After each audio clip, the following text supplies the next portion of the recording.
Prologue. Thud. It's here again. That strange sound is here again. He stretched out his toes to turn off the small fan.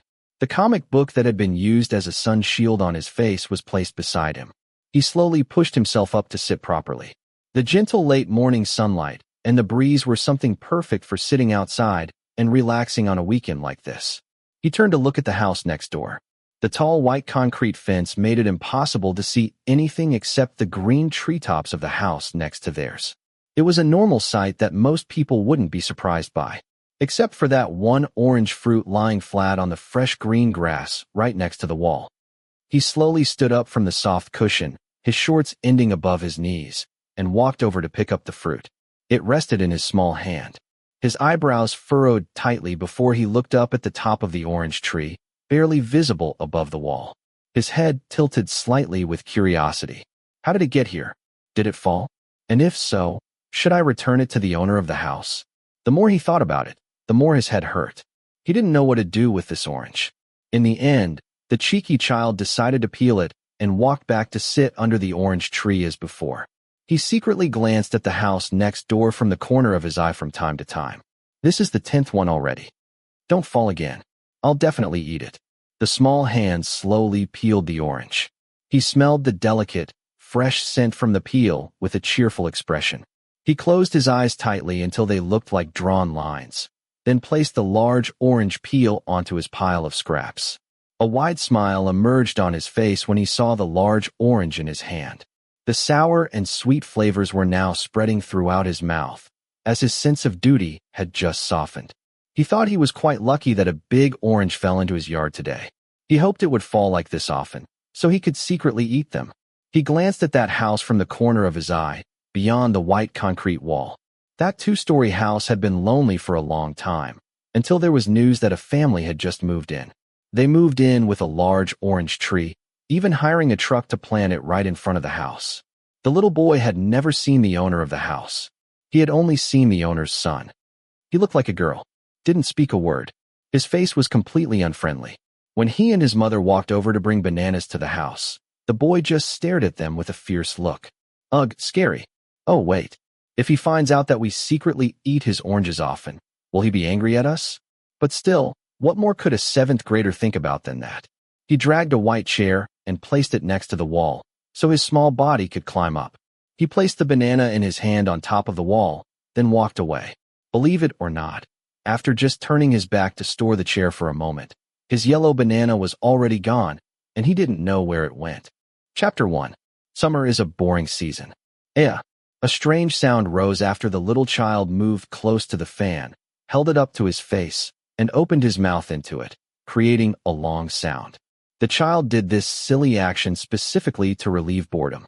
Today was a holiday, but Dad still had to go to work, and Mom, who was off today, was busy doing laundry and cleaning the house. The mischievous boy, Ko, secretly came outside, dragged an electrical plug along with a small fan, plugged it in, and had been lying there with his legs spread and stomach exposed on the wooden deck in front of the house for a long time now. Sometimes he would open his shirt and flap it to chase away the heat, alternating with singing self-composed songs to the sparrows on the tree, as children do. The long summer break lasts for several months. Ko liked not having to get up for school, but he also felt extremely bored. Children this age are in a phase of running around and getting into mischief. Ko had just finished Matheum 1, 7th grade, and would soon be starting Matheum 2, 8th grade. He was a mischievous middle schooler who absolutely hated having to stay still like this. Ugh, so boring. The little child grumbled, rolling over to lie face down, opening his mouth to dissipate the heat, mimicking the stereotypical image of a dog. Then, his big round eyes landed on an orange lying flat on the grass next to the wall. The orange devil wasted no time, quickly jumping to snatch it, peeling it, and eating it deliciously. The child's face brightened with a new level of happiness. The only thing Ko liked about the next-door neighbor was probably just the oranges. They had just moved in, likely around the time Ko was about to start his break.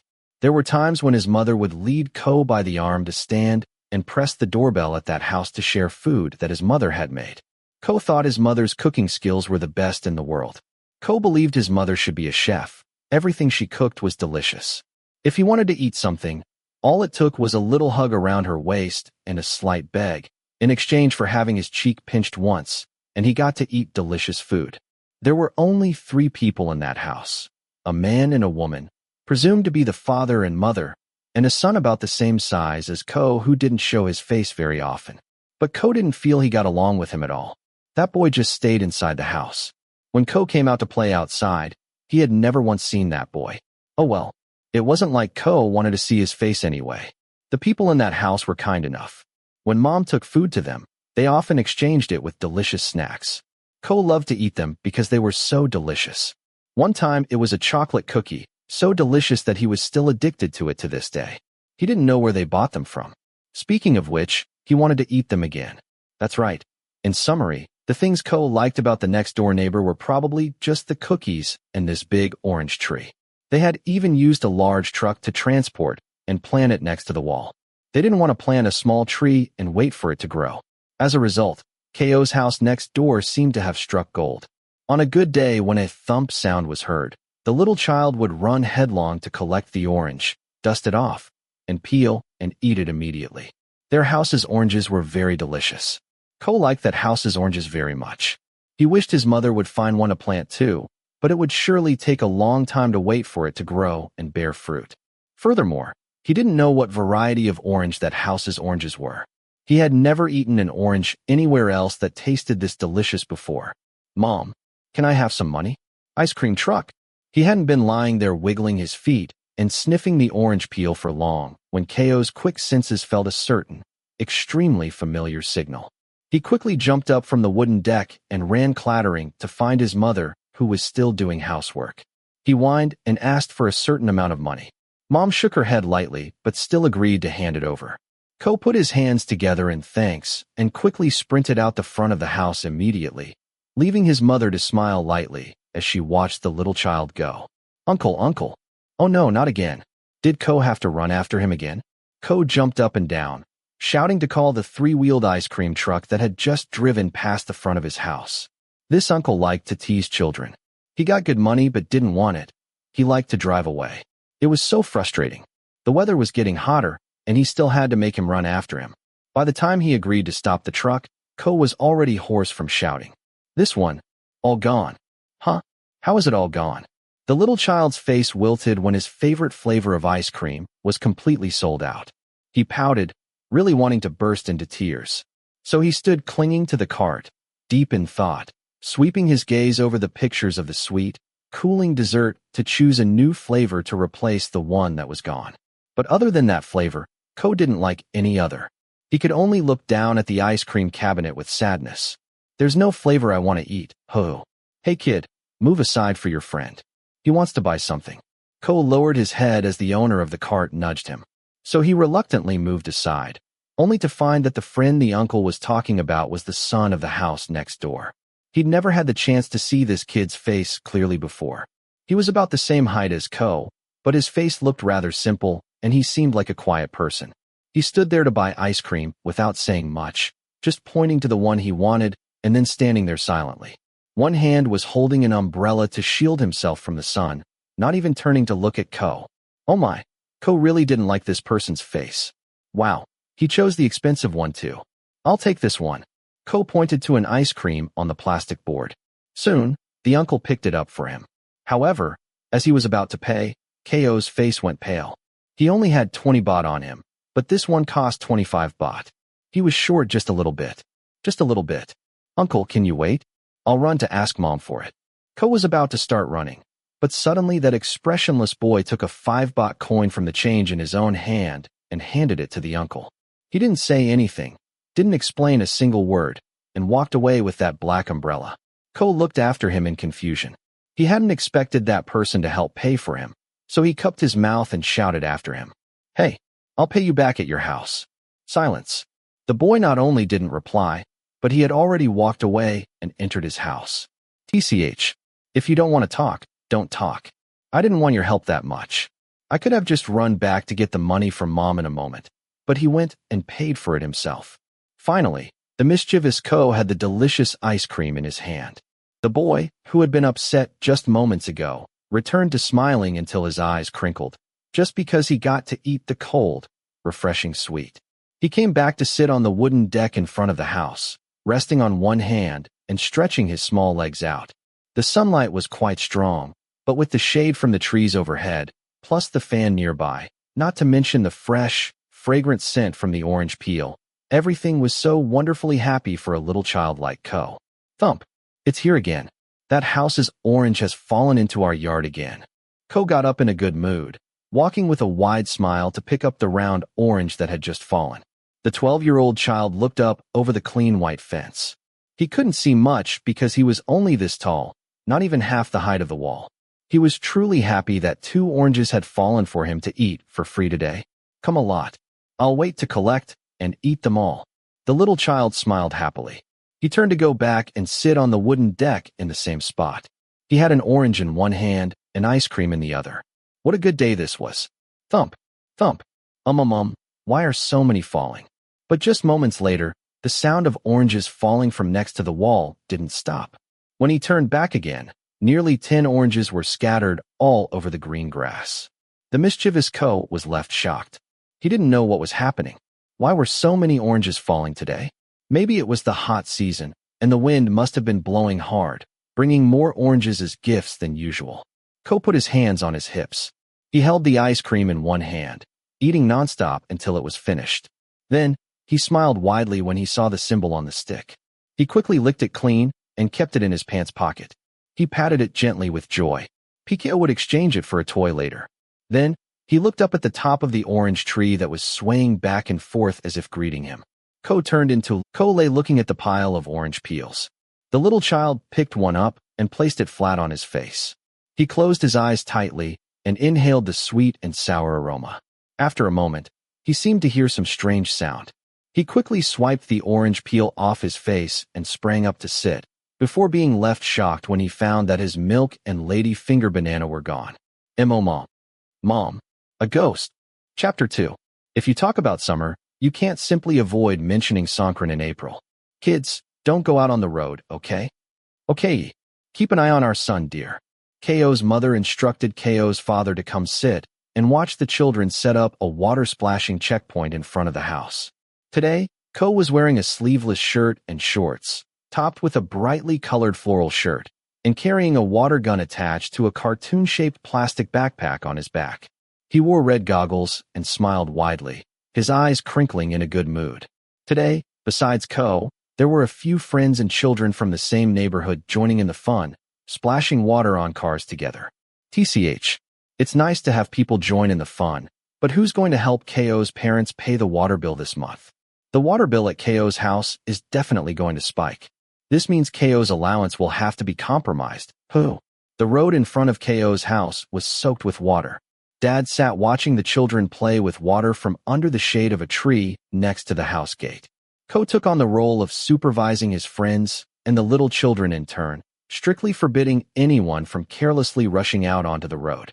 They had been playing since morning, and some cars drove past, allowing them to splash water on the cars. Ko and his friends dueled with the water guns that their parents bought them, showing them off proudly. Ko smiled triumphantly when he saw the sparkly eyes of the small children staring at the backpack he was wearing. See, everyone wants a cartoon character water tank bag like Ko. He told them it was cool. Ko didn't know where Dad found this big cement mixing tub. He just knew Ko liked it the most. He filled it up completely with water before getting in to soak with 2 friends his size. The number 1 henchman was named Aga, and the other number 2 henchman, who was soaking in the water looking blissful next to him, was named August. They looked alike and had similar names because they were twins. These 2 had been friends with Ko since they first started school. Ko had just turned 12, even though his classmates had been 13 for a long time. This year they would probably be 14, but in a few months, Ko would only just hit 13. He would have to wait until next year to be 14. He didn't really like knowing that he was actually the last one born in his class. That didn't mean Ko was everyone's little brother, or something. No. Ko would be Ko. So what if he's 12? TSK. In the end, they're in the same class anyway. The 3 mischievous ones, after encountering the afternoon sun, started to feel hot and too lazy to stand up and splash water. They let the small primary school kids stand and play there, while they lay soaking in the big black tub like panting dogs in the sun. They lay on their backs, eyes closed, looking blissful. What could be happier than soaking in the water on a fresh day like this, even if it was a bit hot? But when Dad went and bought a big block of ice to put in the water, the lives of the three mischievous rascals immediately became colorful. Huh. Ko blinked his wet eyelashes. He turned to whisper to the two twins to look at the area in front of the next-door house. Now, there was a boy who looked about their age still standing there. It was none other than the son of the homeowner. He came out alone with a large water gun. That made the three rascals' ears perk up and their eyes widen. A water gun that big? That's definitely an expensive item. How many hundreds did that cost? Wow. Amazing. They looked down at the plastic guns in their hands and could only sigh inwardly. That guy's gun is so cool. That boy was wearing conservative clothing. Although the orange floral shirt he was wearing was thin, he wore long black sleeves on both arms, long pants, and a baseball cap to protect himself from the sun. Ko could only shake his head when he saw this. That guy dressed differently from him in every single detail. Why were such uncomfortable clothes in the summer? If he's so afraid of the sun, he shouldn't come out to play. Go lie down in the house. Kids, come eat some watermelon. Watermelon. Ko's fairy godmother walked out with a tray of red fruit cut into bite-sized pieces. The three little monkeys sprang up from the water tub and rushed to fight for the watermelon. Ko saw his mother walk over to talk to the new boy next door. He didn't know what they were talking about. After a while, that guy walked over to join the water play in front of Ko's house too. Ko narrowed his eyes suspiciously. The person from that house didn't join Ko's group at all. Instead, he chose to stand and play with the gang of small children, standing silently holding the water gun as if he'd been dragged by the neck to play Songkran. All the little kids playing there kept making a fuss over the big water gun. Ko snickered. He picked up a piece of watermelon, chewing loudly, while sending a displeased look at the owner of that big water gun. Ko's is much cooler, you know? It has a backpack too, see? So cool. That one is just a bigger gun, that's all. His arms look like they barely have the strength to hold it, and he still brings it out to show off. Humph. Ko pouted. He turned back to eat the cold watermelon that his mother had kindly cut for them. Playing with water and eating cold, refreshing watermelon on a hot day like this. What could be happier than this? Ko and the twin friends let the little kids' gang splash water. As for them, they posed seriously, acting like they were older kids now, not playing silly games like the little kids. Sitting there eating watermelon and posing seriously like that, Dad glanced over and could only shake his head and smile faintly, wondering if all children this age were like this. After a while, a big pickup truck drove by. It was then that the kids who were pretending to be grown-up broke their composure. A big truck like this, loaded with people in the back, carrying all kinds of water tanks. When they drove and stopped in front of the house, they would have a lot of fun splashing water. Ko quickly put on his backpack and secured his gun. Ko's dad laughed heartily, helping to spray a mist with the hose. The truck stopped right in front of the house, letting them splash water on each other for nearly 10 minutes before driving away. Ko and his friends laughed happily, completely soaked. Ko's face was white because someone had just smeared flour on the children's cheeks for fun. Ko's friends were hit too, not a lot. But now the three little boys' faces were entirely white. The more they looked, the more they pointed fingers at each other and teased each other jokingly. It was then that the corner of Ko's eye saw something unusual. Besides them, that new boy was also powdered. He was hit with a lot of it, probably because those people were amused by something, so they powdered his face completely. That boy stood still, about to raise both hands to rub his eyes. His expression wasn't good. With one glance, Ko knew immediately. The wet powder definitely got into that idiot's eyes. Sigh. His health bar is so low, so low. Come on. Ko will help. Turn your face here. Look down. Ko walked over, dragged the hose towards that neighbor, and made him follow his instructions. Once the hose was aimed, his small hands immediately rubbed his face and eyes to clean the powder off his face. Ko huffed in annoyance that this guy was still wearing his baseball cap. How could he wash his face comfortably like that? So, he decided to help take it off and hold it for him. He waited until the other person used his hands to thoroughly wash his face and eyes. But then the other person was still blinking his red eyes repeatedly, as if the irritation hadn't gone away. How are you doing, Ko's friend? He's not Ko's friend, Mom. Of course, Ko didn't say that sentence out loud. He handed the hose over to his mother to manage and take care of the boy. Then Ko walked back to soak in the big tub with the two twins again. The corner of his eye kept glancing towards the new boy intermittently. Ko's mother took good care of him, helping to wash his eyes until he felt better and even walked him home. In the end, that guy only experienced Songkran for that short period. The brief time they came out to play together. But it's not right to call it playing together, because that person never came near Ko's group. He only played with the small children, the children of the grocery store owner. He stood holding a big gun but didn't know how to shoot, just standing there foolishly like a stationary police officer.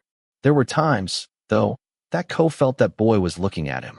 But when he frowned and looked back, that person immediately turned his face away. Finally, that boy walked back home and didn't come out again until Ko's parents told them to stop playing, go home, and take a bath, or they would get sick. So Ko had to wave goodbye to his friends, help his dad put the equipment back into the house, and clean everything up before rushing in to take a bath. When he walked out again with a new, comfortable set of clothes, it was already late afternoon. Today, Mom said she would make a big dinner. Let's see what goes into Ko's big stomach today. Hey, did no oranges fall for Ko today? I want to eat oranges. The little child walked out to stand under the wall. He looked up at the top of the orange tree and sighed. Even though there was delicious, excellent watermelon today, nothing could truly compare to this orange tree. I want to eat oranges. Ko wants to eat oranges. Wah. After a while, Ko saw his mother walk out to the front of the house, open the gate, and talk to someone who had just arrived. Ko recognized her. It was the woman from next door, that boy's mother. Ko secretly walked closer and listened to what his mother and the boy's mother were talking about. He could only vaguely hear that she came to thank his mother for the incident where the powder got into the boy's eyes, and she handed a cardboard box to Ko's mother. The two of them talked briefly and then separated. Mom walked back and saw Ko hiding, so she laughed softly and handed the box to him. The two small hands accepted it, confused. A good boy reward for Ko. Mom didn't explain anything, leaving Ko confused, scratching his head. Then he looked down at the brown cardboard box in his hand. There was clear plastic taped on top, allowing Ko to see what was inside. It was orange cake. It was really an orange cake, no kidding.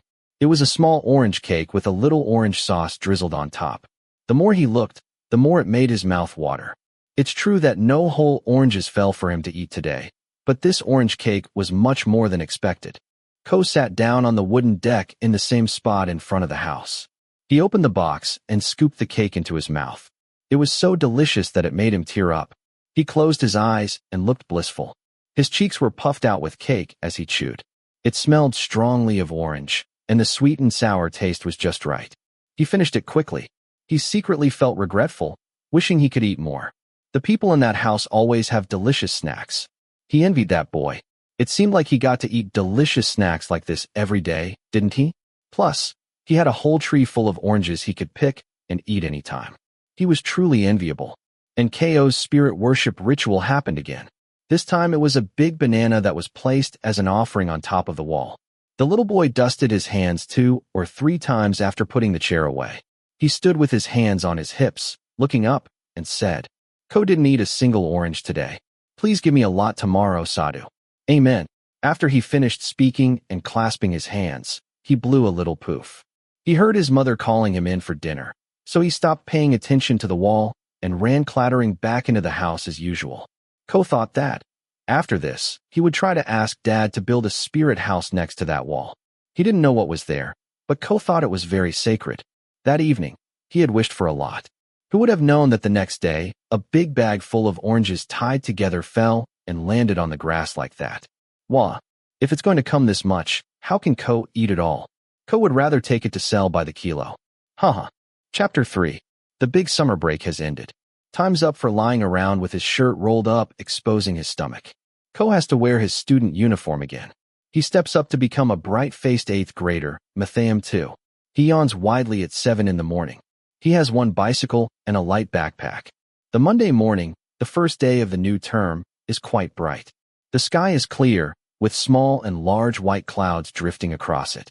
As he looks up at the sky, he shows off his skill by letting go of both bicycle handlebars. He spreads his arms out and pedals straight along the road. The corner of the little child's mouth is turned up high. His small, Narrow eyes are crinkled into crescents, before he has to quickly grab the handlebars again when he reaches the intersection ahead. He whined and fussed at his mother about everything, because he just kept sleeping with his eyes half closed, struggling against the sunlight. His mother nagged him until his ears hurt. Mom stood with her hands on her hips, making an exasperated sound early in the morning, rushing him to shower and get dressed. She walked over and tried to pry Ko out of bed. It took about 10 minutes before he was fully awake. After standing around fussing at home and letting his mother nag him for a long time, Ko finally had to set off for his school. He saw students from the first year to the last year sitting scattered in groups in various corners of the school. The atmosphere of the new term, which Ko hadn't experienced for many months, had arrived. He parked his trusty bicycle and immediately ran to jump on the two twins. The three of them sat boasting about everything. The extremely boring time of standing in line at the flagpole arrived. Ko yawned widely, drawing out his words, waiting for the time when he could finally go up to the classroom. It seemed like on the first day of the new term, they would hand the microphone to every teacher, even the principal, to speak. Eventually, after everyone was finally dismissed, Ko walked up the building arm in arm with his close friends, the two twins. They teased each other happily, recounting the things they did during the past break. Ko complimented a friend, saying he had grown taller, and also secretly noticed a girl from another classroom who glanced at Aga as they walked past. Ko winked at the twin, August, and immediately cheered loudly. The two twins, Aga and August, are similar and different. Regarding their faces, they are already similar because they are twins, but Ko can tell them apart because Aga has a longer face and a small mole at the right corner of his mouth. Many people often say Aga is better looking than August because there are frequent rumors that this or that person has a crush on him, so they like to tease him for fun. As for August, he doesn't care about romantic matters. He only sits and reads black ink comic books, various Japanese manga, hoping that one day he will discover the truth that he has highborn lineage within his body. While Aga is flirting with girls, August is training himself to be a magician. The only thing Ko liked about the new term was the time he got to see and laugh with his friends. Normally, Ko's class schedule involved moving classrooms, meaning when the time was up to change subjects, he had to walk to learn in a different room or a different building. On one hand, Ko didn't like it because he was too lazy to walk. It wasn't like elementary school where he sat in one room, had a fixed desk and a homeroom teacher, and didn't have to walk anywhere and get tired. But now, in reality, Ko thought it had some advantages. That is, when changing periods, he could secretly look around, which was a way to survey the things happening inside the school, whether it was friends, younger students, older students, or even teachers. Simply put, this walking to change classrooms was extremely good for Ko's nosy, curious, and inquisitive nature. The first class began. Before the teacher even entered the room, Ko was already sleepy. He slumped down and rested his head on the desk. He watched all his friends walk through the door, secretly observing what color ribbon that person tied, what hairstyle that person had. That person's hair was long now. They changed their bag too. Oh, that person has a pencil case that Ko once wanted. But Ko didn't realize that this new term in the summer would bring one more person into his life. Wait, Ko, isn't that the person who played Songkran at your house before? August spoke, pointing to the person who had just walked in. This person could be considered the sole focus of everyone in the class. Originally, Ko's room had a total of about 20+ people. Friends all knew each other's faces, so when someone new arrived, it was something everyone had to pay a lot of attention to. A new term in summer with a new friend. Ko looked up. He made eye contact with the neighbor boy, who had now strangely become his classmate.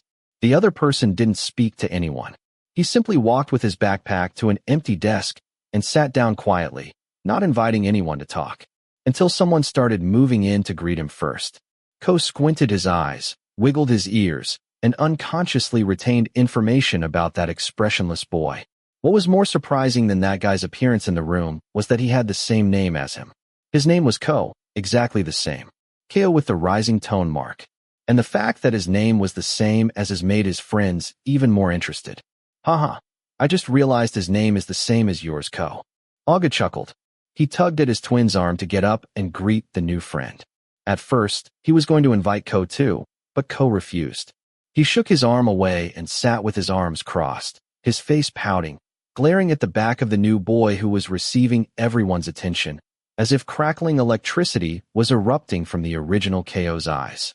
In conclusion, for the entire morning period, everyone talked only about the new Ko, even these two twins. Ko had listened until he was completely fed up. He wanted to run and shout out his pent-up frustration in the middle of the field during lunchtime. Why did fate have to send someone with the same name to the same room, who also liked to keep an expressionless face? Being near him only made him feel like he didn't want to play with him. And now, everyone started giving them new nicknames, calling him Ko-1 and that person Ko-2. When he heard it, he wanted to punch someone. He was seething. The name Ko was extremely cool. He had been the one and only Ko since kindergarten. He never thought that one day someone with the same name would show up in the same grade, and live next door, too. What's wrong with you? Your face is all green, boss. I don't know. Ko-1 whined, pouting nonstop. What else could be wrong besides not liking someone having the same name as me? That's funny. You're grown up now, Ko. It's totally normal for names to be the same. You're not me, so you don't understand, Aga. I can share a name with anyone, but it can't be that person. Ko is getting all heated up. It's almost the afternoon period, so he's transforming into a mad dog, huh? That's enough. Ko was so annoyed by the two twins teasing him. Once those two knew what bothered him, they would always pick on him to make him upset. He didn't know what was so funny about seeing their friend clench his fists and grit his teeth. Finally, Ko grabbed his bag and walked ahead to wait in the classroom for the first subject of the afternoon period. When he reached the room, he sighed deeply and slumped his face down on the desk. He turned his face towards the window. The midday sun, close to 1 o'clock in the afternoon, was quite strong. It was blindingly bright, but Ko closed his eyes tightly. His eyelids grew heavier and heavier. The cool breeze from the upper floor of the building blowing through the window made him feel so comfortable that Ko drifted off to sleep. He woke up when he heard his friends begin to walk into the room. The mischievous Ko chewed his lips. He wiped away drool with the back of his hand, then stopped short when he saw his favorite fruit lying next to his hand. There was an orange placed on Ko's desk. Ko's round eyes glowed, with a twinkling spark in them. He accidentally let out a surprised wow. He quickly snatched the round orange and held it up above his head, immediately asking every friend in the room whose orange this was. If no one claimed it, Ko was going to deal with it. Is it really no one's? Whose is it? I don't know. Did you not see who brought it? I was asleep here. I woke up and just saw it lying there. Ko said, scratching his head. In the end, no one came forward to claim ownership of this orange. In his heart, he thought it might be that new friend, but he had to rule that out when he saw Ko-2 just walking in with his backpack and an expressionless face. Ko-1 sighed deeply and lowered his hand. Since no one claimed the orange, then this one's mine. Hee. The orange devil proceeded to peel it and sat chewing it heartily, stuffing oranges until his cheeks were full. He quickly ate it before the teacher came in. The extremely familiar sweet and sour taste immediately made Ko feel refreshed. His big round eyes sparkled. The bad mood he had that morning completely vanished. He had the energy to study until the end of the day. Even the two twins were surprised that Ko didn't doze off in the afternoon. He was also in a good mood, making his characteristic hee-hee laughing sound, and smiling until his eyes crinkled. Other friends who saw him were also confused as to why this guy was in such a good mood just from getting one free orange. Well, of course, getting to eat delicious oranges and having the orange peel plugged into his nose like this, he could still smile even if the teacher scolded him. The two twins were used to seeing this. Ko loved eating oranges very much. They knew it well. On days his mother bought oranges for him, he liked to bring them to school to eat. After eating, he never threw away the peel immediately. He liked to sniff it. Sometimes, if he peeled a large piece, he stuck it on his head. He left it for many hours until the scent of orange stuck to his hair and body.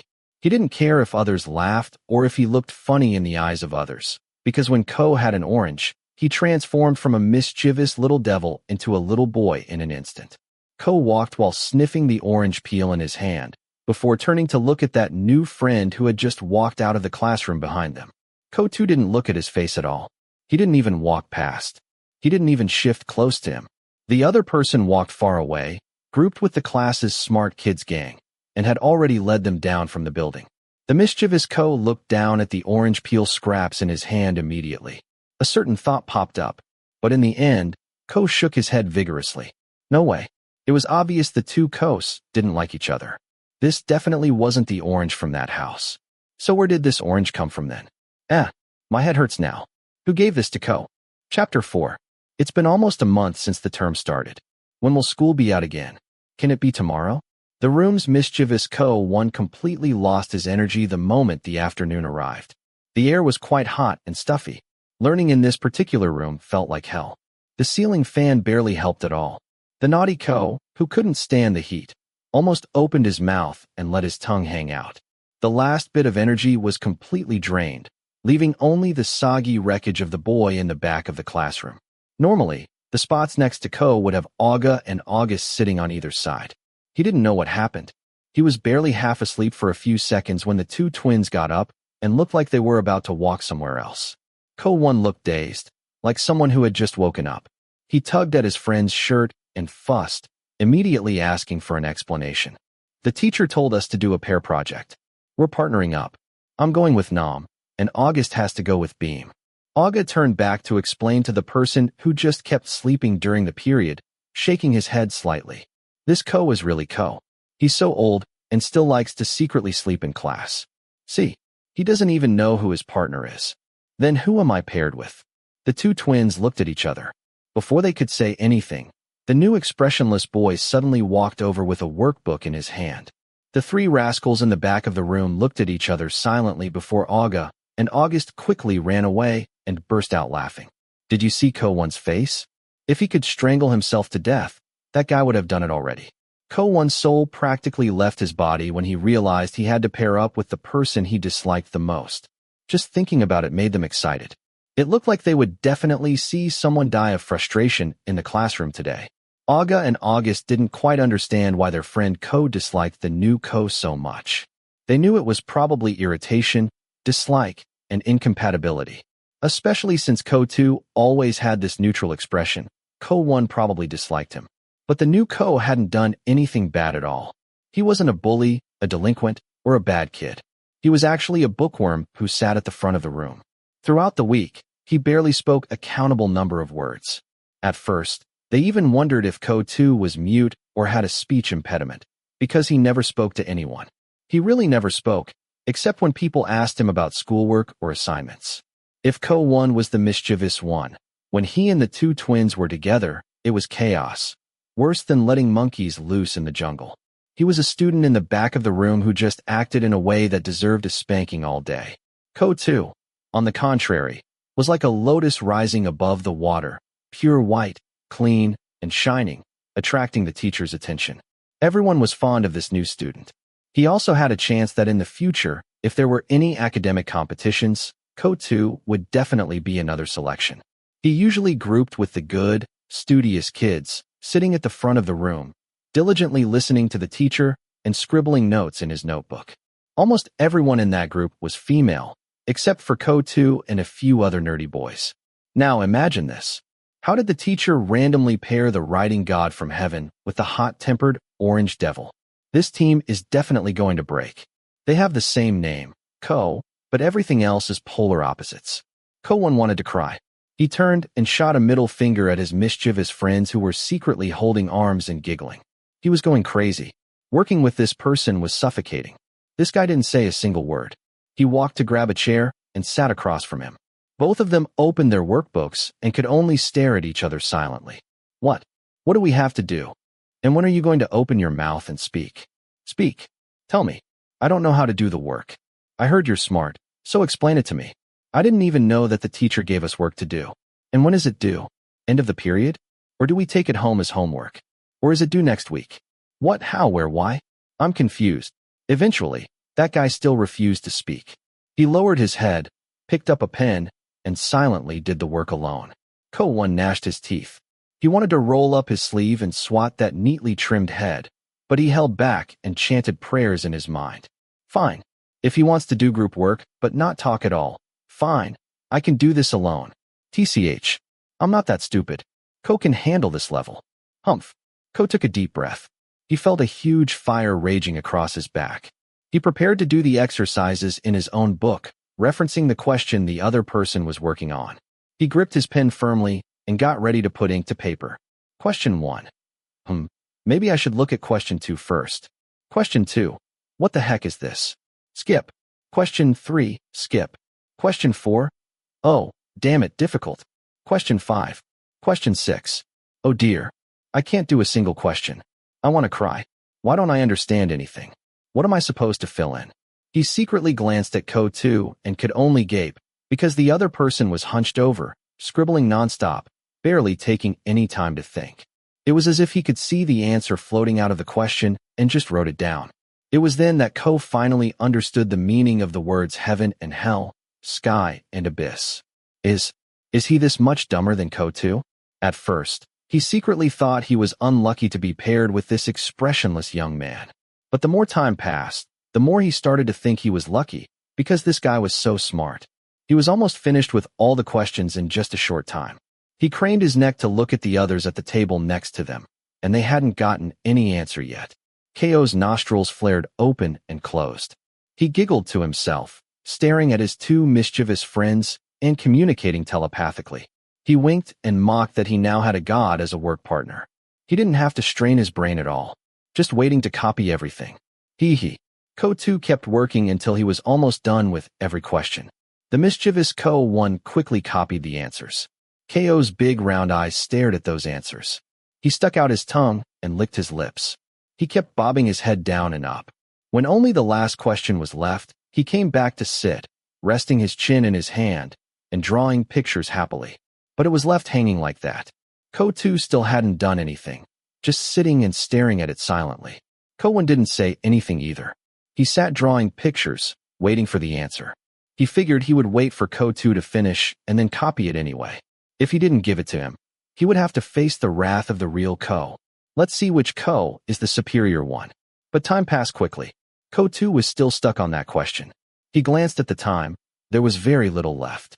The teacher also seemed to be watching the clock. It was then that Ko started to feel a bit restless. He tapped his one hand lightly on Ko too's paper. He furrowed his brows and stared at the other person's face. Aren't you finished yet? How hard can it be?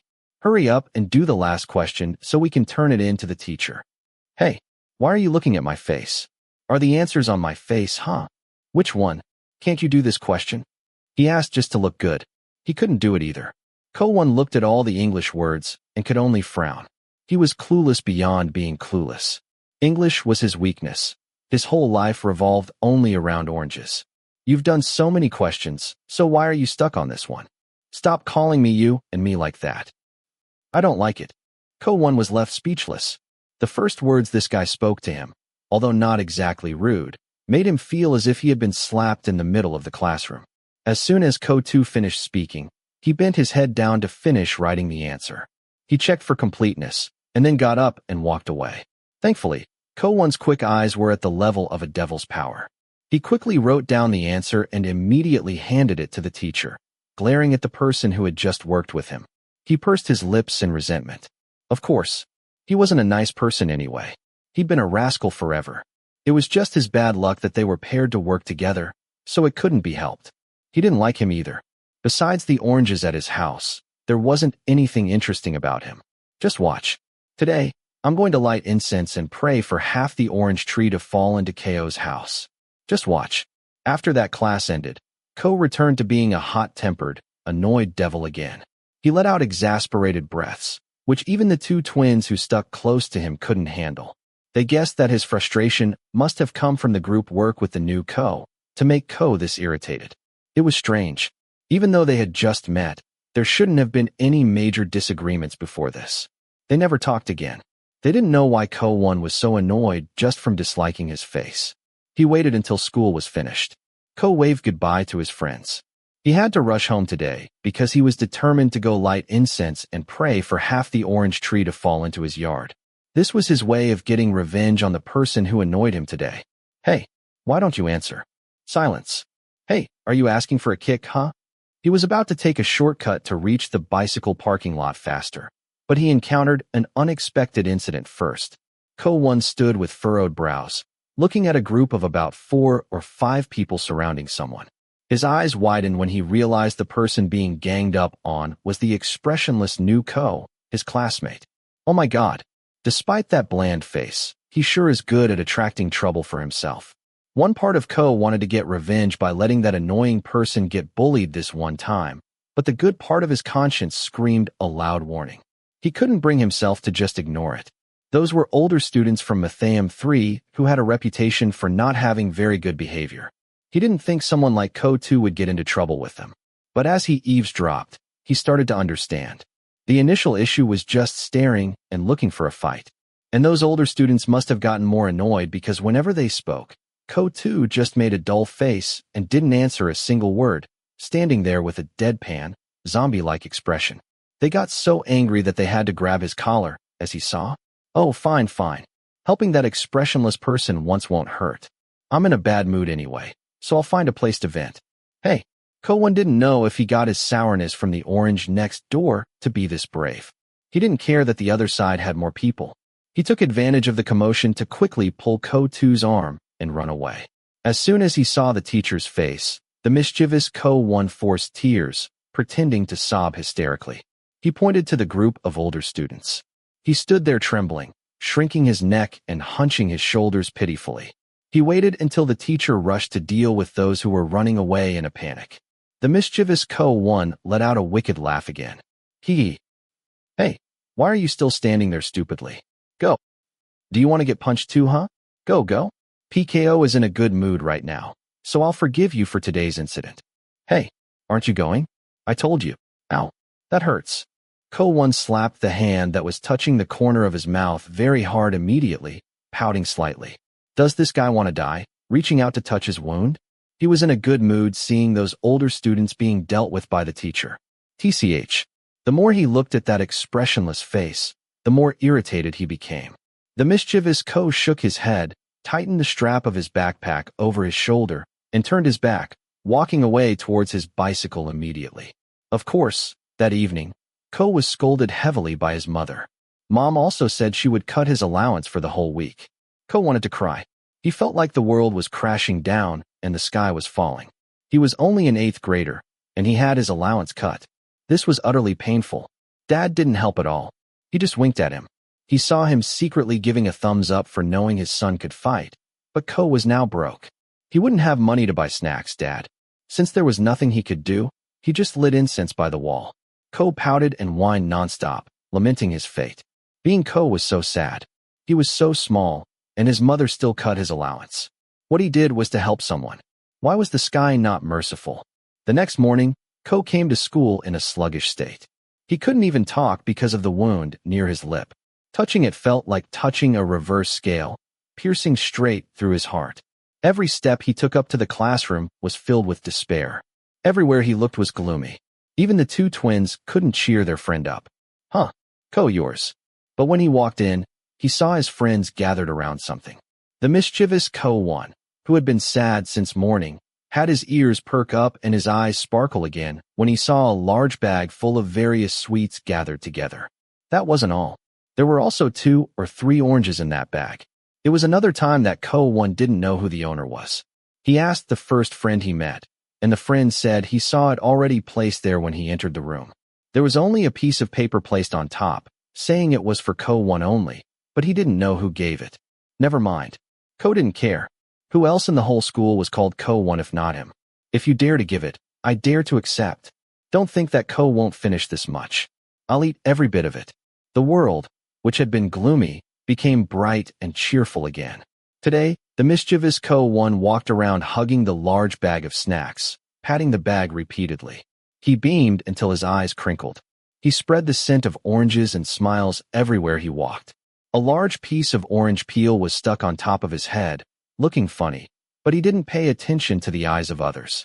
He let out a cheerful hee-hee laugh, happily chewing the sweet oranges.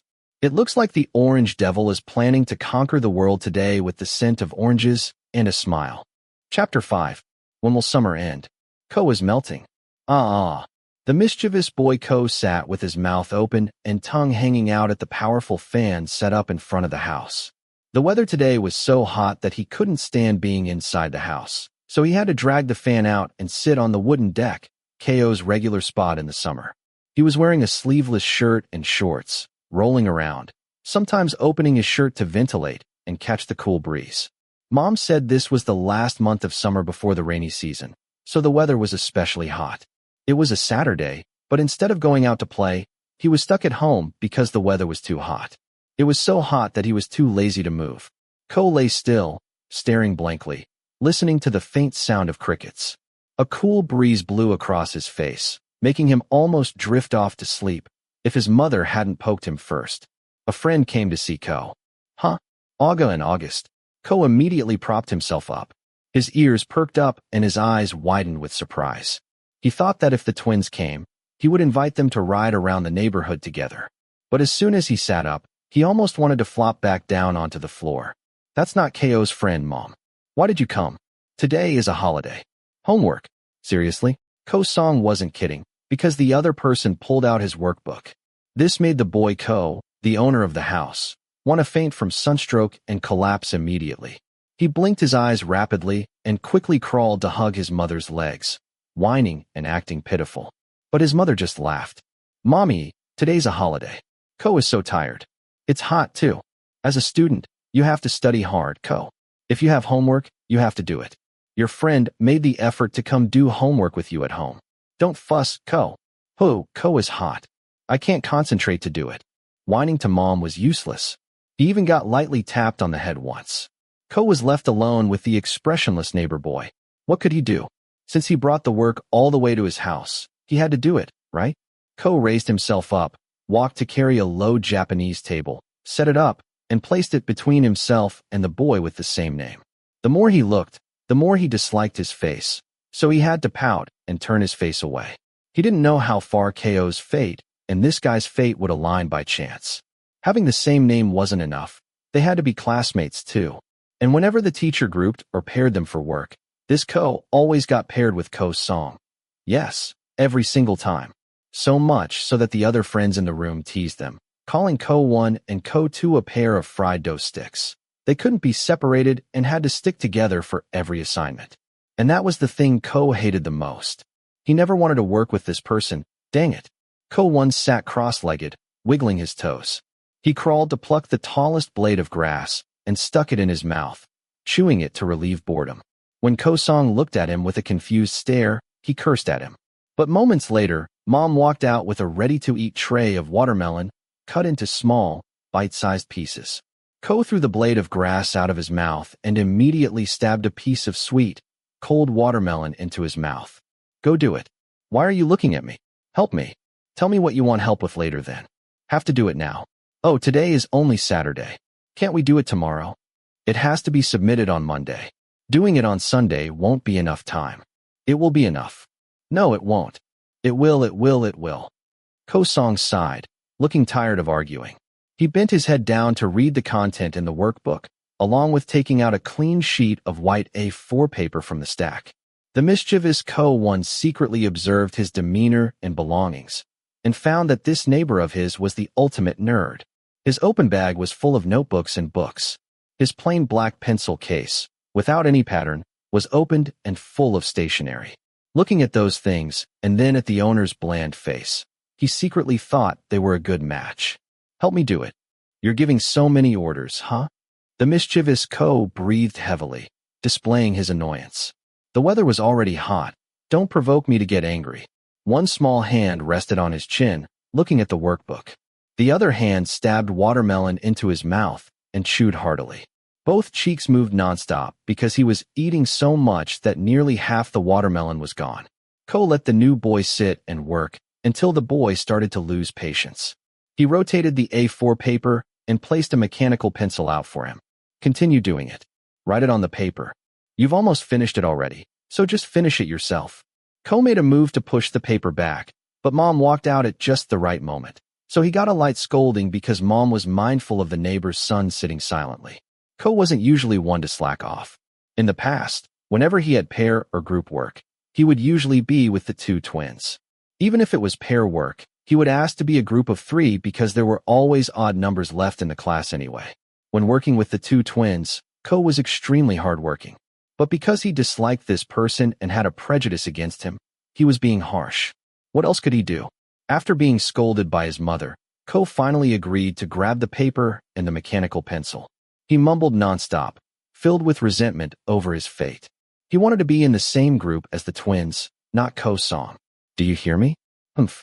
And why does this homework have to be so difficult, huh? Giving them 2 days to do it.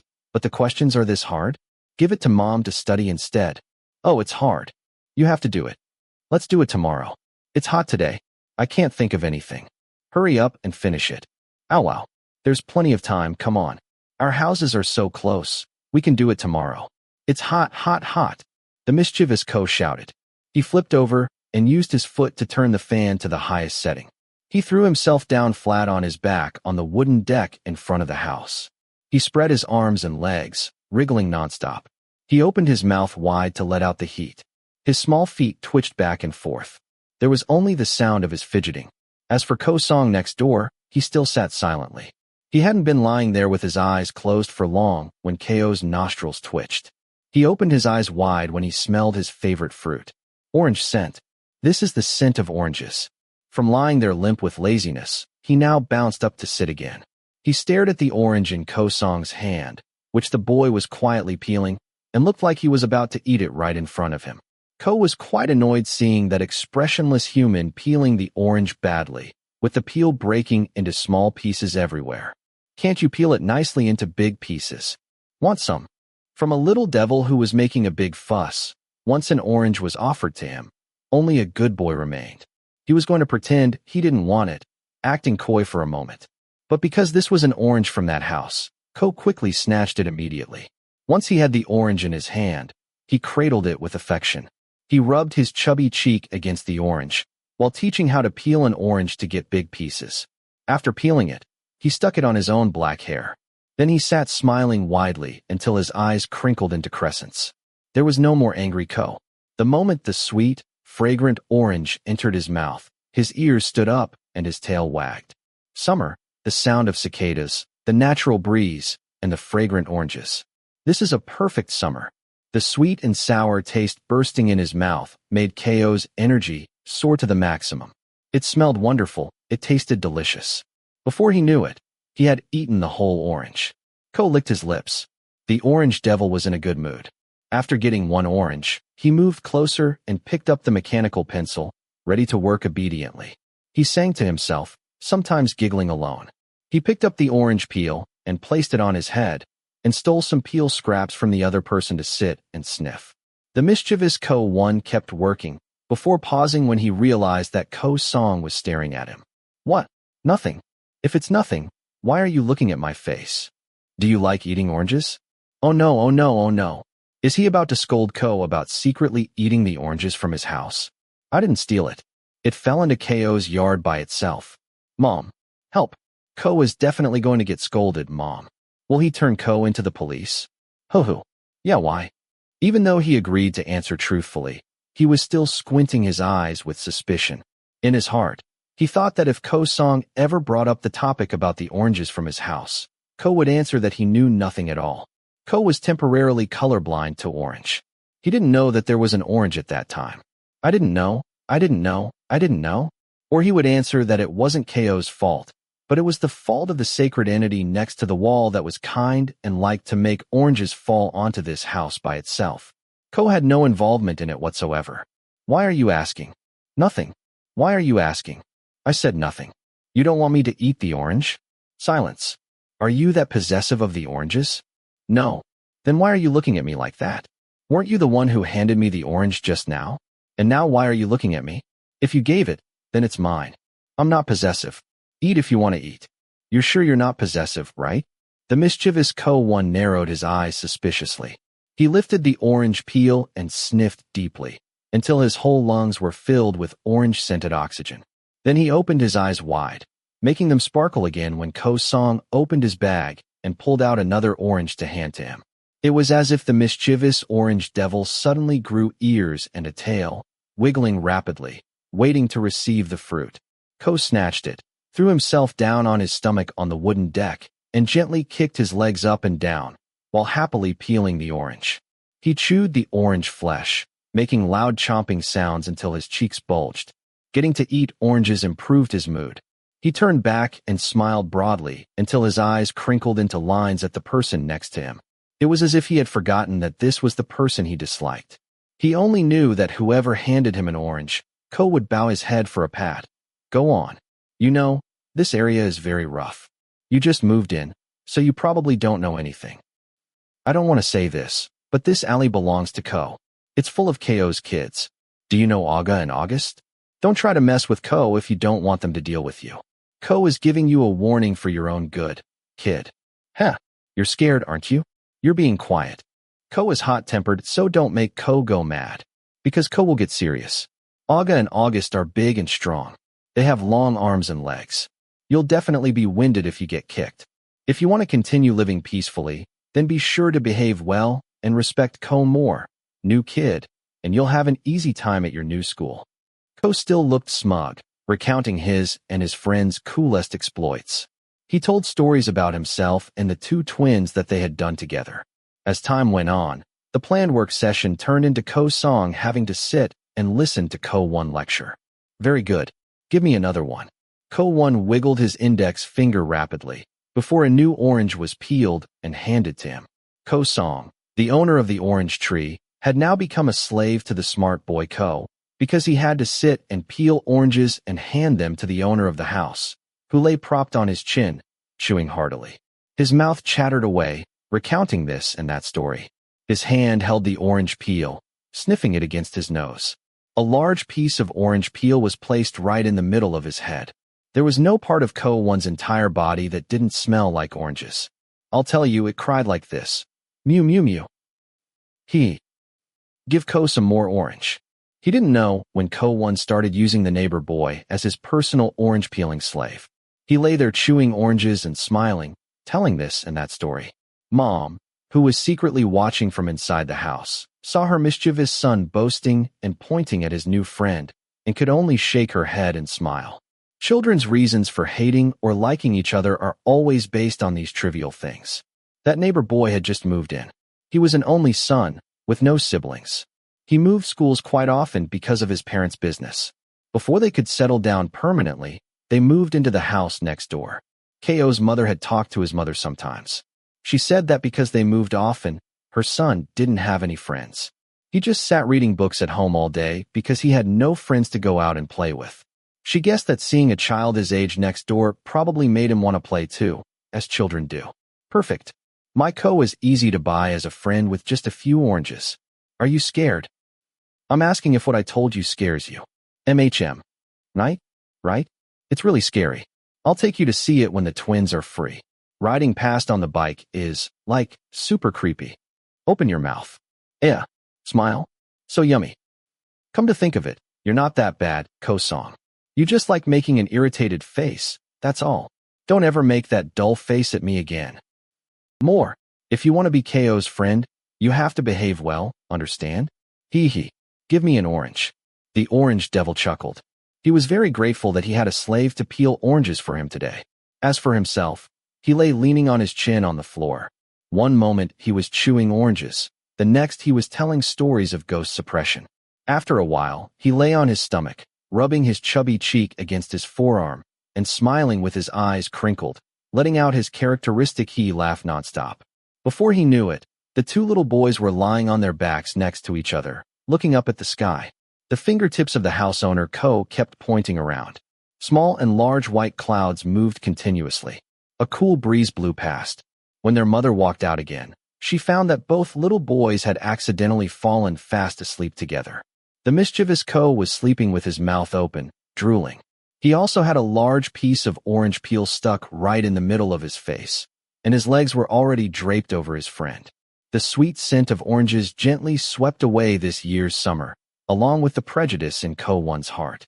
When summer ended, the little boy gained one more friend somewhat confusingly, along with a big bag of oranges hung for him right in front of the house. Chapter 6. What did Neung just say? From now on, this guy is going to eat with us. Hey, move over. Let him sit too. The two twins frowned, automatically turning to face each other.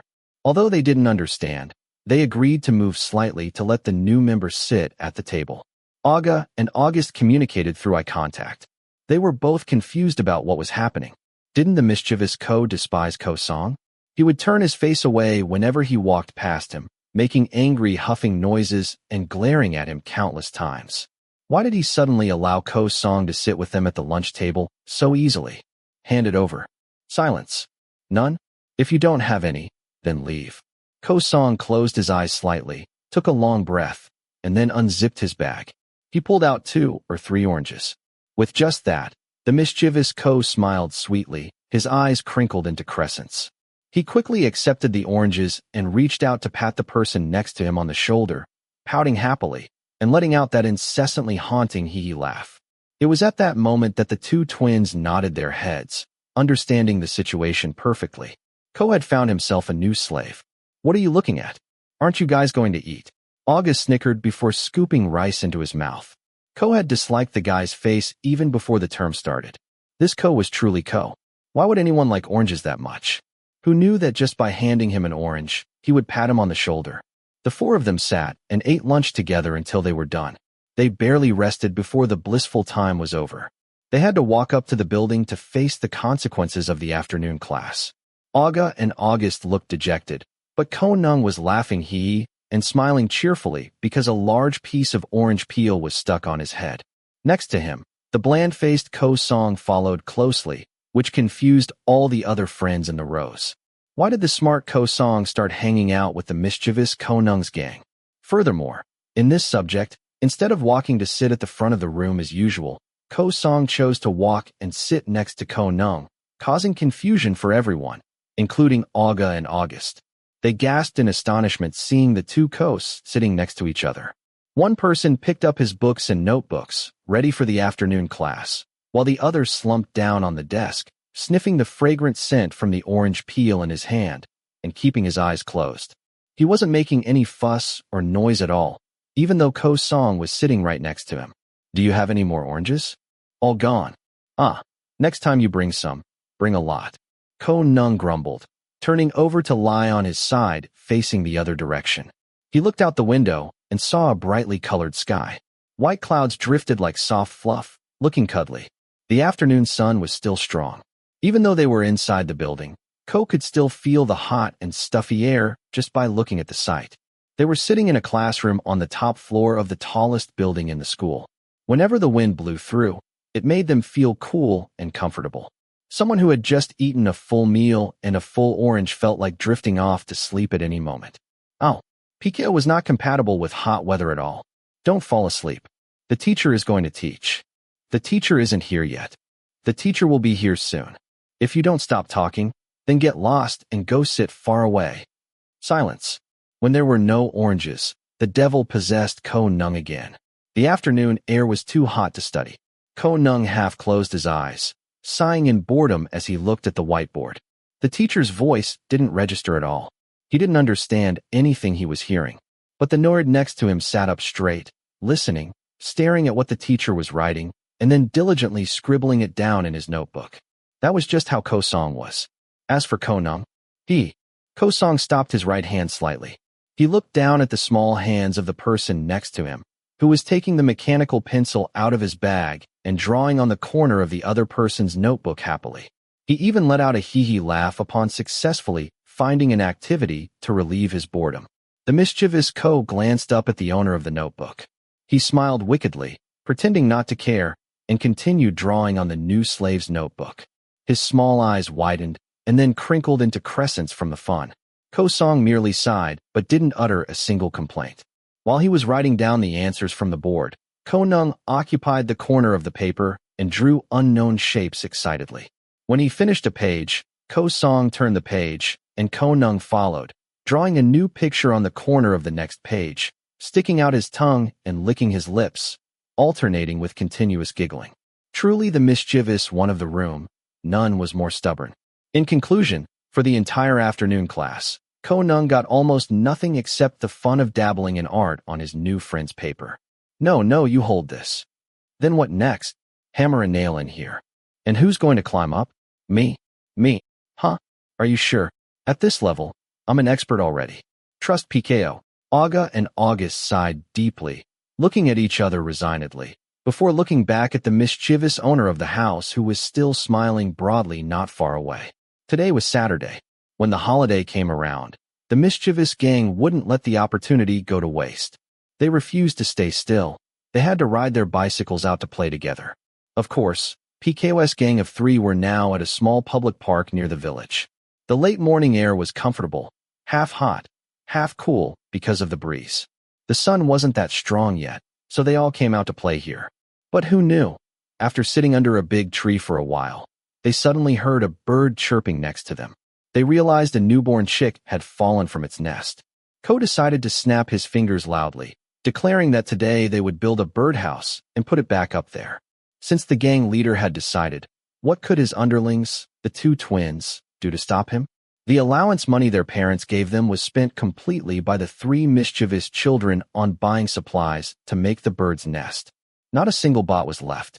Ko quickly pedaled his bicycle home, opened his father's toolbox, and secretly stole a hammer, nails, and a few other pieces of equipment. They sat making the bird's nest with their friends, helping to hold it and work on it together. The little chick was lying there shivering pitifully. They put an old rag down for it to lie on for now. Once the nest was finished, they would put it back up. The 3 little boys sat with their heads together building the bird's nest for a while before looking up as they saw a newcomer. It was Ko Song cycling closer. The other person secured his bicycle with the kickstand, parking it next to the 3 other bicycles lying scattered on the ground. He then walked over and squatted down next to them, blinking rapidly and staring silently. Ko Song looked as if he was extremely curious about what they were doing. August briefly explained it to him. Ko Song then nodded silently. Why can't this part connect? What should we do? Do you have to drill a hole too? How should we drill it? August sat scratching his head, turning the unfinished birdhouse back and forth. He slowly shifted his gaze to the newcomer who was squatting outside the circle of conversation. That Ko stared at the birdhouse, but didn't say anything. He acted as if he wanted to join the conversation, but didn't dare, so he could only sit there silently. Can you think of anything, smart guy? When Aga decided to hand him the bird's nest, Ko Song accepted it, nodding slowly. He gradually moved to become part of the birdhouse making gang. He helped drill holes and thread the rope to tie it securely to the tree. Ko, who was actually the youngest in the group, did nothing but point and give orders and turned to talk sweetly to the chick that was still struggling on the pile of rags. He waited until the bird's nest was finished before snatching it away. He strode quickly to the big tree and climbed up expertly. Don't worry. If his birth certificate didn't say he was a boy, we'd think he was a monkey already, Aga said, holding on to one of Ko Song's shoulders. He must have been very surprised to see the mischievous Ko Neung climb that high up the tree. After nearly 10 minutes, a rope was lowered. Aga and August carefully carried the rag with the chick, tied it up, and then cupped their hands to shout for him to pull it up. Finished, the 2 twins high-fived each other. They waited for Ko Neung to slowly climb down the tree, but he still showed off by jumping down from the last big branch, which was a meter above the ground. His monkey instincts kept Ko from getting hurt at all. Conversely, his friends below shouted loudly, trying to stop him. They suddenly felt like grabbing that monkey and spanking him until he was clean, because if Ko Neung got injured, they wouldn't be able to play together for a long time. All right, we're done here, Ko Neung said before walking to the edge of the large pond in front of them. He dipped his hands to wash off all the dirt he had touched. Aga and August did the same. The 2 twins stared at each other silently, narrowed their eyes, and smiled wickedly, before kicking the gang leader into the water with a loud splash. After that, they stood on the bank giggling and then backflipped in after him. Only the good boy Ko Song was left standing on the bank. Hee, do you want to get hit, Aga? Huh, come on. The 3 children were swimming and diving happily. When they looked up at the sky again, the air that had been hot and stuffy started to show dark clouds. They suddenly heard the adults nearby shouting for them to get out of the water. The mischievous children had to get out with bored expressions. They were still having fun. They didn't want to stop playing today yet. But when they saw the raindrops start falling plop, plop, just as they were about to separate, they turned back to look at each other again. Ko Song was turning his back, wanting to rush home on his bicycle as quickly as possible before the rain. But when he heard the 3 children laughing happily in the middle of the lawn, running, slipping, and sliding on the wet grass until they fell in a heap, Only the sound of laughter still rang out nonstop. He suddenly felt like he didn't want to go home. Before he knew it, he was standing next to the three mischievous children who were scrambling and falling in the mud. Hey, Nuko. Silence. If your mom beats you, we're not responsible. Whoa. Ko Neung's mud-covered hand grabbed the new boy's arm and pulled him to join the circle. They ran and played on the lawn in the rain. Their clothes were muddy and clinging to their bodies. They ran races, slipped on the wet grass, and fell down there, but only the sound of laughter still echoed. The mischievous Ko Neung's smile barely left his face at all. That was the first time Ko Song had tried something like this. That was the first time Ko Song felt like he had friends. In the rainy season of 8th grade, Ko Song was officially accepted by the three of them to join the mischievous gang. Chapter 7. The last term of being an 8th grader, Matheum 2, is about to end soon. This is the beginning of the new year, and the weather is still cold. Even a rascal like Ko Neung can't be mischievous. He barely wants to step outside the building, not even half a step. He can only sit and study in the classroom with the doors and windows closed, which doesn't make the learning atmosphere very pleasant. Moreover, it makes the mischievous Ko Neung fall asleep even more easily. During lunchtime, Ko Neung and the gang came up to the classroom to rest before the first subject in the afternoon. Right now, there was only their group and a few other friends, fewer than 10 people.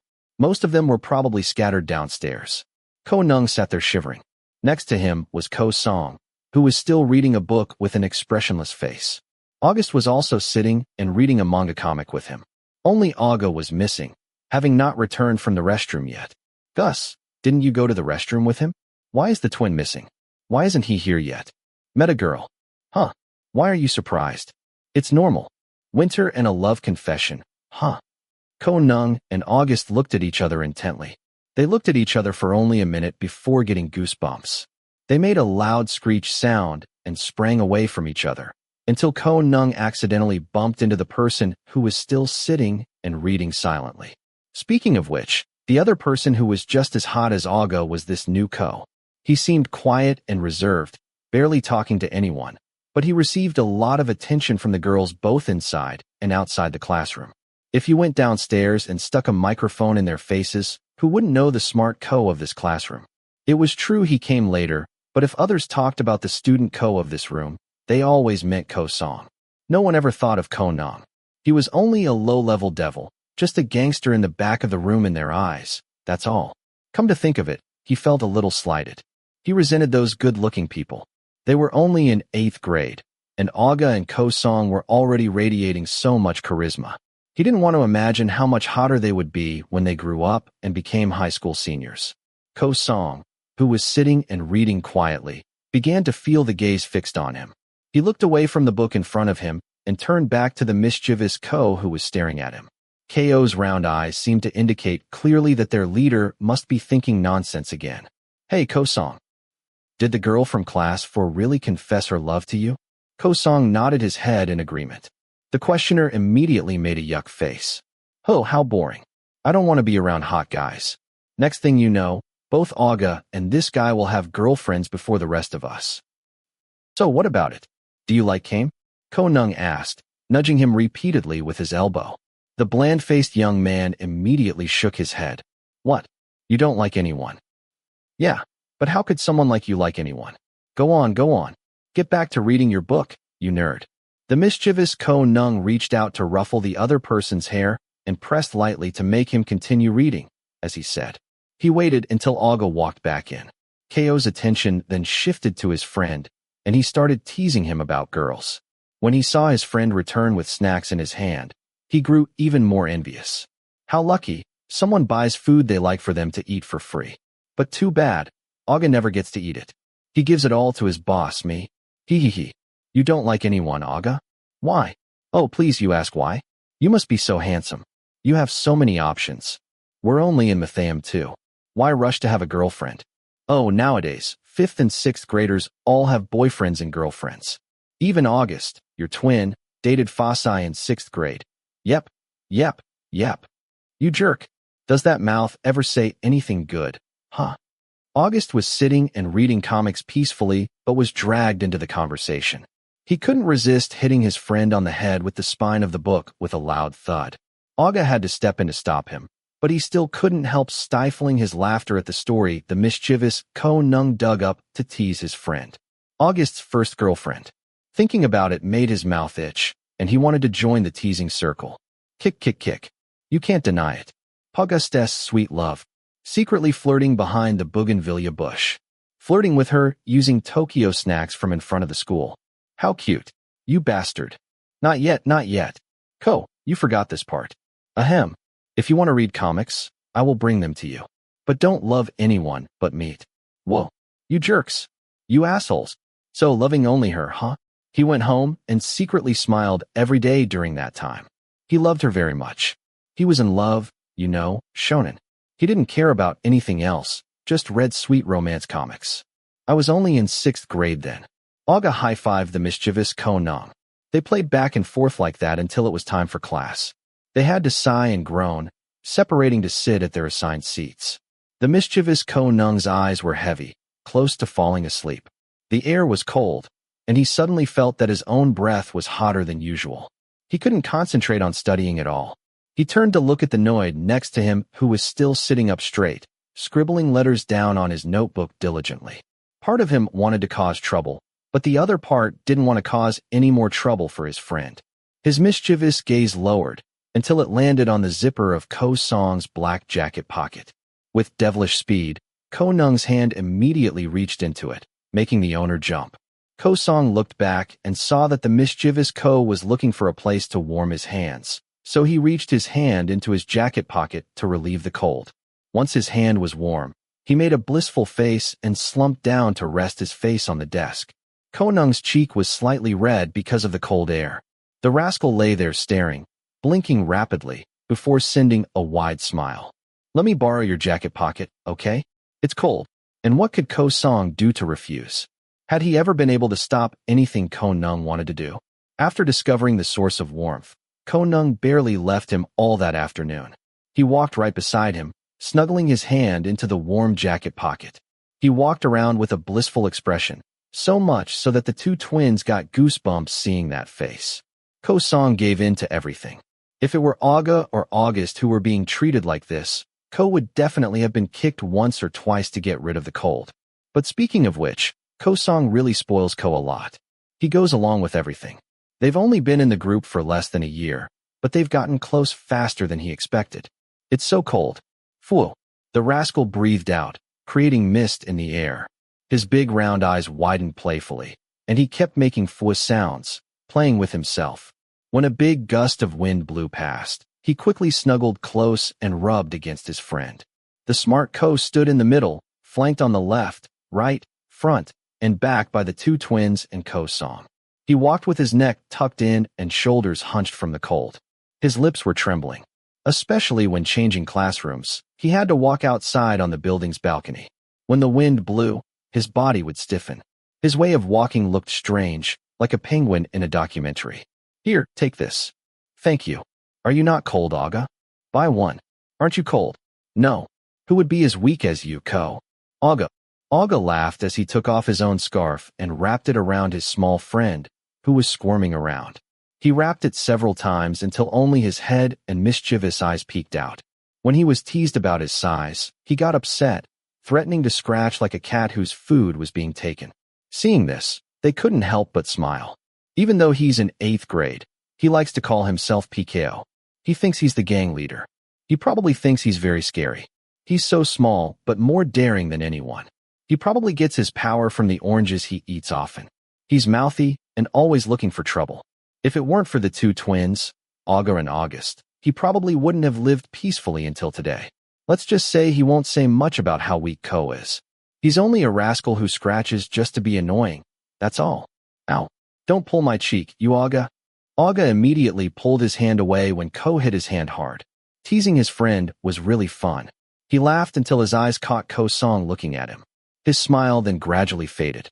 This guy was naturally cold and didn't talk much to anyone. Even with them, who were friends, he still didn't like to talk.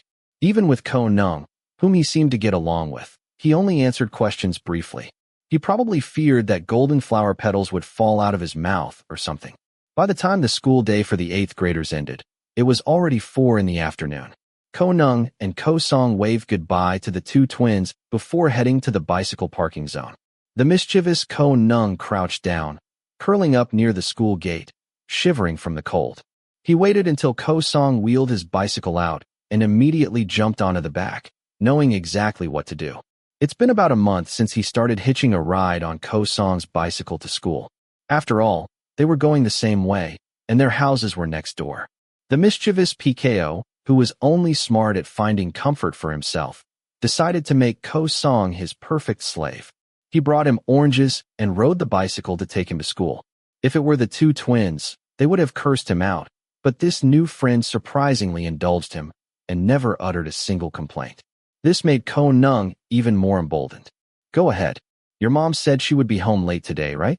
So mom asked you to stay at my house first. Ko Song nodded his head in agreement. He wheeled his bicycle to park it neatly and followed Ko Neung into the house. Ko Neung's house was still quiet. Their parents would soon finish work and return home. As a guest, he walked over and sat down at the small Japanese table. He planned to sit and do homework or read a book while waiting, but he suddenly heard a clattering sound running down from upstairs.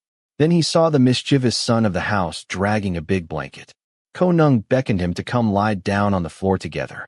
Ko Song sighed deeply and reluctantly picked up his notebook and book, then lay face down on the floor to read, covering himself with the blanket. The mischievous Ko lay face down next to him. It's cold today, huh? Ko Song.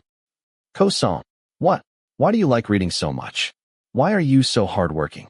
Nothing to do. You read school books because you have nothing to do? Your life is too depressing.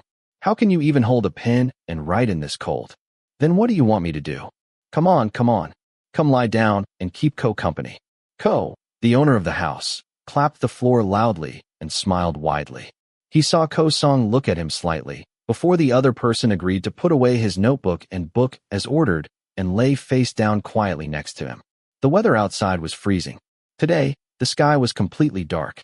There was barely any sunlight shining through. Even inside the house, it was still cold. Psalm. Huh. Psalm. What psalm? Ko raised his eyebrows slightly when his neighbor friend's finger pointed at him. Then he chuckled. Are you calling me Psalm? Yes. That's terrible.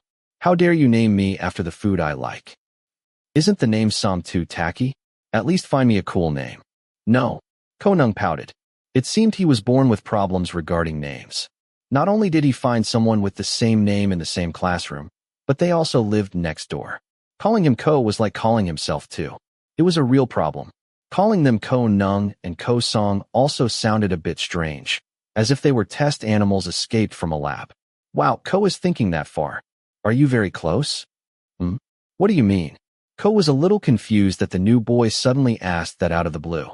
Aga. Of course. We've known each other since elementary school. Why? The moment you open your mouth, you always ask about Aga? Why? Tell me.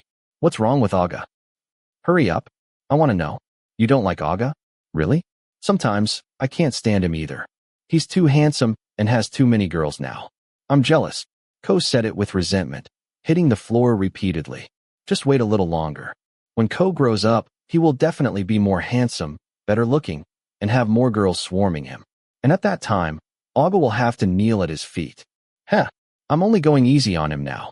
I won't lower myself to compete for girls with the underlings, you know. Leaders don't do that.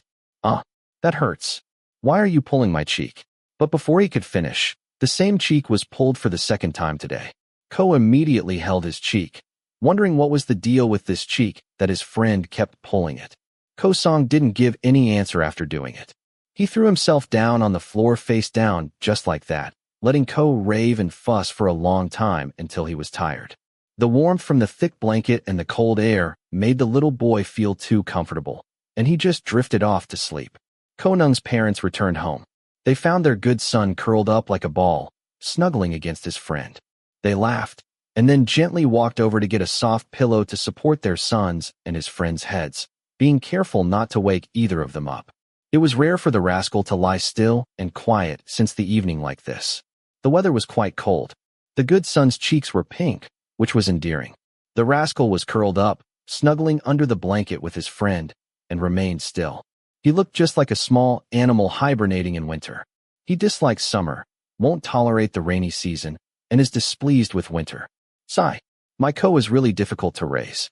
Chapter 8. PKO has finished 8th grade, Matheum 2, and stepped up to become a 9th grader, Matheum 3.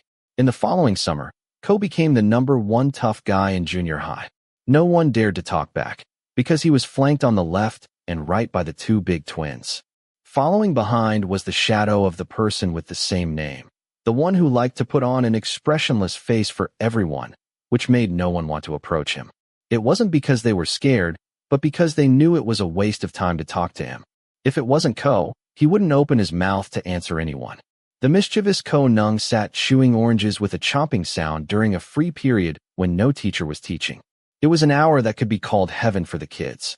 Ko and the two twins sat occupying the area at the back of the room. Ko Song was sitting and reading a book to prepare for the midterm exams coming next month. Seeing that, Ko Neung secretly felt bored on his behalf. In Ko's gang, it seemed that guy had the brightest future. Ko Song was the best student in the room, easily dethroning the champion from 7th grade, Matheum 1. He scored top marks on any exam. If it wasn't full marks, it was close to full marks. A genius sent by heaven. Even now, he still didn't quite understand why that guy chose to be in this mischievous gang at the back of the room. Sigh. What's wrong? Bored. You're bored, even with a mouthful of oranges? Are you sick or something? Aga said jokingly, then played his handheld game and leaned his head on the shoulder of the mischievous Ko. Can I have a bite of your orange? You're fighting me for it. Then can I have a bite?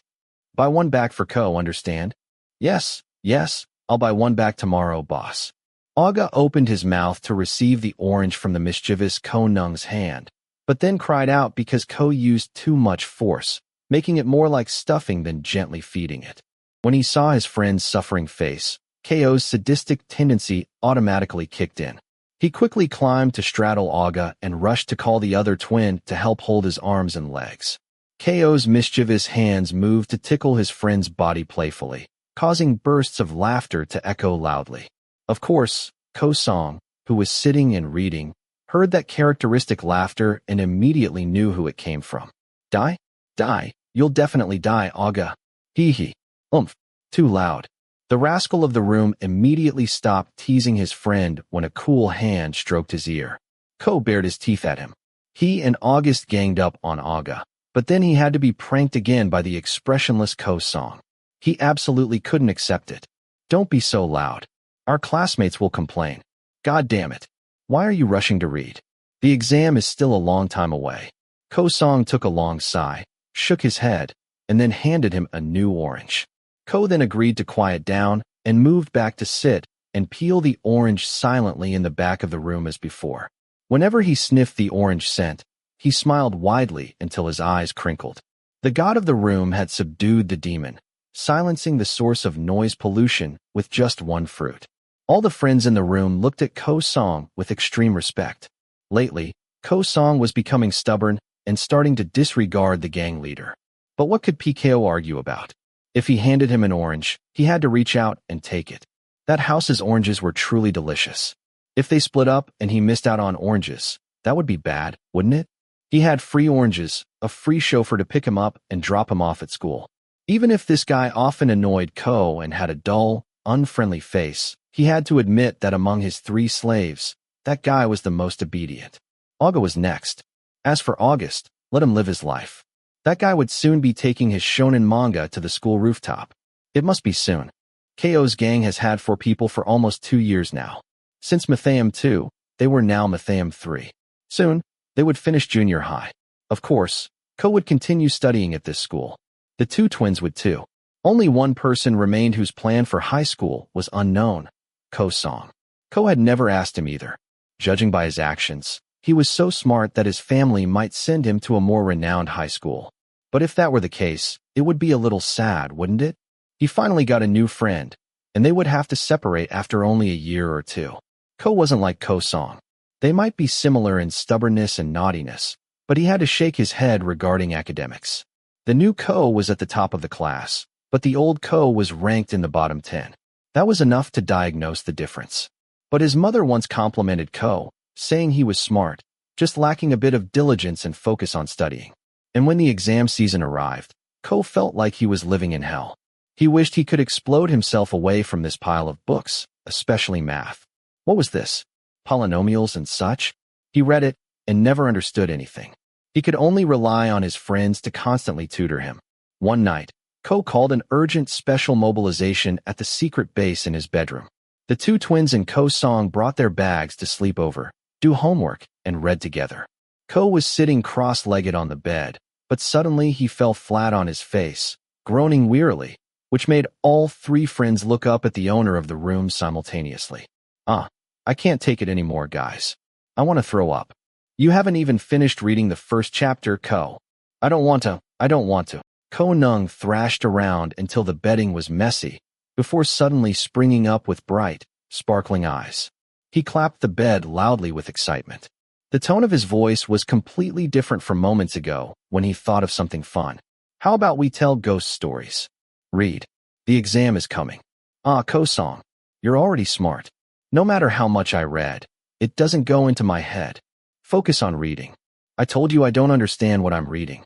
I've been reading all day. The owner of the bedroom cried out, resting his face on his bed. August saw this and smiled. He got up, walked over, and gently poked him. He waited until Ko looked up and then held up the book in his hand. The mischievous Ko blinked rapidly, tilting his head in confusion. Which part don't you understand? I can teach you. You're going to teach me, Aga? Yeah. Do you even understand it? More than you do, for sure. Fine. Come on. If you teach Ko and I don't understand, you're dead. Sure. Ko, please pay attention to my tutoring too, okay? August smiled faintly and then moved his books and notebook to lie next to Ko on the bed. He used his pencil to point back and forth on the page and in the book while explaining the methods. Then he had him try various problems. Downstairs, only August and Ko Song were left reading quietly in separate corners. August put on his headphones and focused on reading without paying attention to anything. Ko Song glanced at the two of them quietly and then bent down to read his own book. It was then that Ko Song frowned because he started not to understand something. It wasn't the content in the book, but a feeling inside himself. It was true that the two twins and Ko Neung had known each other for a long time, but it seemed that Aga was closer to Ko. Compared to Ko Song, who came later, he seemed to be less close to Ko Neung than the two twins. Perhaps even less close than some other classmates who weren't in the group. Is the rice not delicious, son? Ko Song blinked slowly. He pulled his eyes back up to look at his mother, who was putting things away not far away. Seeing her smart son chew his rice distractedly like that, she started to feel suspicious.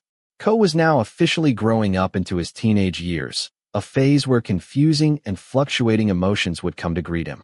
As a mother, she had to keep track of changes in every step of her son's life. She admitted that from childhood until now, her son's social development hadn't been very good because she and her husband moved houses quite often. In elementary school, Ko attended the first school for only a year or two before having to move to another school and then moved again. Moving so often meant Ko didn't have many friends. Plus, he was an only child with no siblings to talk to. So, he could only read books and stay indoors all day. He didn't go out and play like other children because he was afraid of being the new friend, afraid of being the odd one out among a group of people who already knew each other well. Her son had always been alone. Until recently, when they finally settled down in this house. She had already decided that this would be the last move. This time wasn't just renting a house as before, but buying a second-hand house and investing in renovations until it was comfortably livable. At first, she was concerned about whether Ko would still be able to make friends after moving here. But she was happy to know that Ko and the neighbor boy had become friends, and he even had a group at school. At least Ko would get to have a teenage life like others. What is it, dear? It's nothing. You know you can consult Mom about anything, right? Yes. She reached out and gently stroked her son's head. Ko didn't answer anything. He just finished his meal and walked over to put on his backpack, ready to go pick up his mischievous neighbor friend and cycle to school together. Ko turned to say hello and walked to pick 2 or 3 of the ripest oranges from the tree, put them in his pocket, and wheeled his bicycle out the front door. She heard the chattering sound of the neighbor boy coming from afar, and then saw that boy jump onto the back, holding her son's shoulders and waving cheerfully. Seeing the children happy and having fun appropriate for their age made the mother smile. She walked back inside the house, clearing the plate of rice that still had more than half the food left. She thought about her son's troubled expression and the change in his demeanor this morning, before muttering, "Or, he's getting to be a young man, huh?" Yes. Finally, Matheum 3 is over. Not yet. There's still the last day of exams. No. Can you stop crushing my dreams, August? I'm telling the truth. We still have that hell known as mathematics. Math. Yes, math. I'm totally dead. Ko is utterly dead. Just like that, the midterm exams had quickly led to the final exams. The children's final exams started early in the year. Although a month had passed since the new year, there was a weather forecast predicting a large storm that would cause the temperature to drop all week. The children who heard the news in the morning immediately nodded in belief. They rushed back to grab sweaters to wear. When they came outside, they encountered a dark sky with no light from the sun. It was an extremely comfortable day for the children to sleep. Actually, this was exam week. Today was another exam day, but there was only one subject in the morning and one in the afternoon. It was good that today only had easy, relaxed subjects. 1-credit classes where a grade of A was given easily. Ko only studied a little and could still do it. Only tomorrow's last exam was worrying him. He read and reread it until he felt sick, but the worry wouldn't go away. Because of this, after the exam, Ko's gang decided to meet up to study for an hour or two in a classroom not being used for the exam. They stayed huddled in there to find a place that wasn't too cold to sit and read together for the last day, before everything ended and the blissful summer break arrived. Of course, the smart Ko started complaining again. He made a face while working on the problems. He was back sitting hunched over the table with Ko-song. The two twins were already fast asleep. He tried to concentrate on studying to compete with his friend, but when he couldn't do it or got too lazy, Ko simply dropped his hands and leaned into the friend next to him. Ko was wearing his cool red jacket again, but it still wasn't as warm as Ko-song's black jacket. Ko's small hand slipped into the same pocket without asking the owner for permission. He leaned in, resting his arm and rubbing his face against Ko-song's warm jacket. Then he closed his eyes, letting out continuous hee-hee laughs. "Are you cold? My hands are cold. Where are your gloves? I don't want to. It's too much hassle to take them off and put them on." Silence. "Why? Aren't you letting me borrow your jacket pocket anymore?" Ko slightly moved his face, looked up at the person he was snuggling against, and blinked rapidly a few times, until Ko-song turned his face back to the book in front of him. "No. If not, then don't tell Ko to wear gloves. I'm not telling you to." Ko-song denied it briefly and bent down to continue reading. It wasn't very convenient, because one arm was occupied by the wicked devil, leaving only one arm that he could use to read. As he kept reading, he felt the mischievous PKO leaning his weight more and more heavily on him. "Sit properly. I'm sleepy." Silence. Ko-song. Are you going to study elsewhere for high school, Matham 4? "I'm studying here." "Really? Is that true?" "MHM. Mom said we're staying here. Not moving anymore." "Yay. Are you happy?" "Of course. If one slave is missing, Ko will be in trouble." Silence. "Plus, I'll miss out on oranges." No, I don't want that." Silence. "We finally became friends. It would be bad if we separated again, right?" MHM. Ko-song. MHM. I'm listening. We'll still be close like this in high school, right? You can't join another gang. Are we friends already?" "Of course. We sleep over at Ko's house. How can we not be friends, you idiot?" Ko grumbled before yawning widely. Whenever winter arrives, his energy is always low. Ko leaned down and put more weight on him. His eyelids grew heavier and heavier. Ko-song moved to adjust their position. Ko slid down to lie in a heap on his friend's lap, eyes closed. The rascal had completely shut down. The other chair they had been sitting on was pulled over to extend the resting space. The gang's boss curled up tightly, still, like a small animal hibernating in winter. The hands that had been tucked into the pocket were now tucked into the storage space under the desk, which looked very funny. "Sleep properly," Ko-song said, pulling those two hands out. He took long breaths, creating puffs of mist. He let the mischievous Ko rest his head on his lap. As for himself, he continued writing diligently in his notebook with his free hand. But then, Ko-song completely froze when the hand that was holding Ko's was now lifted up and hugged close to his face, right up against his lips. Ko's hot breath blew onto it, making him feel warm. The slave's thumb accidentally moved back and forth, rubbing against the soft lips of the subdued orange devil. Then the mechanical pencil in his hand dropped onto the notebook. The hand that had been holding it now moved to cover his own face subtly. It felt like some heat was distracting the smart Ko-song from continuing to read. It was extremely annoying. He had to refocus several times to get through each page. In the end, the mischievous Ko didn't read for another day because he just slept. When he got home, he stomped around, angry at the winter weather that made Ko too weak to read. So, he had to rush to catch up on reading later, making his head spin. He was exhausted, but he clenched his teeth and told himself that it would all end soon. The awaited summer break was coming. The time for the end of junior high. He was about to step up to become a high school student. The next morning, the mischievous Ko woke up, showered, and got dressed very early so he wouldn't be late for the exam. But then he had to stand frowning in confusion when he found out that the smart Ko-song wasn't awake yet. He could only scratch his head. Ko-song's mother said she would go wake him up, so Ko had to agree to go back and wait at his own house first. It was really strange. Did that guy read too late into the night? Knock, knock. Ko, time to wake up, son. Your friend is waiting. Why, yes. I'm awake. Did you go to bed late, dear? Silence. Hurry up, or you'll be late. Yes. After agreeing, he heard the sound of footsteps moving away. In the middle of the clean and tidy bedroom, Ko-song, who had sat up on the bed, could only cover his face and massage his temples nonstop.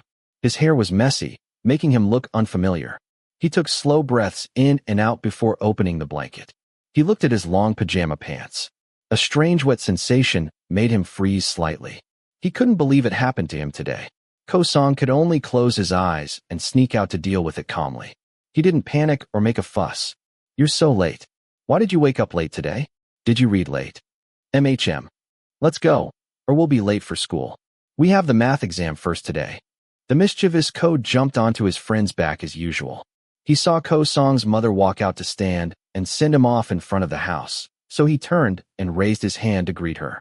His mother briefly waved, wishing them luck on the exam, and then turned around to walk back into the house. She smiled faintly and shook her head when she saw the wet pajama pants hanging on the clothesline. This morning, she saw her son quickly sneak out to wash them before showering and getting dressed, and then going out to act as a chauffeur for his close neighbor friend. He's becoming a teenager, isn't he? And that's when the third year of junior high ended. One boy had officially grown up into a young man. Chapter 9. Bored, so boring. Ko whined into his favorite fan and threw himself down on the wooden deck in front of the house again. The hot weather during summer forced him to drag his trusty fan out to blow on his face. Ko Neung, the mischievous one, lay there open-mouthed, exposed to the elements. He wore a sleeveless shirt and brightly colored shorts, watching cloud after cloud drift past his eyes. The blue sky was so pleasant to look at that he almost drifted off to sleep several times. This break was more boring than usual. In the almost 3 months before the new term started, Ko would become a 10th grader, Matham 4. He would grow up into a young man, no longer a little child chasing after others. Thinking about it made him secretly feel like he was stepping into an older age, which sometimes made him feel unaccustomed. In the blink of an eye, he'd be in high school. Soon, he would have to get a new identity card, changing his title from Dekchai, boy, to Nai, Mr. Everything felt unfamiliar. During breaks like this, when relatives visited, they often teased him, saying he'd grown up into a young man. Ko could only give a dry laugh. Looking at himself, he could only wonder if he had really grown up. The fun of his elementary and junior high years was still there. Normally, during every summer break, Ko would go out cycling and playing with his gang of best friends. But this year was different. The two twins didn't visit and play together much. Deep down, they probably knew that since they were older, it was too embarrassing to go back to playing silly games like when they were kids. Yes, the mischievous Ko Neung himself felt that nothing was fun to play anymore. He was about to become a 10th grader, after all. It wasn't appropriate to run around on the lawn like he did in elementary school, but he still secretly wanted to play with his friends. There were times when they dropped by to watch movies or read comic books together. Ko noticed that the two twins were undergoing physical changes. They had grown much taller. Before he knew it, they were much taller than Ko.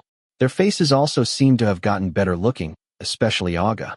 Since he became an athlete, he exercised even more, which caused his physique to develop all around.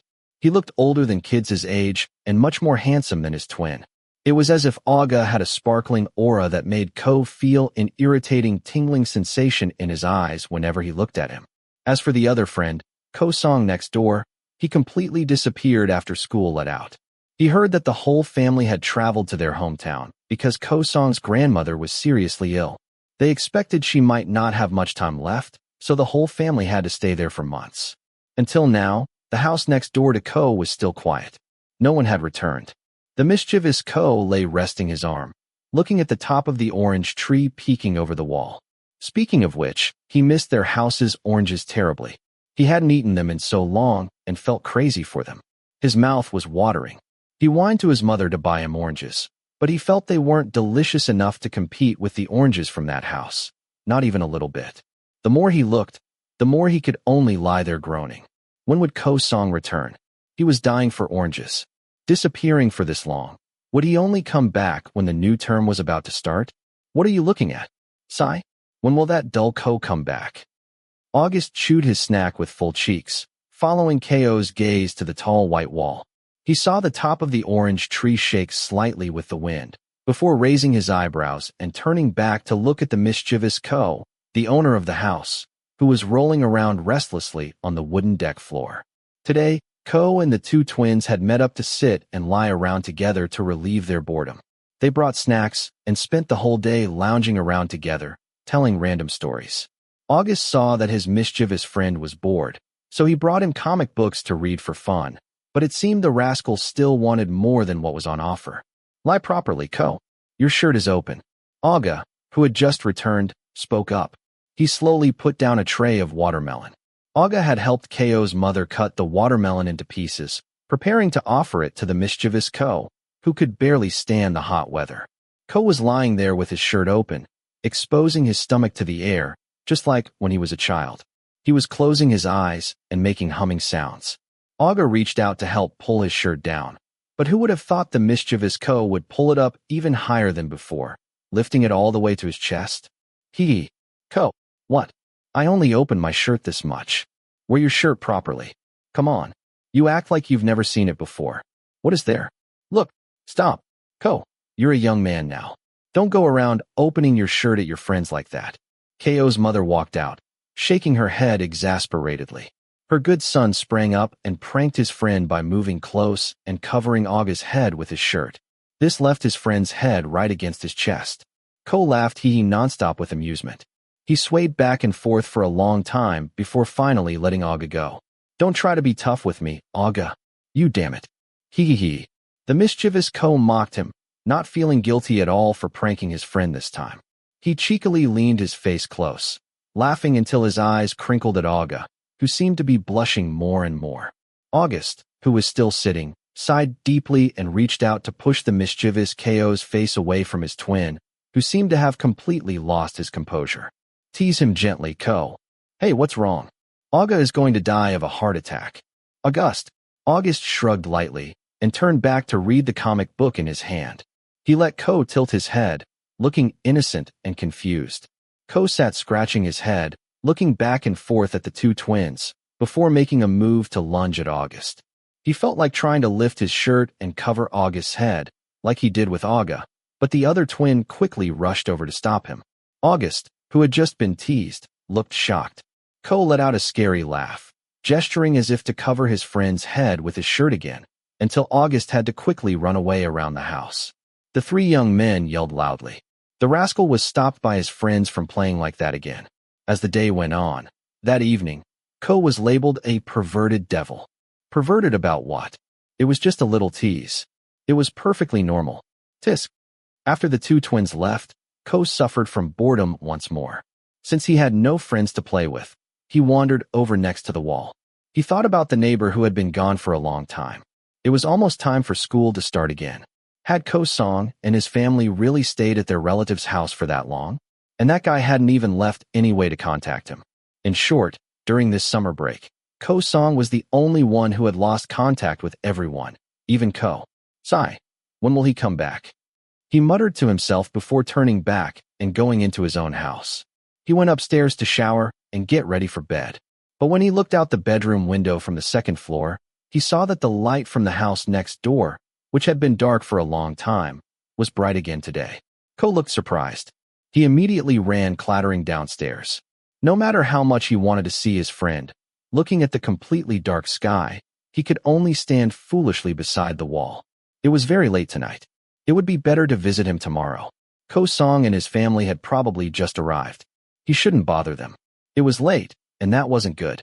Just as Ko was about to turn back into his own house, an orange suddenly fell plop onto the front lawn. Of course, the quick-eared young man immediately spun around, grabbed the orange, and held it with joy. He sniffed the fragrant scent from the orange peel for a long time. Then he quickly ran to the front gate of his house. There, he suddenly saw the shadow of someone waiting. Ko, who had just finished showering, opened the gate, leaped out, and immediately hugged that person tightly. "Oh, Ko Song, I missed you so much." Heavy. Let Ko give you a kiss on the forehead. No. Didn't you miss Ko? The mischievous Ko whined, wrapping both arms tightly around his friend's neck and embracing him like a baby monkey. He secretly heard Ko Song sigh deeply. Ko then pulled back slightly and looked up to see his friend clearly.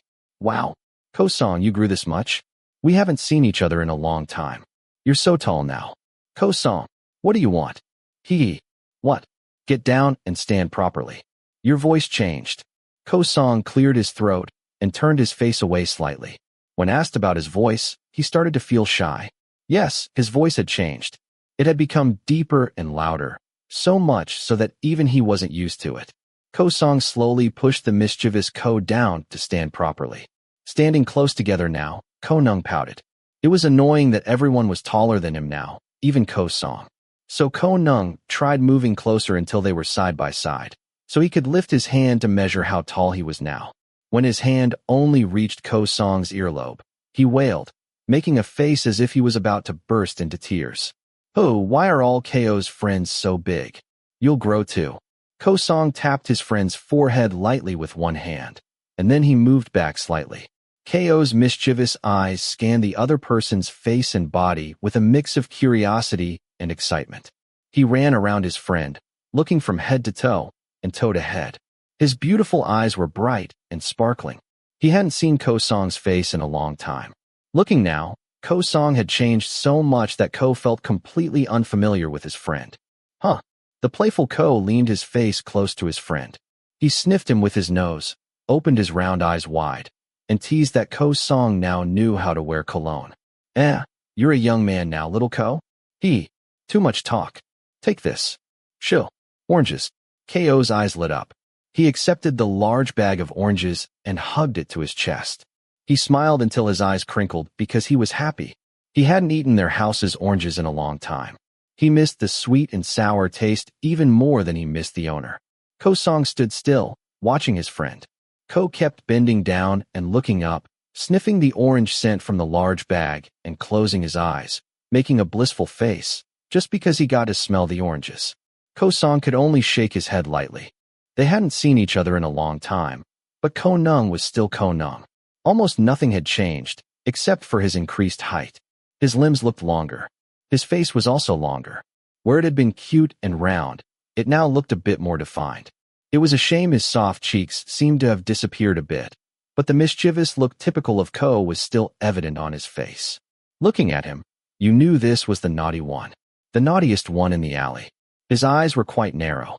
The outer corners of his eyes pointed up slightly, but the dark spot there was still in the same place and hadn't faded away.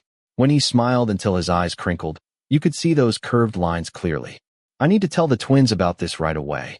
Silence. Get ready. When they arrive, they are definitely going to tease you. Tease about what? Psalm. Don't tease me. Psalm. Don't tease. Wait. I told you not to call me Psalm. Tisk. Ko made a mischievous, teasing face. He feigned a deep, low voice, mocking his friend. He wiggled his eyebrows when he saw Ko Song standing still and looking at him. When he looked down at the area around his neck and saw his Adam's apple slightly protruding, he felt even more amazed. Nga, you're a young man now. Watch it. Sai. Who was it who played Songkran in front of Ko's house before? He was small and scrawny, only this tall. He stood here pretending to be cool, holding that big water gun, Ko said and laughed to himself. He remembered the year Ko Song had just moved in next door. The two of them hadn't even talked yet, but they already disliked each other. Ko Song had been standing right here then. He secretly missed that little guy too. He wasn't used to him being taller than Ko now. Go inside now. It's late. Come see Ko at my house tomorrow. Yes. You promised. Yes. Excellent, Ko Song. Always a loyal slave to Ko. Hee hee. Ko chuckled and made a move to walk back into his own house. But after closing the gate, he stood clinging to it. He leaned his face out to talk one last time. One hand held the bag of oranges, and the other hand waved goodbye to his friend. Ko Song gave a faint smile and waved back slightly as well. Bye-bye. Bring Ko more oranges tomorrow, okay? I haven't eaten your house's oranges in a long time. Yes. Don't wake up late. Definitely won't be late. Go inside now. I know. Oh, Ko Song. Silence. Good night. Uh-huh. Silence. Good night, Crub. Whoa. Ko Song changed this much. Good night, Crub? Good night, Crub what? You're so handsome. Tisk. Chapter 10. The new term has begun, marking their first year as high school students. There's no more showing off new pencil cases. The trend they show off now has become, that one's organized. That one's organized. What is this? Ko stood with his arms crossed, wiggling his feet, looking at the other kids in the school. The new term only brought new things, new students, new friends, and a new atmosphere as a high school student. Everyone looked much more grown up than when they were in junior high. The mischievous Ko Neung adjusted his bag strap while looking at others with sparkling eyes, and then turned back to look at his own gang. It was good that this school wasn't divided into rooms for smart kids or good kids, but only into regular rooms for science math majors or arts language majors, and so on. Ko and the gang were reunited completely. They had lived through junior high together, and continuing into high school for 3 more years wouldn't hurt. The two twins, Aga and August, were tall and lanky. Wearing the high school uniform suited them. The older they got, the more their faces seemed to differ slightly, making it easier to distinguish who was Aga and who was August. As for the one other member, Ko could only secretly gasp to himself. He never thought that the dull, bookworm guy from that day would grow up to be such a handsome young man, radiating charisma everywhere today. When he walked over, it felt like he came with a spotlight. Speaking of which, he didn't look like he walked. He looked more like he floated to school. When he stopped in front of him, Ko's small nose immediately twitched. He wore cologne again. Come here. What? Let me smell you. Silence. You smell so good. Ko Song froze slightly when the mischievous gang leader pulled his arm close and moved his face to sniff the faint fragrance from his clean white school shirt. Ko Neung's eyes widened, ready to open his mouth and say this and that nonstop. But because Ko Song was quick to realize this, he quickly handed him an orange from his house. Ko Neung then agreed to quiet down, turned back to peel and eat the orange, welcoming the new term. He waited until it was time to line up at the flagpole. The mischievous Ko walked with a large piece of orange peel stuck on his head, smiling cheerily in a good mood. Anyone who walked past could smell the faint orange scent wafting through the air. Ko Song's oranges were truly both fragrant and sweet. The flagpole activity was quite long. Ko suddenly seemed to develop an attention deficit. One moment he was fidgeting. The next moment he raised his hand to play with this or that friend. The next moment he twisted his body slightly and smiled broadly at Ko Song, who was standing next to him. The next moment he pretended to measure his height against his friend. He also kept chattering nonstop until Ko Song saw the teacher make a move to walk closer and warned him softly. Don't talk yet. Whoa. Ko Song was frowning and scolding Ko. How dare he? How arrogant. No, it's so boring. The teacher won't mind if we just talk this much. The teachers are bored too. Why else would the teachers be talking? Look. The teachers are talking. Why don't you stick your finger out at the teachers? You only do it to me. Silence. Are you rolling your eyes at me? I'm not doing it. Watch it. You're a 10th grader now, and you're being disobedient to your boss?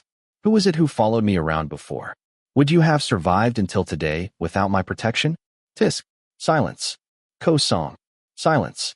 Ko Song. Talk to Ko.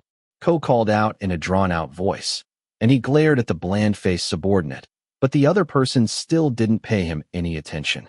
Furthermore, he turned his face away and didn't make eye contact with Ko. He couldn't even get him to talk to relieve his boredom. He wanted to talk about what Ko-song did during the past break, since he had disappeared for months and only returned a few weeks before school started. They missed out on playing together. The summer break without Ko-song and the oranges from that house was a very colorless and boring season for the mischievous Ko-nung. Don't you miss me at all? Silence. But I miss you so much, Ko-song. I want to play with you. I want to eat oranges with you. Silence. Since we're grown up, you don't want to play together anymore. Is that it? Finally, Ko-song agreed to look back at him again, but he still didn't say anything. Ko's mouth was pouting.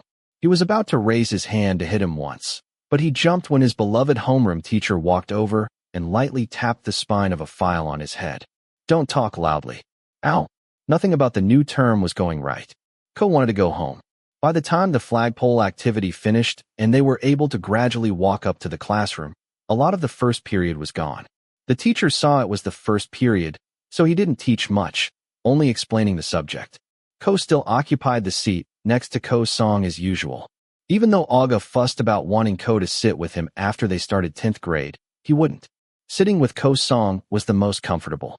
Whenever the teacher assigned work, he didn't have to think hard. He would just copy it. Hee.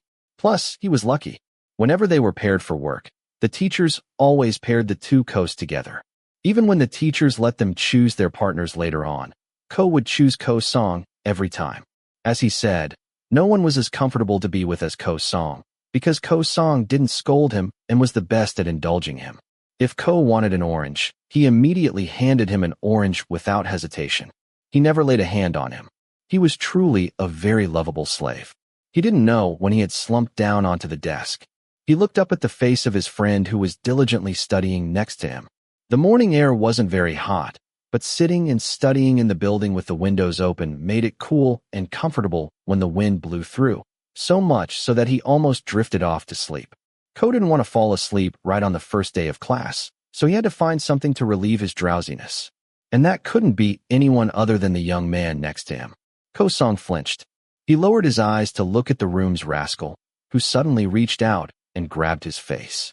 The other person's fingertips poked and tapped everywhere mischievously. Ko-nung's round eyes scanned everywhere, as if he was interested in his friend's changed appearance.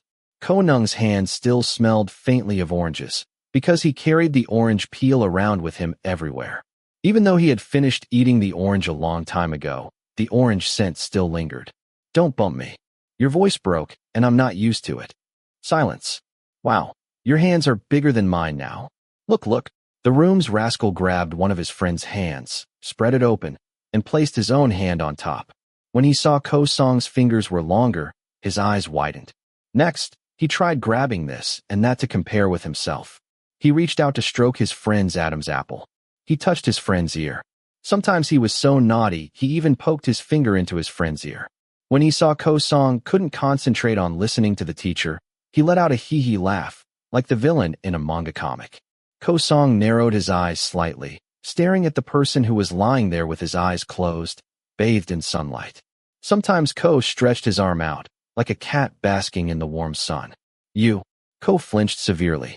He quickly sprang back up to sit up straight when Ko-song retaliated for his naughtiness by running a finger along his spine from the nape of his neck to his tailbone.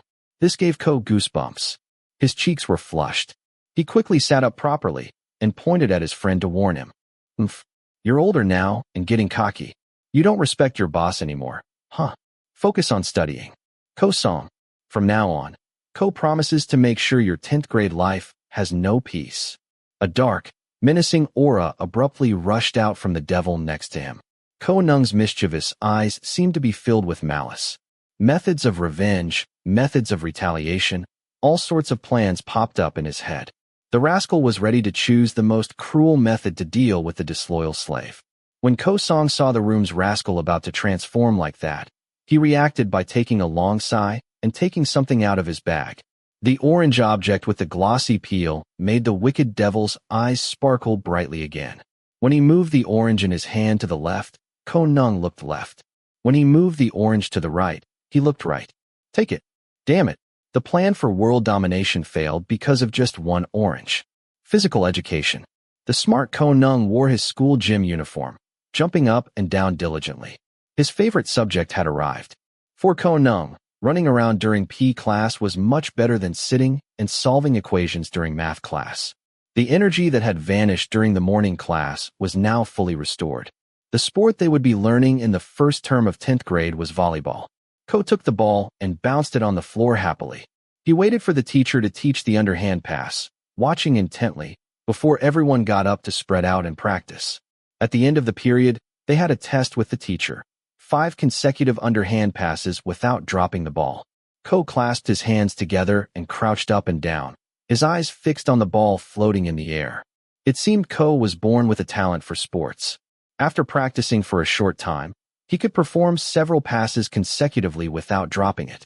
He smiled happily, showing off his newly discovered ability to everyone. Ko's test went well. The same went for Auga and August. Only that nerd hadn't gotten anywhere. Ko, as the gang leader, truly couldn't stand seeing his subordinate failing at something. He dropped the ball after one underhand pass, so Ko felt he had to get up and teach him, or else they would be embarrassed in front of the other friends. Ahem, ahem. Do you want Ko to teach you? Ko sat with his chin resting in his hand, smiling. Ko Song nodded obediently in response. Ko then got up and walked over to him. He dusted his hands a few times and cleared his throat. He taught Ko Song with a look and tone as if he were a pro from the national team, teaching him in person. You have to hold your hands like this, place your feet like this, move like this. He taught in detail, without missing anything. Ko moved close, held Ko Song's hands and arms to ensure the correct posture, made eye contact briefly, and then stepped back to stand with his arms crossed, observing the result of his instruction. It didn't work. Ko Song couldn't play volleyball at all. No matter how hard he pushed it, it wouldn't go. One hit, one drop. Ko tried his best. In the end, that class finished with Ko Song only managing 3 consecutive underhand passes. The mischievous Ko Neung was afraid his friend would be sad, so he quickly walked over and stood next to Ko Song. Ko Song glanced at him slightly, before looking down at his own arm, which Ko Neung had looped his arm through. They walked out of the gymnasium together. The last class of the day was over. There was nothing else left to do, so they would have to go their separate ways home. The small Ko was afraid his friend was sad because he didn't score well in PE, so he walked with his arm linked through his friend's, comforting him with various reassurances. He even bought him a sweet drink. He tried his best to please Ko Song because he was afraid a nerd like Ko Song would be depressed for not scoring well today. It's okay, it's okay. You didn't lose many points. Yes. We'll get points elsewhere. You can serve, you can set. Silence. Ko will teach you himself.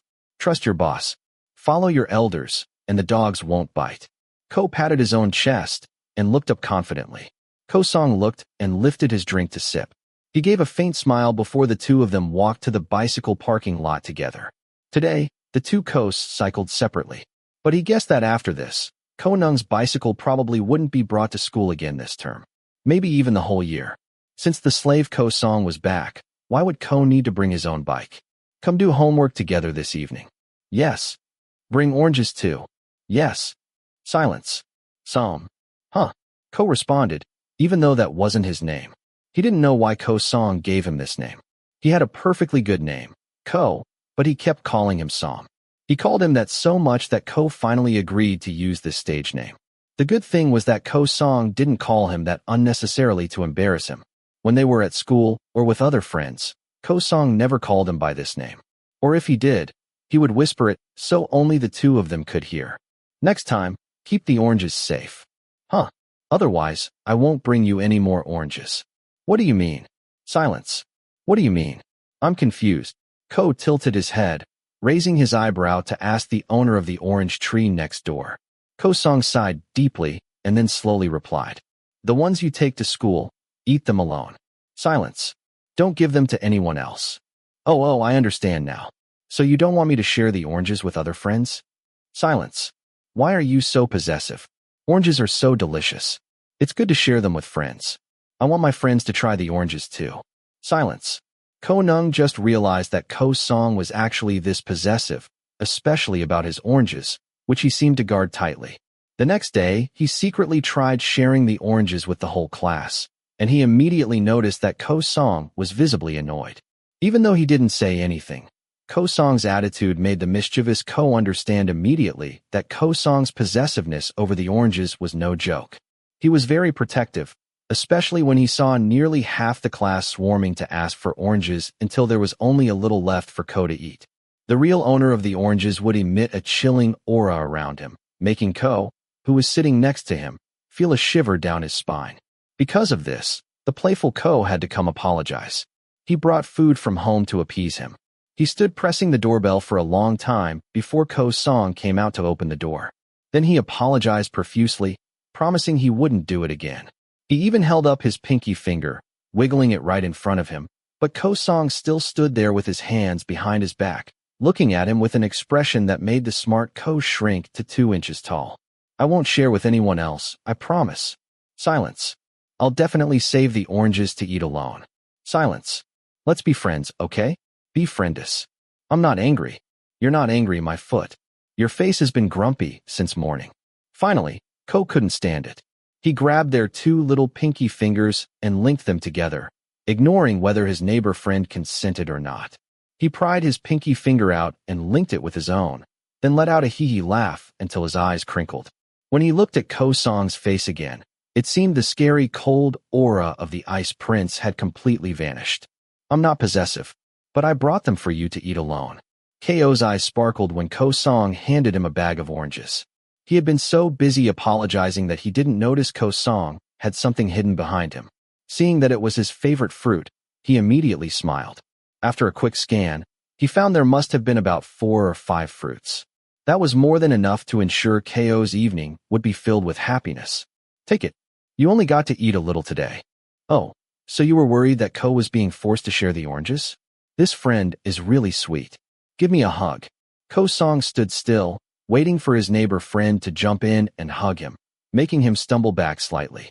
The mischievous Neung's laughter rang out nonstop. He smiled so wide that his eyes crinkled.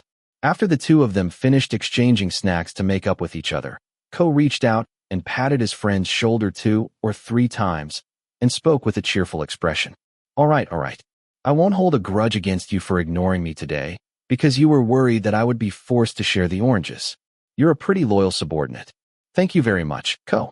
Bring some more for your boss tomorrow, okay? I promise I'll secretly eat them so no one sees, and I definitely won't share them with anyone. MHM. Thank you so much. Don't forget to do your homework. Can I copy it tomorrow morning? No. Please. Silence. Please. Let me copy it, please. Ko-song could only sigh and slowly close his eyes. He let the mischievous friend run home hugging the bag of oranges happily. He secretly heard singing alternating with giggling ringing out loudly.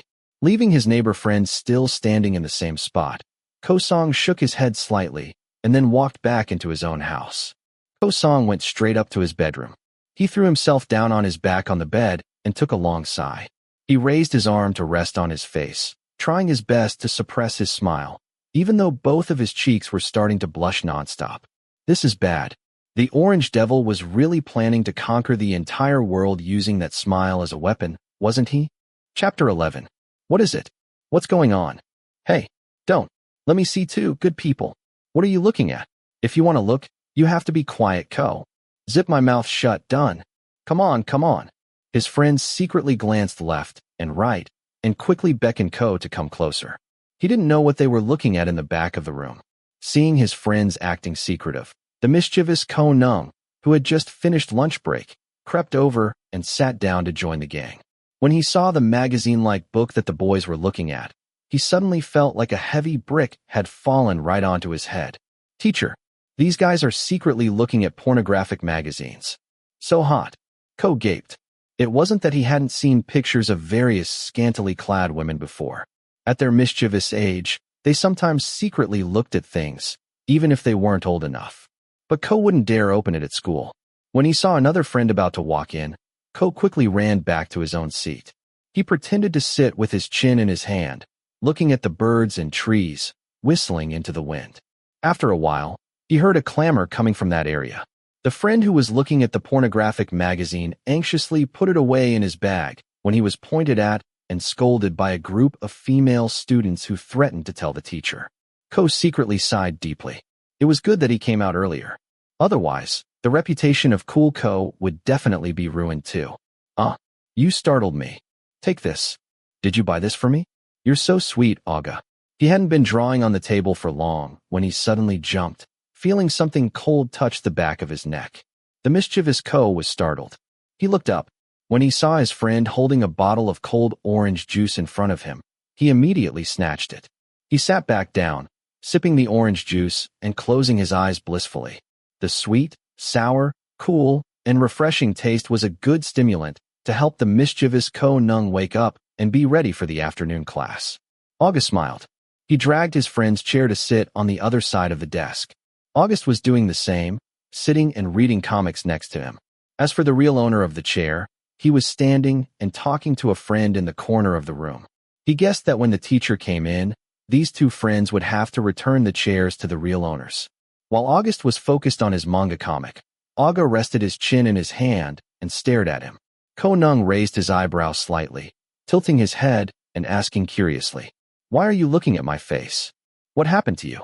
Aga's index finger gently touched the soft tip of Ko Neung's nose, poking it 2 or 3 times.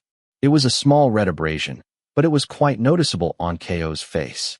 Aga smiled widely when Ko Neung's eyes followed his fingertip until those round, black eyes slowly moved toward each other cutely. "Oh, Mom said it's a blackhead. But at first, I didn't know. I rubbed it with my finger and squeezed it out until my nose was red and completely abraded." "Wow, Ko has blackheads now. Don't tease me." "Haha. I won't tease. Aga laughed heartily. He saw his friend swat his hand away and grumble. Ko raised his hand to cover his nose, preventing anyone from poking it again. Yesterday, he was looking in a small mirror aimlessly and saw something like small bumps on his nose. The more he squeezed, the more white fat came out, which made him keep fiddling with it. After a while, he kept doing it until his nose was completely red. When Mom returned from work and saw her beloved son rubbing his nose until it was bright red, she couldn't help but teach him. She immediately explained all about acne and pimples, applying various creams to treat the abrasion. Ko remembered some of it. Well, if he got pimples again next time, he would just go sit and let Mom apply medicine for him. Ko Neung hadn't been chatting with the two twins for long when the last member of the group followed them up. Ko Song was still the calm and proper Ko Song, cute for speaking little, adored by the teachers, and always a target for teasing by Ko Neung. As soon as his friend sat down next to him, Ko's small arms wrapped around his friend's neck, knowing exactly what to do. Ko Song, who was about to take his books out of his bag, stopped immediately. "Orange." He finished speaking and immediately held out his hand asking for one, wiggling his eyebrows mischievously. Ko Song sighed deeply and slowly pulled out the round fruit from his bag, placing it on the small, mischievous hand of Ko. With both cold orange juice and fresh, whole oranges, Ko smiled even wider until his eyes crinkled happily. Who could spoil Ko better than Ko's own friends? If he said he wanted oranges, he had oranges to eat. They were truly loyal subordinates to their boss. The teacher walked into the room, and the time for the new class began. Ko sat drawing in his own book, adding details, while Ko Song studied intently. The mischievous Ko was just yawning widely, encountering only boring subjects. He let his mind wander, resting his chin in his hand and drawing, dozing off on the desk countless times. When he glanced at his friend next to him, he thought of something fun. He tore a piece of paper from his notebook, scribbled something on it, crumpled it into a ball, and dropped it right onto the middle of Ko Song's book page. The person who was concentrating on studying stopped immediately, glancing at the person who sent the paper ball. The mischievous Ko Neung smiled creepily. Ko Song wanted to focus on his studies, but he couldn't help wondering what Ko Neung had sent him, so he agreed to put down the mechanical pencil and slowly unfolded the paper ball bit by bit. "Have you watched porn before? Pervert. Come on. Tell me. I want to know, Ko Song. Please. Focus on studying. Please." Silence. Ko pouted. Ko Song ignored him and crumpled the paper, dropping it into a small slot in his bag as if it were a piece of trash. He went back to sitting up straight, concentrating on his studies. He let Ko slump down and fuss on the table next to him. Ko Neung's naughtiness wasn't limited to that. This time, he slowly propped up a book to cover them and edged closer to the good boy Ko Song. Ko Song looked up from his book again and froze when he saw the mischievous friend peering at him nearby. You've never watched porn before, right? Silence. Do you want to go watch it at Ko's house this evening? Silence. Ko finished speaking and blinked rapidly. The mischievous person only wanted to see his beloved, naive, and worldly unwise bookworm friend, Ko Song, open his eyes and ears a bit. He lay there and peered at him for a long time, until everything ended when Ko Song put down his mechanical pencil and reached out to gently stroke his earlobe and the back of his neck. With just that, Ko turned into liquid, lying flat on the table obediently. He chuckled softly because he felt ticklish. Both eyes narrowed into crescents. He completely forgot about the naughty things he had just said to his friend. Don't be naughty. I know. Focus on studying. I know. Sit properly. Can't I sleep and study like this? The teacher has looked over a few times. Sit properly. Scratch my ear, please. Silence. Please. Ko smiled faintly, laughing to himself. He lay there with his eyes closed, not afraid that the teacher would walk over and scold him. He let his friend next to him rub his small earlobe back and forth. The first period passed, and the mischievous orange devil didn't understand anything. He didn't know what they learned or what the homework was, except for lying there with his eyes closed, letting the other person scratch his ear. The mischievous devil did nothing else.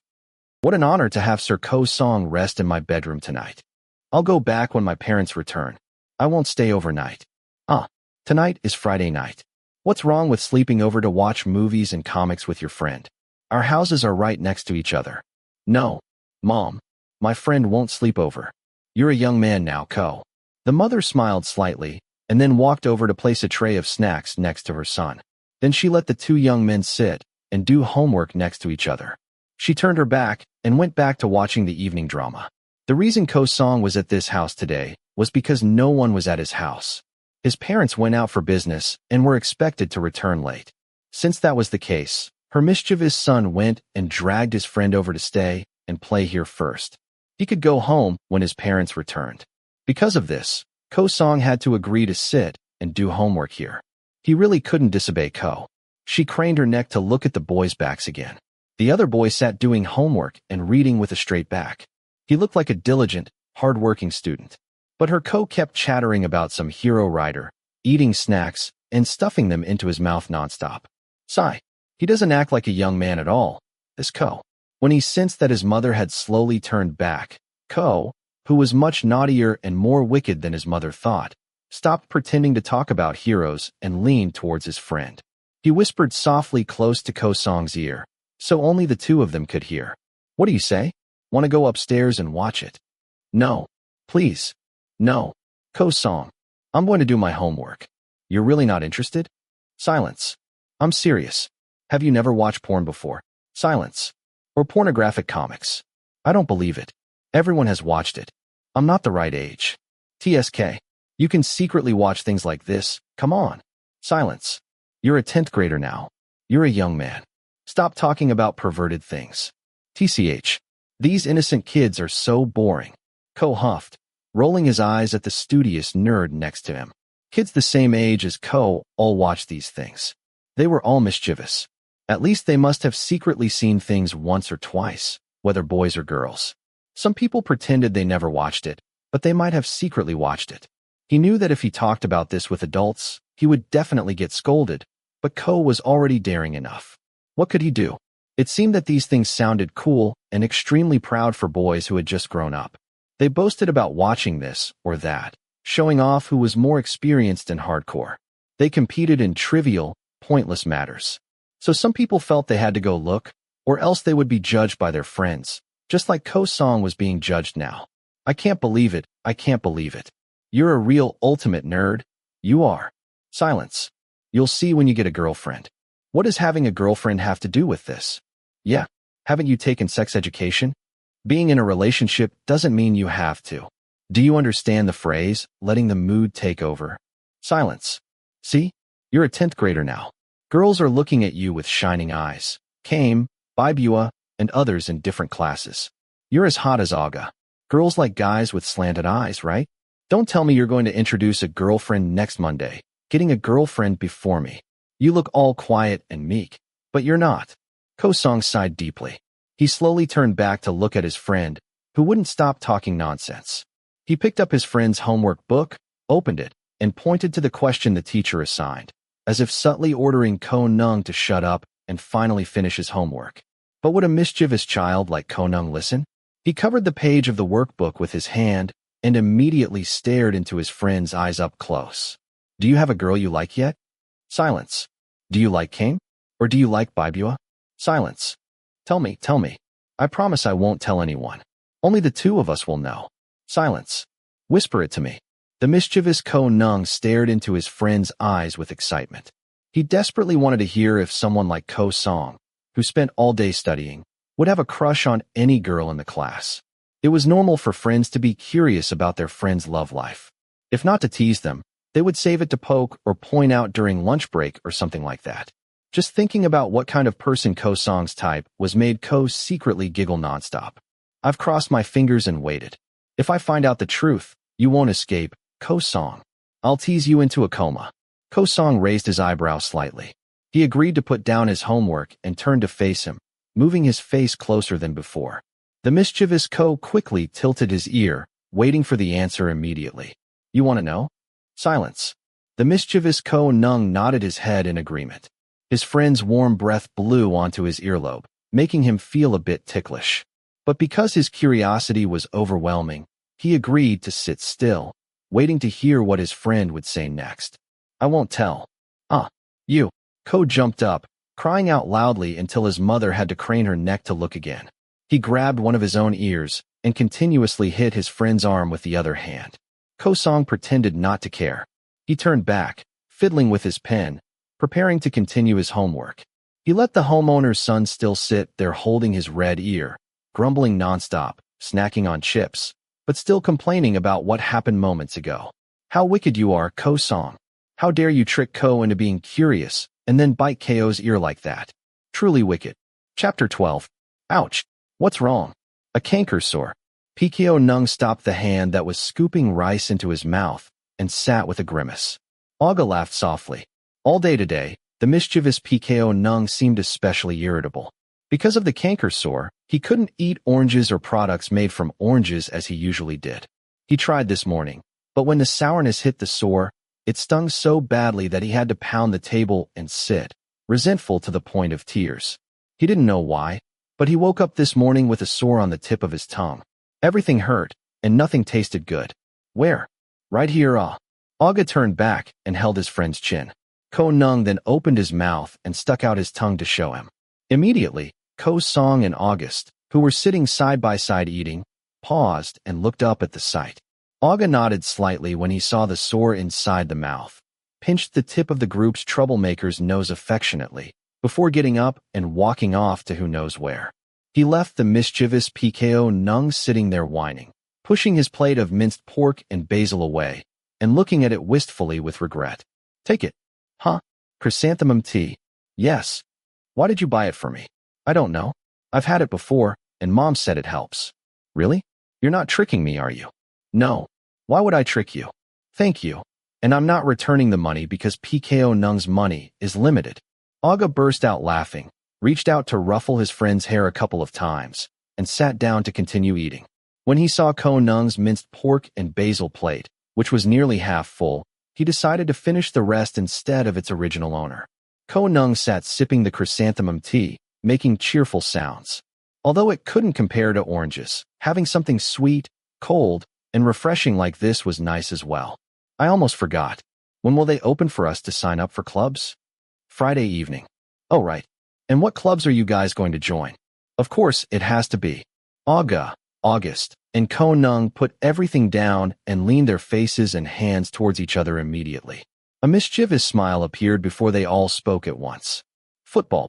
Ko Song let out a long sigh. He sat listening to his three friends talk about this and that. He wasn't very interested in sports, so all he could do was sit and eat quietly. The twins and Ko Neung seemed very excited that they were now 10th grade students and would get to play on a more serious football team than they had in middle school, competing against various teams, experiencing the feeling they had long dreamed of, the atmosphere of fun and the cheering from the girls on the sidelines. The more they thought about it, the more their eyes glazed over with happiness. What about you, Ko-song? Ah, don't even bother asking. For someone like you, there's no escaping the library, I'm sure. Yes, no escaping. Ko-song intended to avoid all the fuss by choosing to become a student librarian, spending his days immersed only in books, silence, and the musty smell of paper. Such a simple, utterly boring life was not to the mischievous Ko-Neung's liking at all. Oh well, people like different things anyway. If Ko-song wanted to be a bookworm, guarding the library day and night, let him be. After finishing their meal, the four young men walked back up to the building to prepare for their afternoon classes. Leading the gang, of course, was the cool PKO Neung. While bragging on and on about getting his first phone in life, his mom told Ko-Neung she'd take him to buy one this weekend as a welcome gift for the young man. PKO Neung was overjoyed. He had already decided he wanted the model that was most popular right now. It had to have Bluetooth, a camera, and an MP3 player. Otherwise, it wouldn't be cool. Because he was so engrossed in daydreaming about his phone, he missed a step and tripped on the stairs. Ko-Neung fell backward, unprepared.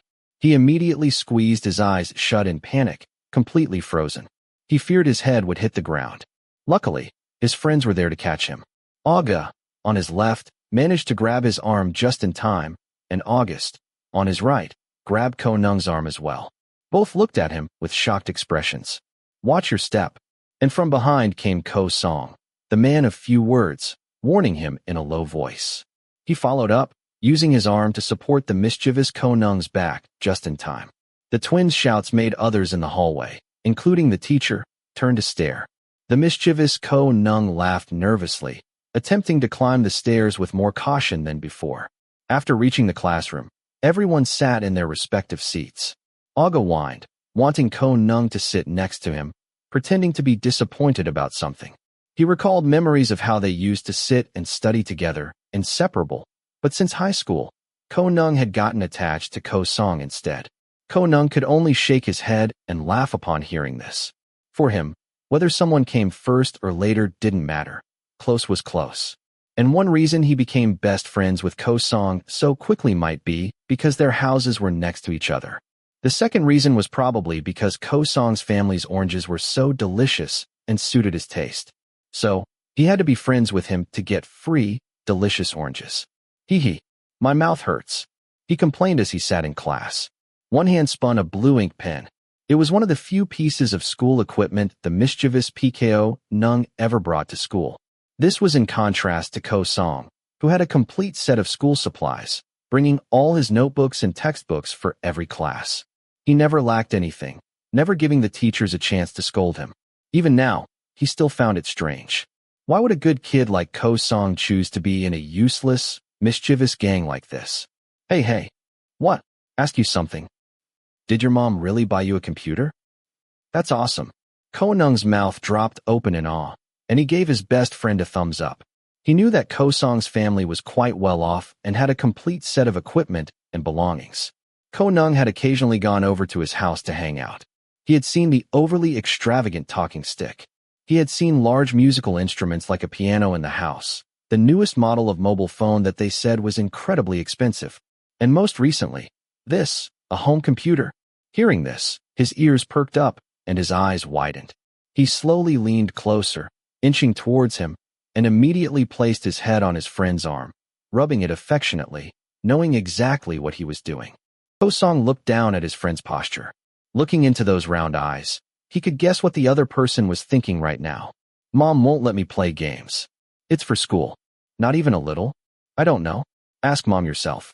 Oh, only keeping it for study is such a waste. Ko-Neung pouted jealously. Ko-song's gentlemanly life was starting to look much better than his friends. Ko-Neung thought his own life was already luxurious enough, just having a small TV in his bedroom and a CD player for watching movies privately. He had boasted about it to everyone he knew. But after meeting the real deal like Ko-song, Ko-Neung had to quickly retreat with his small TV and CD player. The room's troublemaker returned to his afternoon drowsiness. Because of the sore in his mouth, he couldn't eat oranges. In the end, all he could do was slump onto the desk, propping a book up to shield himself, and lying face down like that. He turned his face to look out the window. It was the rainy season now, so the sky was gray most of the day, and the ground was soaked. He was so tired of having to carry an umbrella to school. He never liked this kind of sleep-inducing weather. The breeze that carried the scent of rain touched his nose, feeling so comfortable that the mischievous Ko Neung seemed to be drifting off. He vaguely heard the teacher assigning some work and saying that they had a meeting in the afternoon, so they could only teach for half the period. Ko Neung's eyes were completely droopy. A gust of wind blew in, making him feel a bit cold, so he muttered softly, "It's cold. Cold. Yes. The teacher probably won't be back in time. The period will probably end first. You can sleep." Ko Song. "Yes. Can I sleep on your lap?" It sounded like a request, but in reality, it was just a notification. Because, in the next second, the naughty Ko Neung moved his head from the hard desk to rest on his friend's lap, using his own chair as a bed. He rested his head in his hands and closed his eyes. He thought he heard Ko Song sigh, but he didn't say anything. Ko Neung smiled slightly, secretly squinting to look at the owner of the lap. Ko Song was sitting, doing his homework and reading. One hand held a pen, writing furiously, while the other gently stroked Ko Neung's round head. Those touches were incredibly soothing. This personal slave knew well that besides his head, Ko Neung's small ears were another spot that helped him relax. So, he slowly used his warm hand to stroke back and forth, alternating between Ko Neung's round head and ears. The owner of the head slept with his eyes closed, resting his head on his friend's lap, silently accepting those gentle touches. Before long, the room's little devil easily fell asleep. No oranges today, but Ko Neung wasn't being stubborn or naughty. As long as someone stroked his head like this, all his mischief would stop, and he'd lie still for almost every class. II-3. It's amazing. CEC. Ko Neung's phone. Moi. The mischievous one still held his new phone in his hand. His mom had just bought it for him as a gift for the young 10th grade student to have his own brand new phone, not a hand-me-down from anyone. The functions were complete, perfectly suited for a cool person like Ko Neung. Today he went to Ko Song's house, sat, and flipped through a magazine, tapping in the download codes for ringback tones. He had spent so much on top-up cards. He bought a card and had his slave, Ko Song, use a 10 baht coin to scratch off the gray strip. Meanwhile, the naughty Ko Neung rolled around happily, playfully kicking his legs up and down, extremely excited about his phone, constantly touching it. "What are you doing?" Ko Song, the owner of the house, who had gone to prepare a plate of oranges as per his friend's order, raised an eyebrow slightly, wondering what his friend was sticking on the back of his phone. The friend then slowly held it up in front of him. It turned out to be a sticker from the photo booth they had used. The picture of the naughty Ko Neung grinning was now stuck on his personal belongings, marking everything as his. Ko Song sat down beside him, watching his mischievous friend lie face down, hugging a pillow, playing with his phone.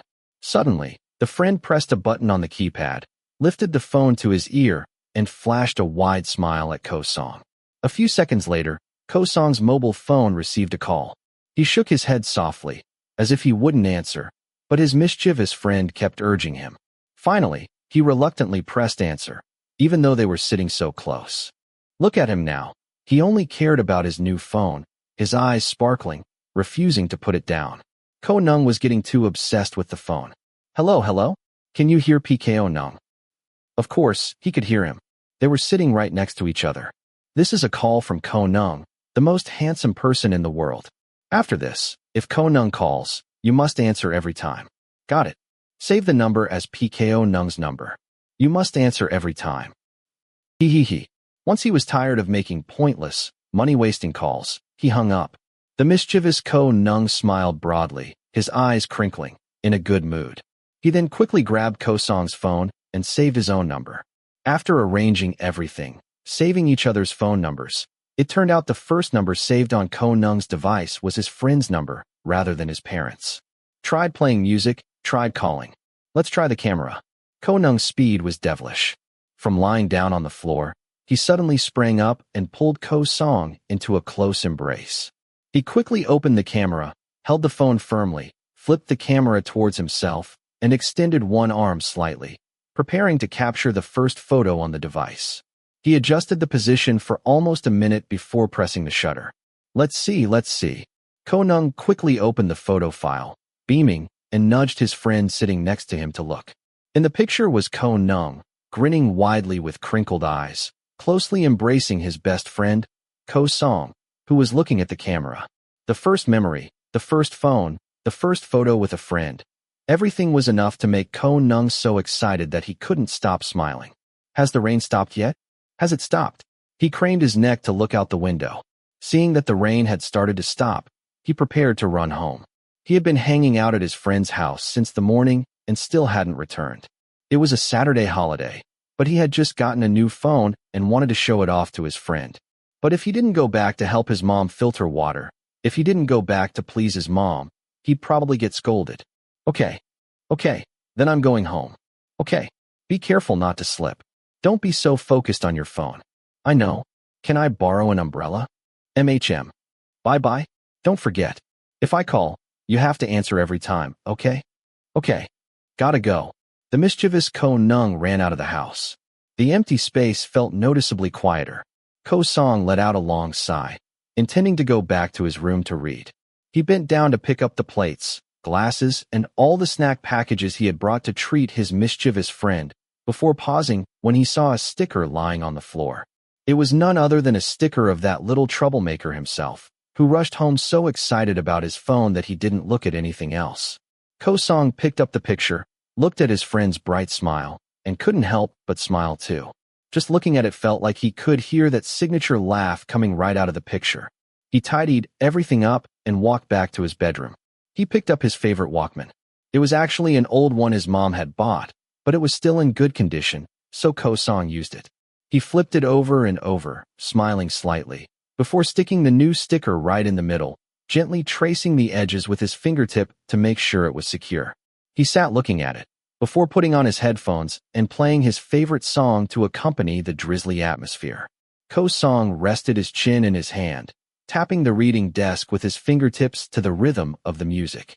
He looked out the window of his bedroom, past it to the window of the house next door. It seemed that after staring for a while, he could see a figure briefly jumping up and down on a mattress. When he recognized the shadow as the owner of the room, he shook his head softly, thought of someone's chatter, and suddenly couldn't help but smile. It belongs to Ko Neung. The mischievous Ko Neung had no idea that two of his stickers had been stolen. One was stuck on Ko Song's Walkman, and the other one was stuck on the body of the Walkman's owner. I want to die. I only told you to study for the exam. I want to die. Chapter 13. Ugh, Ko Neung, honestly. One day your mom is going to confiscate your phone because your grades dropped. August, can you stop being such a jerk? August shrugged, pretending not to care, pouting. He let the mischievous gang leader threaten him with such an arrogant posture. He had only told him to study because the final exams were approaching, but the naughty Ko Neung wasn't focused at all. He sat up straight for only 2 or 3 pages before slumping back down as before. He picked up a pen, placed it under his nose, and squeezed it with his lips. Aga, who was sitting next to him studying, saw this and chuckled, then reached out and affectionately rubbed his friend's head until Ko Neung's loud protests wouldn't stop. Will you two twins stop bothering me? Can't you study quietly like Ko Song? Ko Neung pouted, pointing to the other male friend who was still sitting ramrod straight, reading quietly with concentration. One hand held a pen, scribbling notes into a notebook in beautiful, neat handwriting. Even his rough drafts weren't messy. Ko Neung could only grimace at him. To this day, he still wondered what had gone wrong with this guy, causing him to mistake a windmill for a lotus and foolishly join the room's mischievous group. Ouch! Aga, stop teasing me. I'm not teasing you. You're always the one complaining first. I want to sleep. Get up and study first. Hurry up. No, don't bother me. Didn't you say new term, new person? Who said that? Aga and August looked at each other and could only shake their heads resignedly. Ko Neung deserved to call himself the leader of the mischievous gang. No one was more stubborn or challenging than Ko Neung. They had known each other since primary school right up to high school. Look, his lazy habit of studying for exams was still there and hadn't gone away. His friends always had to push and prod him to read his books. These guys love to pick on Ko Neung so much, damn it. Ko Song, silence. This guy never pays attention to Ko Neung either. Hello? Can you stop reading for a minute? It looked like Ko Neung was trying to find something to do to relieve his boredom. And of course, someone like Ko Neung disliked others teasing or provoking him, but he loved provoking others. And the first victim was none other than Ko Song right next to him. Because if he messed with Aga and August, those two would surely retaliate hard against Ko Neung. It wasn't like Ko Song. This one was overly compliant and extremely spoiling. No matter how Ko Neung teased or disturbed him, he never said a word. Your hair is long now, good Ko. The mischievous leader's hand reached out to play with his friend's hair. When he felt its softness, Ko Neung's eyes sparkled. He cried out in pleasure nonstop. Now hooked on his friend's soft hair, he just sat there touching it. It was clear he had completely lost interest in studying for the exam. Finished. Ko Neung's mischievous gaze swept across the side profile of his best friend's face. Ko Song, now that he had grown into a young high school student, had quite a bit of facial development. Ko Neung almost forgot the image of the skinny, lonely-looking boy who used to stand next door holding a water gun. Look, now that he was a young man, his bone structure was becoming clearer. A prominent nose ridge, lips, sharp jawline, down to his chin and neck, the area where his Adam's apple protruded like a small mound. Ko Neung's hand gently stroked the source of the deep, changing voice. His fingertips playfully smoothed over his friend's Adam's apple and neck. But this made Ko Song, who was intently reading, widen his eyes. Suddenly, his limbs seemed weak, and the pen in his hand immediately fell to the floor. Oh, the pen flew over there, young man. That's what happens when you write too hard. Ko Neung patted his friend on the back and chuckled. He checked the time on the large clock at the front of the room. He yawned widely, knowing that class would start again soon. So, he beckoned his followers to go to the bathroom with him. Only the twins went. Ko Song chose to stay put and read alone. After his friends left, Ko Song put his pen down on his notebook. He closed his eyes and took a long breath. He slowly raised his hand and lightly touched his neck, as if some warm heat still lingered there. Mischievous people are always unpredictable. Ko Song could only let out a long sigh and shake his head a few times. After being disturbed by his mischievous friend, his concentration had vanished from the book page. So, he had to focus again and reread from the beginning. And as his eyes moved to the 5th line, the tip of his pen slowly tracing the words, a commotion suddenly erupted from the front of the room, grabbing the attention of everyone still in the classroom. A fight is going on, guys. Who's fighting? Ko Neung's gang and some 9th grade kids. Ko Neung's gang, you say? How many people named Ko are there in this school? Ko Song jumped up from his chair and immediately walked out of the room. He remembered his friends went to the bathroom, so he headed straight for the boys' restroom. He was shocked to see Ko Neung fighting with a junior student in front of the bathroom. Other students, both male and female, were gathering to watch, constantly whispering. Ko Song didn't know what happened that caused the twins and Ko Neung to be fighting with a junior like this. So he quickly walked in and grabbed Ko Neung's arm, dragging him out of the circle. Coincidentally, the teacher arrived just then, and all the chaos ended there. There was no further aggression towards each other. Ko Song lowered his eyes to look at the person he was holding back. The naughty Ko Neung now had no trace of a playful or mischievous look in his eyes. He looked intensely angry, furious, and highly aggressive.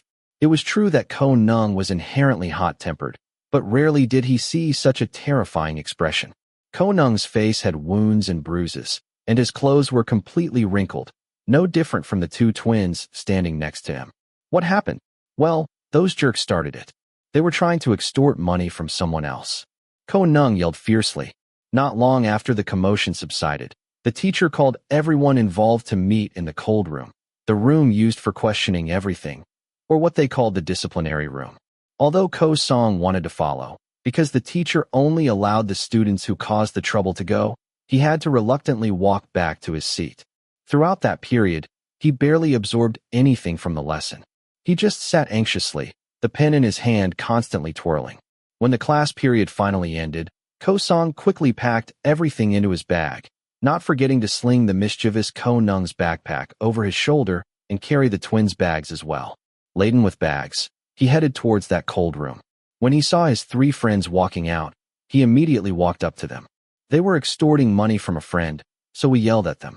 The argument escalated, and that's what happened. August took on the task of explaining everything from start to finish. Ko Song slowly nodded. Everything happened when the 3 of them went to the bathroom and ran into that notorious gang of 9th grade kids who were threatening, and extorting money from another student. They later realized that person was actually a classmate of theirs. Even though they had been classmates for nearly the entire semester, they had never hung out, and Ko-song couldn't even recall his name. He only vaguely knew that he was a quiet kid who didn't socialize much, so inconspicuous that no one would likely remember him. The three friends, including Ko-song, had never spoken to him before. It looked like he might have also just transferred to high school here. It hurts, hurts, hurts. Don't touch it. It hurts. Ah, Ko-song, be gentler. All the stubborn mischief was gone, leaving only a whining Ko-nung. The little boy who was afraid of getting wounds treated teared up when Ko-song pressed too hard. The small infirmary room was now filled with the four mischievous gang members treating each other's wounds. August sat still, letting his twin treat his wounds, while glancing towards the gang leader who wouldn't stop whining to Ko-song. And just then, all four of them seemed to hear someone else walk in. Ko-song took his hand off the first aid supplies and was the last to slowly turn back and look. It was a skinny male student. His hands were clasped tightly together. His face was full of guilt and nervousness. He barely looked up from the floor, avoiding eye contact as if he didn't dare to look directly. Ko-song looked at the newcomer quietly. He thought for a moment before remembering that this person was the last seat in the class. Originally, the other student was always quiet and alone. No one really spoke to him or socialized with him much. He was truly a person who melted away into the silence of the room. Thank you. He came in and offered a brief thank you in a voice so faint it was barely audible. He bowed slightly and then walked out of the room, leaving the four mischievous gang members sitting with their heads looked in confusion. That's the guy we helped, August said after the boy disappeared from the infirmary. What's his name? I can't remember his name. Achi. How do you remember? Oh, right, you're the vice class president. Ko-song didn't deny it. He admitted that part of the reason he knew every classmate was because of this position. When collecting assignments, submitting work to the teacher, or checking names, he was involved in those duties as well. My wrist hurts. In the end, the incident concluded with the mischievous gang receiving one major disciplinary action each. They had to perform 10 hours of community service on a day they found convenient, and they would also have their conduct reported to their parents. The twins looked pale and swallowed hard. But for the mischievous Ko-nung, whose family received parental notification slips more often than water and electricity bills, he wasn't fazed at all. He merely shrugged lightly. Ko-nung's wrist hurts. Ko-song, who was holding an umbrella for him, looked down briefly. The troublemaker, whom he had just seen acting as a bully leader, now made a pouting face at him, whining that his wrist hurt. So, Ko-song took that wrist and gently turned it over and inspected it. There were no external wounds or bruises. He guessed it might be a sprain. Ko-song then offered some initial care advice while walking to take his bicycle. Ko-nung jumped onto his usual spot behind the seat, before taking Ko-song's umbrella and holding it up. He held the umbrella above his head with his good hand. It was currently drizzling. Normally, if he was on his own bicycle, someone like Ko-nung wouldn't bother with an umbrella. It was just a hassle. Whether it rained heavily or lightly, he would pedal through it anyway. But because he was going home with the gentleman Ko-song today, he had to keep the umbrella up like this. Don't do that again. Huh? What? Don't do this again next time. But they were picking on our friend. Tell the teacher. But, tell the teacher. Little kid. Doing that is the way of a snitch. It's not cool. Cool. Then complain about getting hurt. But, stubborn. Ko-song. Naughty. And what's this? How can you call Ko-nung that? I was kind enough to help a friend. Don't forget, this Ko-nung once helped you too. Back in 8th grade, you were being bullied by the 9th grade kids, weren't you? Ko-nung was the one who helped you. How can you forget? Ko-song, show some gratitude. The group's stubborn one wouldn't stop whining. He leaned closer and rubbed his face against his friend's back, swaying back and forth petulantly. Then, he lifted his head and pressed his chin flat against the back of the person who was cycling, muttering and complaining nonstop. It wasn't until they reached his own house that he slowly swung his leg off the bike to stand beside it, staring at Ko-song with a defiant expression. Ko-song saw that stubborn look and reached out to pinch and pull his cheek, making the owner cry out loudly. Ko-nung felt that having his cheek pulled until his face was distorted by his own follower was a great loss of face for the leader, so he immediately smacked the hand away. Don't you dare. If you scold me about today's incident again, I'm going to get mad and stop talking to you. I didn't scold you. You didn't scold me? You were just complaining nonstop. Complaining furiously. I didn't scold you. I was worried. Silence. You got hurt. See, Ko-song's fingertip gently stroked the wound near the other person's mouth. The gang's troublemaker stood still, staring into his friend's eyes, not saying a word. Then, he immediately walked into his house, holding the umbrella, leaving the friend, the real owner of the umbrella, standing in front of the house, holding his bicycle with that placid expression. Ko-Neung closed the house door, put the umbrella on the floor. He stood still, his back pressed against the door. The hand he had complained about hurting reached up, and he slightly bit his thumbnail. He thought of the gentle touch someone had just left on him. Then he messed up his own hair, mumbling to himself. Oh man, is he a Japanese anime protagonist or something? He just realized that Ko-song was actually someone who liked to retaliate. Touching Ko-Neung's face like this must be revenge for Ko-Neung touching his neck earlier at lunch, he thought. Ko-Neung, open your mouth. Open. Eat properly. It's all messy. Wipe it for Ko-Neung then. I know. Aga laughed and picked up a tissue to wipe his friend's face without a single complaint. He watched the mischievous Ko-Neung chewing his rice heartily, then paused slightly when he saw Ko-song staring at him with a calm expression. Aga raised an eyebrow as if wondering why he was being stared at, but Ko-song shifted his gaze back to his own plate and continued eating quietly, not saying a word to anyone. He was used to the behavior of this man of few words. They had known each other since 8th grade, about 2 or 3 years of friendship. Ko-song being this quiet wasn't suspicious. So, Aga shrugged it off and continued eating. Sometimes he would listen to the mischievous leader, Ko-Neung, chattering on. Oh, what? There, that person, look. Ko-Neung's ears perked up and his eyes widened. He pointed towards a skinny young man sitting alone eating lunch far away. Before anyone else in the group could turn to look, the mischievous one got up and rushed towards him. The twins looked at each other, confused. Ko-song, who was eating, also stopped and looked up. He saw his friend saying something to that person. Just grabbing the friend's shoulder forcefully made the friend jump up startled. Achi looked bewildered. He was sitting alone eating when someone ran up and touched him. Before he even knew what was going on, the mischievous Ko-Neung grabbed the collar of his new friend's shirt and dragged him back to eat with them at the big table. Sit down. Sit. The newcomer looked like he was completely out of place. The twins and Ko-song looked at him, seemingly confused and bewildered. The more he was looked at, the less he dared to sit, so he tried to take his plate elsewhere. He only understood Ko-Neung's mischief today. When Achi tried to run away, the troublemaker grabbed him and pulled him back to the original spot, telling him to sit down again. In the end, he couldn't refuse, so Achi had to sit down at the new table, looking confused. He barely dared to look up at anyone and could only sit with his head down, holding his spoon motionless. Does it still hurt? Your arm. It's better. Aga, who was sitting next to him, asked a question that made the new friend flinch each time. His face was pale. Hearing the other person answer in such a faint voice, he understood that this new friend named Achi was afraid of him. So, Aga silently nodded, not saying anything else to him. Instead, he turned to laugh happily with Ko-Neung and his twin. The atmosphere at the table, which had been full of confusion, became relaxed again. Hey, why are you so easily startled? This is a person, not a ghost. Ko-Neung spoke as he moved a little closer to his friend. But the closer he got, the more the friend moved away as if afraid of Ko-Neung. When he shifted and bumped into Aga sitting next to him, he suddenly flinched. He felt awkward sitting among this gang. The image of the two of them fighting those bad-mannered junior students was still in his head. Ko-song sat looking quietly. Those two flanked him on the left and right. Achi was like a timid little animal. Fleeing the tiger next to him, he ran into the crocodile sitting on the other side.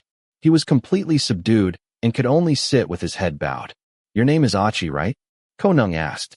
The owner of the name nodded repeatedly, but he still wouldn't look up at them and could only keep his head down, avoiding eye contact with a mix of fear and nervousness. He's scared, Ko-song, who had been watching for a long time, gently warned. Seeing Achi shrink down to that size, he felt sorry for his friend. Ko Neung was rushing the new friend too quickly. It was natural that the other person wouldn't be able to adjust in time. You know us, right? I'm Ko Neung. That's Ko Song. That's August. And this is Aga. MHM. Excellent. Now that you know our names, if anything happens later, scream for PKO Neung. Understand. Achi's face didn't look anywhere near understanding. From now on, sit here. Huh. Are you free this evening? Free. Good. Why? I'm going to take you to challenge the ghost in Building 10. Chill. Just kidding. He's scared. Ko Song gently warned, looking at the new friend. Seeing Achi's face look like he wanted to cry, he could only sigh deeply. That day, the next day, the day after that, and the days that followed, no matter where Achi went or tried to hide, he never escaped the gaze of the devil Ko. Someone followed him to the bathroom. When he came down to eat, someone pulled him by the collar of his shirt to sit at the same table. When there was large group work, he was confusingly dragged by the arm to be in the same group. When he tried to sit and peacefully study for the exam alone in the room, the Ko Neung villain brought his gang to sit and study with him. Bye-bye. See you tomorrow. Silence. The cookies your mom makes are delicious. When she makes them again, bring some for me to eat. Understand? By the end of that term, Achi, who still didn't quite know what was going on, had been officially adopted as Ko Neung's slave. Chapter 14. Oh, Ko Neung, please have mercy on me. Serves you right. Why did you sign up for so many clubs? Next time, okay? Okay. I don't know and I don't care. We can go just the two of us, right, August? Oh no. The mischievous Ko Neung turned to link arms with the older twin, then stuck his tongue out at the other twin who was still bothering him. August sighed deeply, trying to read the comic book in his hand, but Ko Neung kept hugging his arm, causing the book to sway back and forth until his eyes blurred and he couldn't understand it. So he finally protested, but Ko Neung was far from being ashamed. He only tore a mischievous smile at him. August decided to peel off the sticky arm of his leader and push him towards his twin. But Ko Neung refused to go to Aga. He moved in and hugged August's arm even tighter. I'll buy you a snack then, Aga offered, but it still didn't seem interesting enough. Seeing the pouting lips pointed elsewhere, he suppressed a laugh and sighed. The reason this lowly slave had to follow and beg for forgiveness like this was because he had broken a promise with the mischievous leader. They had made an arrangement to go to the bookstore together after school because Ko Neung wanted a new comic book that had just been released. But it turned out the basketball club had an urgent meeting this evening, so Aga couldn't sneak away. Ko Neung was extremely sulky, as seen now. I promise. We'll go together next time, truly. They're holding tryouts today, Ko Neung. I really can't miss it. Please, have mercy on me. Aga leaned closer and spoke in a soft, sweet voice, but Ko Neung still pretended not to care. He was expressing his annoyance, chewing gum loudly, and continued to hug August's arm. Sometimes he would pretend to ignore them, turning to point at the comic book, causing August to shout and poke the mischievous gang leader, annoyed that he was disrupting his reading. The three of them walked straight up to the 4th floor of the building, preparing to go wait in the classroom for the next period. Today, Ko Song had left earlier because he had business with a teacher. He was going to discuss some academic quiz competition. Ko Neung just waved him off, truly despising that bookworm. When he saw the bag of snacks being offered, Aga was smiling to appease his leader and offering the snack as an apology. The mischievous Ko Neung thought for a moment, then reached out to accept it, ending all the problems. With a bag of snacks in his hand, his sulky mood vanished instantly. You like playing basketball more than football, so why did you sign up for football? Why not just sign up for basketball and be done with it? Running back and forth between two clubs, you'll be exhausted. Ko Neung said as he unwrapped the snack and ate it. After spitting out his gum, he walked, popping the snack into his mouth, talking to his friend. Aga chuckled softly when he heard the complaints. Because in football, it has Ko Neung, of course. I'm gonna throw up. Huh? Why, August? Did you eat too much? Ko Neung turned sharply to look at the friend whose arm he was hugging. He tilted his head suspiciously, slightly worried that his friend said he was going to throw up like that. Are you sick? You can't get sick. You promised to go buy comic books together this evening. Yeah. If I don't go, who else can you go with? This is my best friend. Come on, let PKO Neung pat your head once. Hey, August gasped, quickly lifting the comic book to shield his face when the evil devil suddenly attempted to pounce on him by puckering his lips close. He got goosebumps all over. Luckily, Aga was fast enough to hug him and pull him away. Aga's laughter rang out, competing with the shouts of the mischievous Ko Neung, causing the other two people who were sitting talking inside the room to slowly turn and look. Ko Neung paused slightly when he saw Ko Song was already there. The other person was sitting next to the new friend named Achi. There were some documents placed in front of them. Upon seeing them, Ko Song didn't offer any greetings. He looked down at the documents on the table and continued talking to Achi. Ko Neung shook off Aga's arm and quickly dashed towards the two of them. He picked up the documents to look at, taking the liberty to do so. After scanning them briefly for a few seconds, he exclaimed, "Oh." It turned out to be the application form for the academic quiz competition. It seemed Ko Song and Achi were competing together as a pair. "Give it back. Can I read it for a bit? My friend needs to sign." Sigh. Ko Neung is standing here reading for just a few minutes. Why the rush? It's not like the deadline is in the next 10 seconds.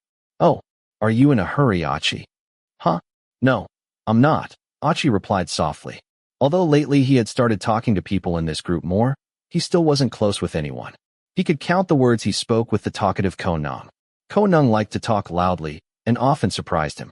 He was more teasing and mischievous than anyone else. Therefore, if compared, he was still more comfortable talking to Ko Song. "See? Silence. Are you sighing at me, Ko Song? You are so arrogant." Ko Neung must have been in a bad mood today. Just a sigh was enough to make him shout. He puffed up all over. Ko Song shook his head lightly and pulled out the ultimate weapon against the devil.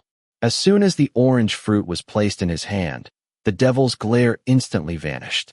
He quickly snatched the orange and peeled it to eat, even though a sulky expression still lingered on his face. But because he had the sweet orange, he would be a little more lenient and behave himself. "Ko Song, go sit at your desk. The teacher is coming. Let me talk to my friend first." "Talk about what?" Ko Neung held the orange in his hand and dragged a chair over to listen. Achi felt awkward when Ko Neung came and sat staring. The twins then did the same, dragging chairs over to sit, cross their arms, and wait to listen. As for the clever Ko Song, he could only sigh, shake his head slightly, and turn back to talk to Achi in a soft, deep voice. "We'll go buy books together this evening." "What, Ko Song? You told me you weren't free this evening." Ko Neung frowned immediately. A flicker of irritation appeared in his heart. He had asked Ko Song to go to the bookstore to buy comic books together this evening. And because Ko Song said he wasn't free, as he might have to talk to the teacher about the competition, Ko Neung had nodded in understanding. But now, he was inviting another friend to the bookstore with him. It would be slightly out of character for Ko Neung not to frown and tap the table. Achi saw the displeasure in Ko Neung's eyes and started to worry. Not wanting to cause any problems within this new group of friends, he refused Ko Song and apologized softly to Ko Neung. Just then, the teacher walked in. Everyone had to scatter and return to their own desks. Achi looked at the backs of the two Kos walking to sit next to each other. He felt gloomy, suddenly feeling guilty about something, and could only sit with his head down, flipping through his book. "He's not angry." "Silence. Don't worry about it." Achi looked up slightly. It was Aga walking past him. The other person looked down at him, said those short words, and walked back to his seat. The message he received made Achi feel a little less worried.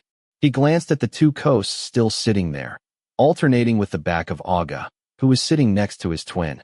Achi let out a long breath, letting go of the heaviness in his heart, and returned his attention to the lesson for the period. He hoped Ko Neung really wasn't angry with him. I'm hurt. "Apologize then. Don't be loud." "Ko Song, how could you do this to me?" "I wasn't lying. I really wasn't free this evening because the teacher called me, but I went to see them at noon, so I don't have to go see them again this evening." "Then why didn't you tell me?" "Silence. I was going to tell you." "Then why did you ask your friend to?" "We're going to the bookstore together this evening." "But, where did I say I wouldn't go with you?" Ko Neung pressed his lips together, recalling the conversation between Ko Song and Achi. Ko Song was right. He hadn't said he wouldn't go. He only invited Achi to buy books together as well. Suddenly, the hot-headed feeling from earlier slowly turned into shame. He felt like he heard the fragments of his own pride falling to the floor and shattering. He swallowed slowly. Ko Song sighed, shook his head softly a couple of times, put down the pen in his hand, and rested his chin on his hand, turning his face towards him. Why are you hurt? Well, calm down. I didn't say I wouldn't go with you. I just invited another friend so we could buy books together. Silence. And why did you tap the table at your friend? Silence. Your friend is overthinking it. You know, when you do that. Oh no. Ko Neung was being scolded. The villain who used to puff up at others now shrank down to just a few centimeters. He sat remorseful, clasping his hands tightly, not daring to look Ko Song in the eye. He acknowledged his own mistake.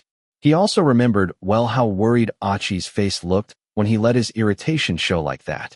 The more he thought about it, the more he pouted. How was he supposed to know? Well, he had said he wasn't free at first, and then suddenly invited someone else in front of him like that. Anyone would misunderstand. Sigh. It was Ko Neung's fault. He shouldn't be so easily angered. He acted like a little kid afraid of having his friend taken away.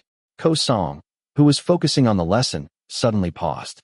He pulled his gaze from the blackboard and looked down at his mischievous friend, who was now stripped of his defiance.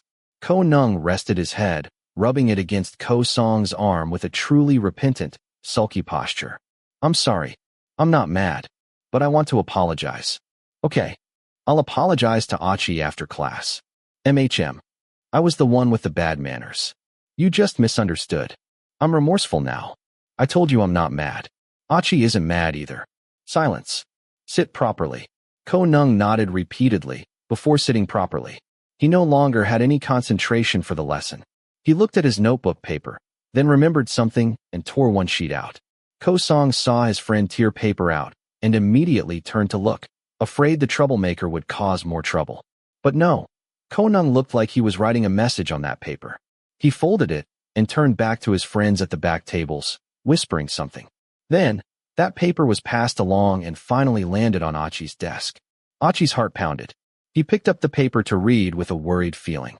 Knowing Ko Neung was the one who sent it made him even more scared. He imagined he would be scolded or yelled at. But when he opened it, he only saw a drawing of a cute cartoon character with a short apology. He immediately looked up at the owner of the note. I'm sorry.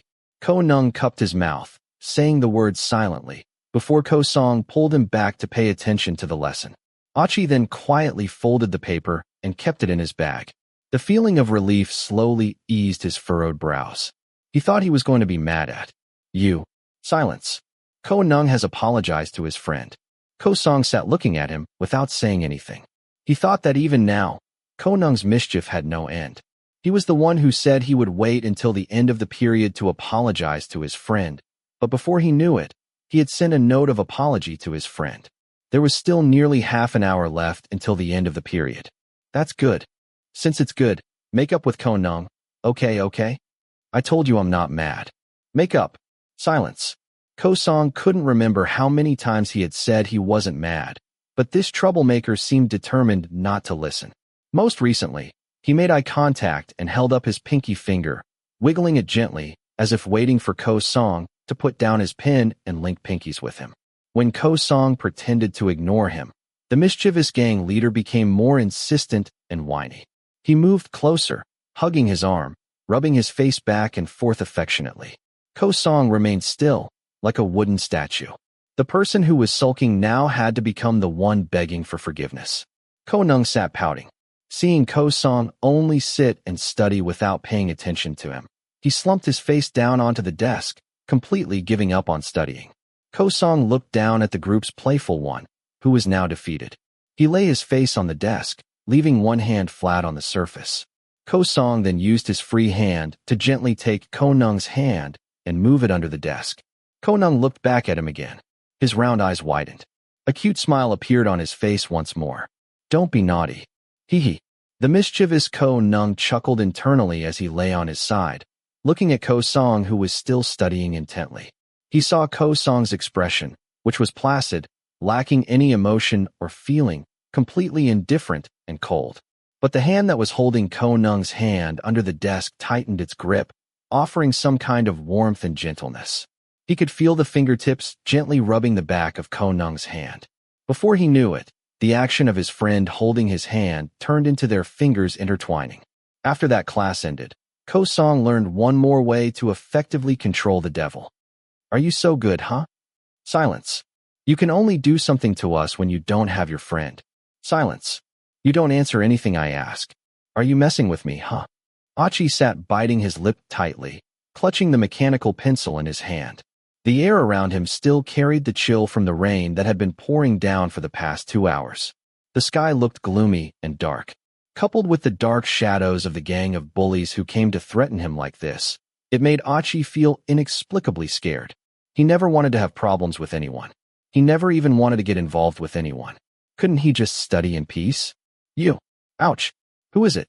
Just as the fat kid moved to snatch Achi's notebook, he suddenly cried out, "Ouch!" Achi looked up to see the newcomer who arrived with the sound of a basketball rhythmically hitting the concrete floor. Achi's eyes widened when he recognized it was Aga, Ko Neung's best friend. Aga bent down to pick up the basketball that bounced back to him after hitting someone's head. He stood dribbling the ball back and forth with a placid expression. Even though he was standing alone, he managed to intimidate these ninth-grade bullies. Achi blinked repeatedly, hearing the largest kid in the gang shout something, then say they would let it go for now, before turning and walking away. The entire area was left with only Aga and Achi. "Why haven't you gone home yet?" Aga asked his new friend. Achi was sitting alone under the building, reading and doing homework aimlessly. It was long past dismissal time, but he still hadn't gone home. Was it because he was caught in the rain that he couldn't return home? I'm waiting for my mom to pick me up." "What?" "I'm waiting for my mom to pick me up." Aga asked again because he couldn't hear his friend's voice. Achi was a soft speaker, perhaps even extremely soft. He thought Ko-song spoke softly, but this one was much worse. The new young athlete hugged the basketball to his waist and walked over to sit across from Achi. Achi was stunned, feeling awkward. He had been sitting here alone reading for a long time.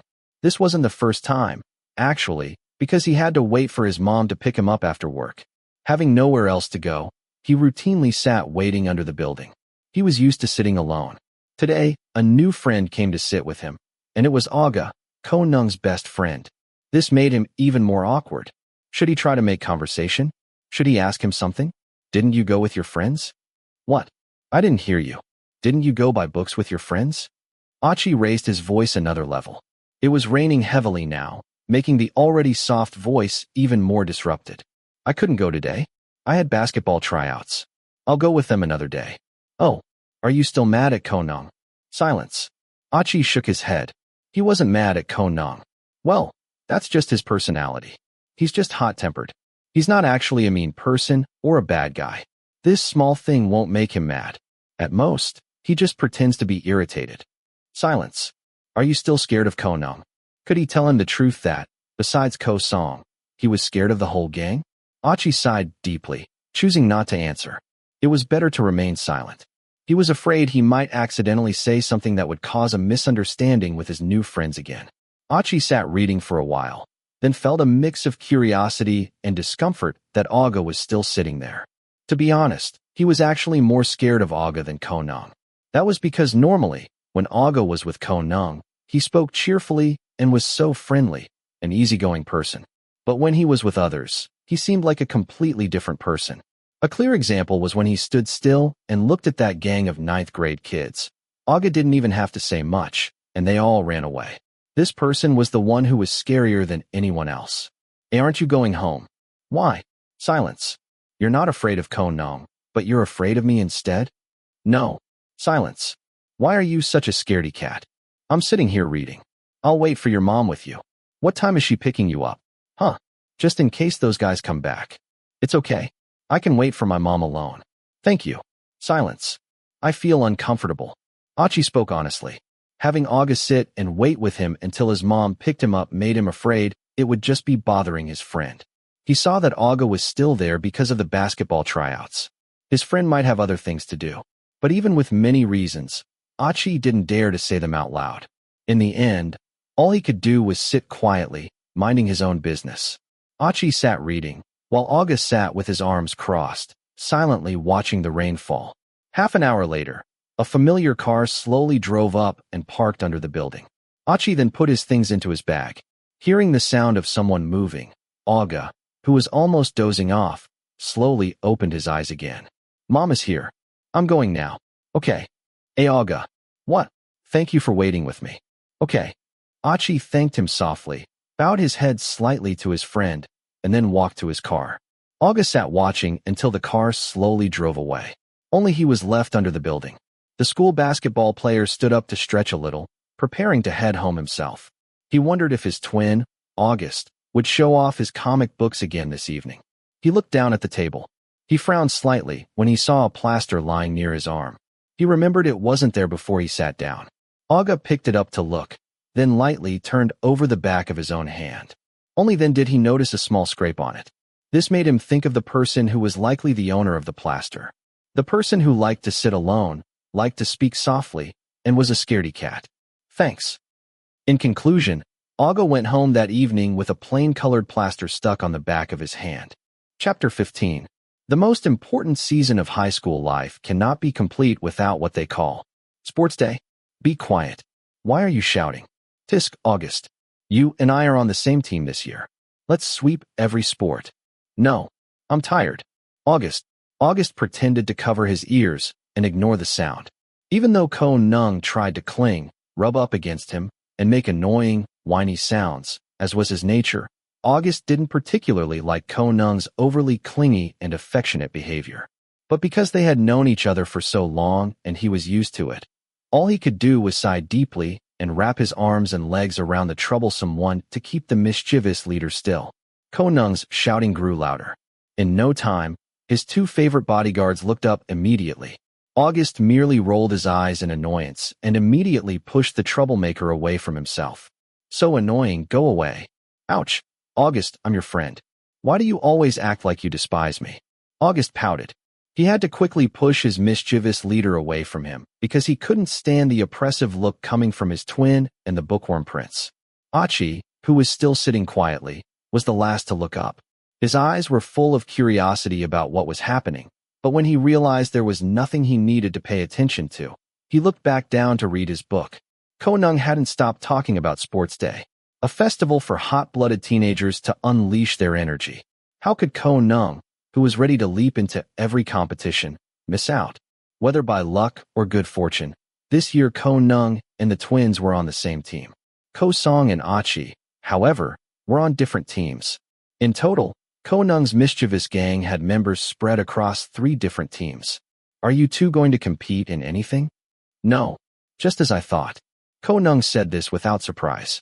How could studious kids like Ko Song and Achi be interested in outdoor activities like sports day competitions? He guessed that if the actual day came, they would likely be sitting up on the stands doing the card-flipping formations.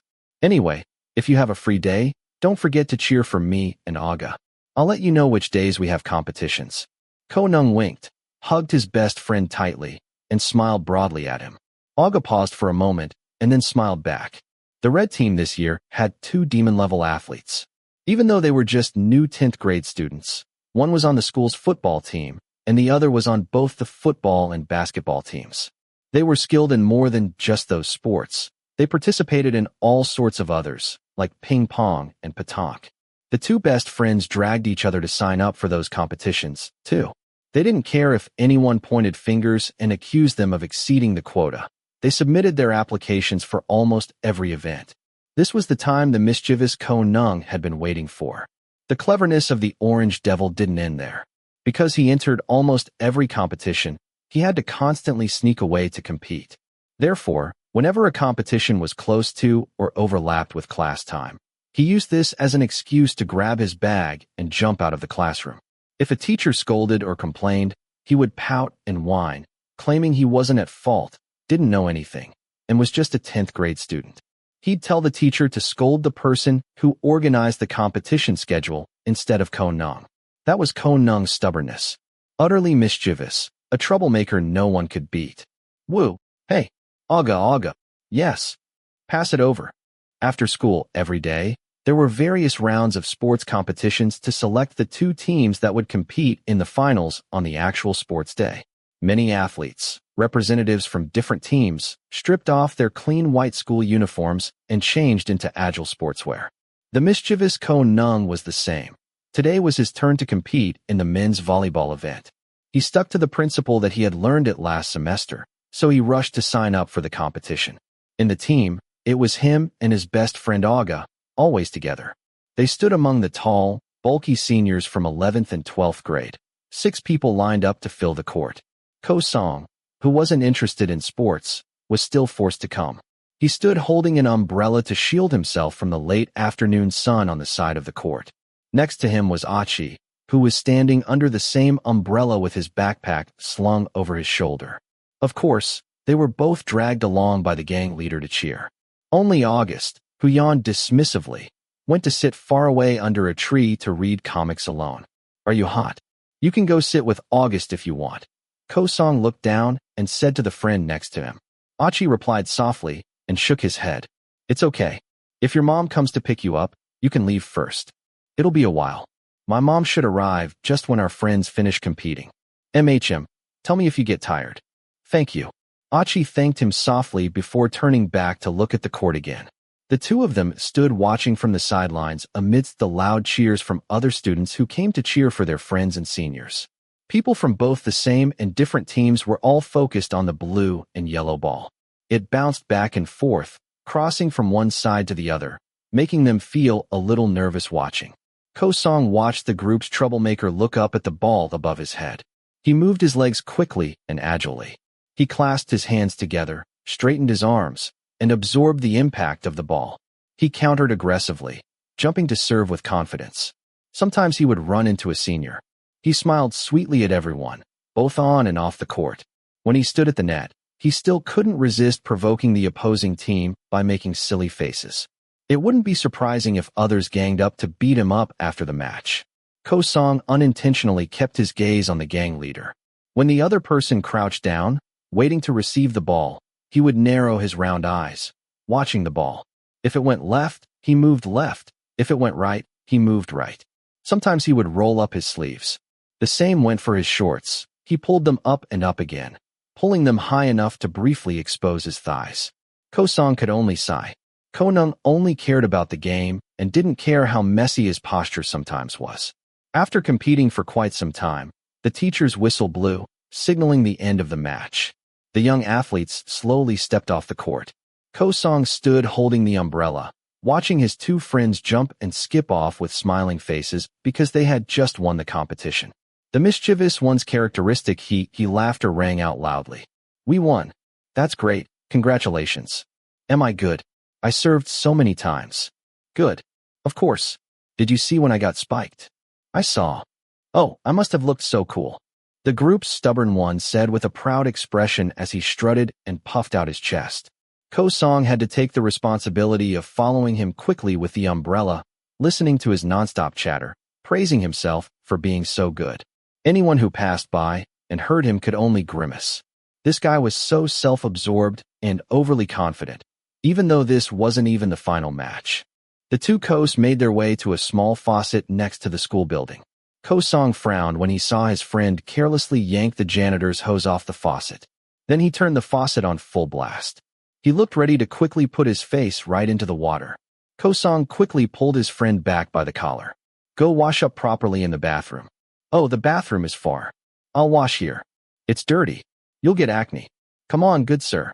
This water is the same pipe as the water in the bathroom, you know? It's the same tap water. Stubborn. He was scolded, but Ko Neung didn't care. He continued to look defiant, preparing to turn back and open the faucet. But then he paused when Ko Song squatted down next to him. Ko Song placed the umbrella on the ground and picked up a new bottle of cold water he had bought, slowly twisting the cap off. Ko Song's warm hand held his chin, forcing him to turn his face towards him. You went all out, huh? Even though he said that, Ko Neung ultimately chose the cold water anyway. The boy agreed to squat down and rub his face and eyes. He let Ko Song lightly pour water over his face. Sometimes he would tell him to pour it over his head too. Feeling the cold water made him even more refreshed. Ko Song poured water until the bottle was almost empty, leaving a little for Ko Neung to drink to quench his thirst. He closed the bottle cap and offered his own handkerchief for the other person to dry his face. Ah! The troublemaker cried out, feeling relieved and comfortable. His fair skin showed a slight pink flush on his cheeks and the tip of his nose. Because he had just had a big workout, Ko Neung's expression looked a little tired. But that was nothing compared to the fun he had. He laughed cheerfully his eyes crinkling into a wide smile. Today was so much fun. Just looking at it, I know how much fun it was. Should we go home now? Let's go? There shouldn't be anything else. I'm going to go boast to Mom and Dad about how great their son is this evening. Ko Song nodded slightly, then stood up, preparing to walk away from the area. Phew, it's hot. Silence. Ko Neung flapped his shirt a couple of times, muttered, and decided to turn back to the faucet next to him again. He took off his slippery sports shirt and draped it over his shoulder. He used both hands to scoop water and rub his body to cool down. He made happy sounds and smiled. He finished by splashing water all over his face. He rubbed his neck a little, then put his sweat-soaked sports shirt back on. Let's go? Let's go home. The mischievous gang leader stood up and walked over to his friend who was holding the umbrella with his back turned. He moved to stand under the same umbrella, then looked up at the good student who only maintained a placid expression, walking silently with the umbrella without speaking. He gently nudged the other person with his elbow and asked curiously, "Silence. Ko Song, are you really hot?" Silence. Your ears are red. When the actual sports day arrived, everyone had to wear their team's uniform. Ko Song wore blue, Achi wore yellow, and the twins and the mischievous Ko Neung wore bright, powerful red shirts. They could be seen glaring from afar. For people who weren't interested in joining any activities but were forced to participate, today must have felt like the gates of hell opened. Ko Song had been sitting on the bleachers clapping softly since the morning. The sun was hot, and his brother still forced him not to wear a hat because it would make the cheering stand look bad. He couldn't remember how many times he had rolled his eyes. He stared at the large sports field in front of him, filled with green grass. Activities had been going on since the morning, including parades, cheerleading shows, dancing to music, and performances by the Thai Classical Dance Club. He had enjoyed that part, but as the sun grew stronger, he started to lose his enjoyment. They competed in races and other events for a long time. Of course, in many events, Ko Song saw the familiar figure of someone running, jumping, and wriggling, participating in the competitions. As soon as one event finished, he ran to compete in the next one. No matter how on the athlete's side, they were running with sweat pouring down in the field. Ko Neung was panting, fanning his shirt, hands on his hips, and squinting at the scene in front of him. It was fun at first, but as the opposing team started to become too hard, he started to feel annoyed. He turned back to look at the people cheering on the sidelines. After scanning for a moment, he saw the familiar umbrella there. He was about to wave hello, but then he paused when he saw that the umbrella didn't just have one person under it. Silence. Ko Neung. Oh, huh. What are you looking at? Nothing. Nothing. Olga raised an eyebrow slightly. Ko Neung smiled and ran past him, focusing on the ball on the field. His legs ran back and forth, his eyes fixed on the opponent and the game in front of him. But Ko Neung's mind was chaotic and disorderly. He kept thinking about the image of the two people standing under the same umbrella, repeating over and over. Ko Neung. What? Are you this upset? Olga jogged over to his friend. Seeing the mischievous Ko Neung acting irritable and disgruntled made him worried. A moment ago, the ball had been snatched away from him. Perhaps that was the reason Ko Neung was sulking. So, he moved closer and put his arm around his neck in a friendly manner, intending to tease him back into a good mood, as usual. But the other person turned away. Silence. We're playing. Don't be inappropriate. What? Ko Neung was telling him not to be inappropriate? It seemed someone was angry about losing the ball. Don't be upset, boss. Go wait over there. I'll snatch the ball back for you, okay? Olga smiled widely and winked, knowing what to do. He allowed Ko Neung to separate and go to the corner he indicated. He then went to manage the situation himself, chasing after the ball until he managed to snatch it back. He spent quite some time in close combat, struggling a lot before he gained possession of the ball. But once he snatched the ball, he passed it to his boss to shoot, as promised. The cheering was as loud as the commentators' praise. In the end, today's football match concluded with the red team winning the championship trophy. Everyone ran around celebrating nonstop. Ko Neung, who was upset earlier, now smiled again. The team won because he was able to score the final goal.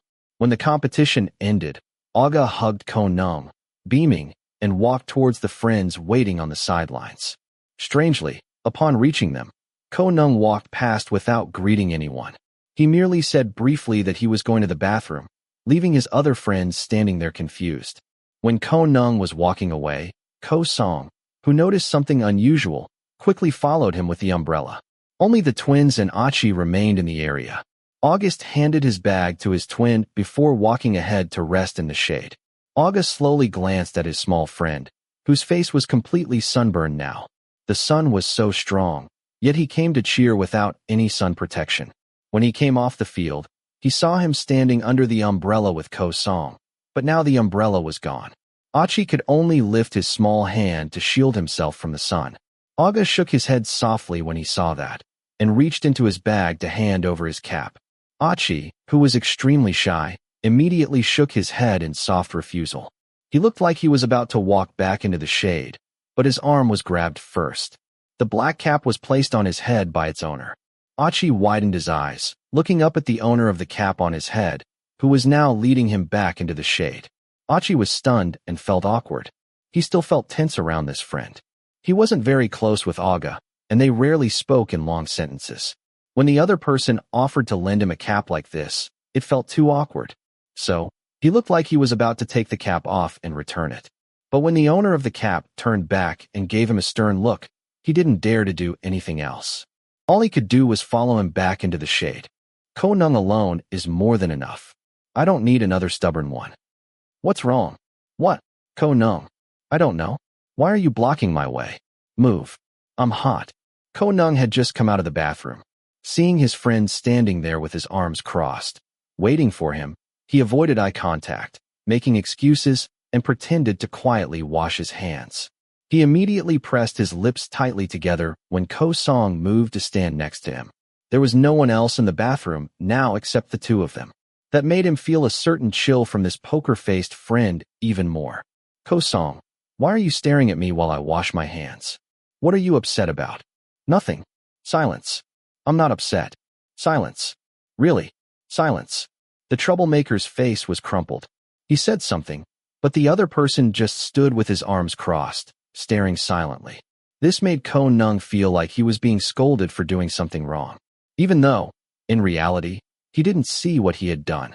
Why are you pressing me about what I'm upset about? I just finished playing sports. I just rushed to the bathroom to wash my face and hands. That's all. Why are you staring at me like this? Sam, what are you angry about? I told you not to call me Sam at school. Talk to me nicely. But there's really nothing. What do you want me to talk about? Turn your face towards me. Ko Neung. Sam, turn your face towards me. Ko Neung gave in. All his stubborn defiance was gone.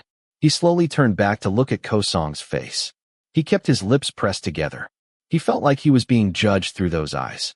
His two wet hands clasped together, squeezing them back and forth because he felt awkward being stared at like this. Ko Song kept his arms crossed, pressuring him. Was he really going to tell him that he was upset because he saw Ko Song standing with Achi under the same umbrella? No way. That was so silly. Even he knew it was silly. If Ko Song knew, he would definitely be scolded for being silly too. The little devil stood thinking. He wouldn't surrender easily. After coming this far, he wouldn't let Ko Song know easily. It was so embarrassing. It was just a feeling of frustration and annoyance that anyone would feel after being exposed to the hot sun for a long time. Oh, there's nothing at all. I just had the ball snatched away from me, so I got a little angry. The sun is hot. You know I don't do well with hot weather. It's normal for me to be very upset. I was calm before. If you keep pressing me like this, I'll get angry again. Are you sure? Yes, I am. Silence. Step back now. I'm going back to my friends. Ko Neung turned his face away, looking like he was about to walk out of the bathroom. But then he froze when Ko Song leaned one arm against the bathroom wall, trapping him from leaving. The gang leader stood rigid, looking up at his friend in shock. His two round eyes widened even more than usual. Ko Song looked down at his friend silently for a long time, before slightly turning his face away. He let out a long sigh. The chilly atmosphere from earlier was gone, and Ko Neung felt a little more relaxed. Ko Song, you. Tell me if something is wrong. Silence. I don't like you getting angry like this. I told you it's nothing. It's all silly stuff. I don't like being ignored by you. I didn't. Sigh. I just finished competing, so I rushed to the bathroom. I really didn't intend to ignore you. Silence. There. Ko Neung is in a good mood now. I didn't ignore you. I'm not angry about anything. Look, I'm smiling for you. Silence. We can link pinkies now there. You're always like this. What is it? Troublemaker. Hey, don't you dare insult me, you jerk. I was being nice enough to offer to link pinkies to make up. How dare you tease me? Don't let me get a chance to get back at you, Ko-song. You can't just ruffle my hair and walk away easily like this. Ugh, don't shout. But you, do you want the prize? What prize? Oh, yes, the one I asked for. Silence. Go prepare the computer right now. Ko-song's computer will belong to the boss for one day. Okay. But will your mom mind if we play games downstairs? I moved it. What? I moved it to my bedroom. Silence. You can play and stay overnight too. Really? You're so kind, Ko-song. I'm not helping pay the electricity bill, just so you know. I don't have money. If you want some, ask your mom. I don't mind. Silence. Just behave yourself, so it's worth the electricity bill. Chapter 16. It's 8 p.m. Time's up. And Ko-song. Just a little bit more, please.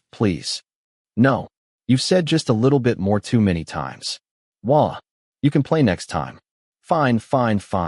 Even though he frowned, he had to reluctantly back away. He let the real owner of the computer walk over and properly shut down the machine. When he was chased away from the computer, Neung sat cross-legged on the bed, pouting, watching the other person shut down the computer, wipe it with a cloth, and cover it with plastic, taking meticulous care of it. That wasn't enough. Before pulling away, Ko-song still turned back to check if the plastic cover was neatly arranged on the corners and edges. If it was crooked, he would walk back to adjust it. Seeing the nerdy young man organize everything in his room like that, Neung could only grimace. After dealing with the computer, Ko-song walked over to his desk by the window and continued reading. He left his leader lying on the soft bed, rolling back and forth, kicking his legs up and down, alternating with burying his face in the pillow, making inaudible muttering noises. His mischievous eyes scanned the room. Actually, his friend's room was quite boring. Everywhere he looked, there were only books, and more books. Maybe there was a small fish tank over there that helped make the bedroom look a little more lively. Ko-song, why are you reading so much? We don't have exams anytime soon. What else should I do? Come on. Come lie down here. No. Come here. No. The mischievous Neung slapped the bed repeatedly, but his slave didn't pay any attention. He couldn't help but express his annoyance. He came to play games with his friend inside the room, but his friend just sat reading, didn't come closer, and didn't play with him. Sitting separately in different corners like this was utterly boring. Normally, when he went to play with the twins, they would team up and play all night long, having fun, doing somersaults until their hair was messy, and playing so loudly that it was scary the floor might collapse. Often, when the twins' mom came up and knocked on the door to complain, they would just laugh nervously. But in no time, they would be loud and boisterous again. Thinking about it, he really wanted to go have fun at Auga and August's room again. Being stuck inside Ko-song's room, there was nothing to do but lie there and watch the bookworm sitting immersed in his math homework. Ko-song, I'm bored. If you're bored, go to sleep. Go find something for me to play with. What do you want to play? Please. Anything. You ate the orange. Why are you still naughty? What does that have to do with anything? Ko-song sighed, slowly putting down the pen in his hand, and got up to walk to the shelf in the corner of the room. The guest lying on the bed watched, suddenly feeling excited when he saw Ko-song walking back with something. Take it. Seriously? There's nothing more fun than this. His hopes shattered back to zero. Neung shouldn't have expected that this nerd would have a single fun toy in his room. He could only shake his head lightly at the small basket of toys Ko-song brought him. Ko-song placed it on the bed, letting the leader pick up this piece and that piece to look at. They were old toys Ko-song had bought a long time ago, but he rarely played with them. Some were free from who knows where, even coming as gifts with snacks his mom bought. After placing it down, Ko-song returned to his homework. The owner of the room secretly heard strange clicking noises coming from the bed. He saw that Neung initially looked like he didn't want to play. But less than a minute after he gave him the basket, the complaints and shouts immediately stopped. Ko-song felt suspicious, so he slowly glanced back. Neung, who knew Ko-song had turned to look at him, paused. His hand, which was prying off the pieces of the number puzzle game, froze right there. It's too hard. No matter how I arrange it, I can't complete it. It's easier to take it apart and put it back together. Ko-song could only let out a long sigh. This orange devil only knows how to do one thing since he was born: utterly destroy things. He wasn't possessive or anything. The plastic number puzzle game only cost 5 or 10 baht, and he didn't regret it. So, he let his leader play with those toys as he pleased. He turned back to read the book in front of him until he finished the chapter, then he could finally go to sleep. But the strange noises from the person on the bed still didn't stop. He couldn't help but turn back to look again. This time, the toy in Ko Neung's hand wasn't that puzzle game anymore. Instead, he tore a piece of paper from the notebook next to the bed. He tore one sheet out, folded it back and forth. He crawled to pick up a pen, wrote a message on it, then looked up to meet Ko-song's eyes. Before the villain's hee-hee laughter rang out, the leader quickly stepped off the bed, dragged another chair, and sat down right next to him. He propped his 2 legs up on the chair, holding the paper in his hand. His thumb and index finger slid into the folds. With just a slight movement of his fingers, the folded paper changed shape, revealing a message written inside. "What number do you want?" The mischievous Ko Neung sat smiling, holding the fortune-teller paper. The message written inside was a secret. He absolutely couldn't let Ko-song know what kind of prediction he would make. Only the writer knew those answers. "What are you going to predict? Give me a number first. What number and how many times?" "Number 1, 10 times." "Got it. 1, 2, 3. Ko-song agreed to say the numbers randomly. He watched his friend move the paper back and forth according to the number of times he said.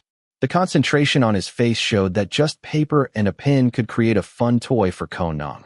When he counted up to the last number he said, the folded paper in his hand was unfolded, revealing the message inside. Ko Neung licked his lips. After reading the message, he immediately looked at his friend. "Whoa. What?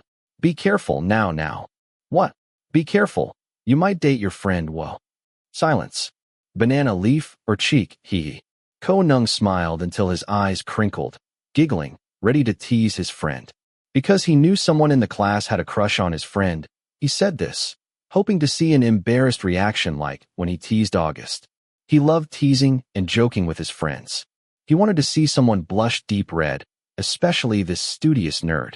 He guessed that if Ko-song knew all the fortune-telling messages he wrote down, he would definitely crumple it up and throw it away. The folded fortune-teller paper only contained juicy predictions. Ko Neung was confident that when Ko-song randomly landed on each one, he might foam at the mouth. A front-row nerd like this guy would never endure listening to it. He thought this to himself and giggled.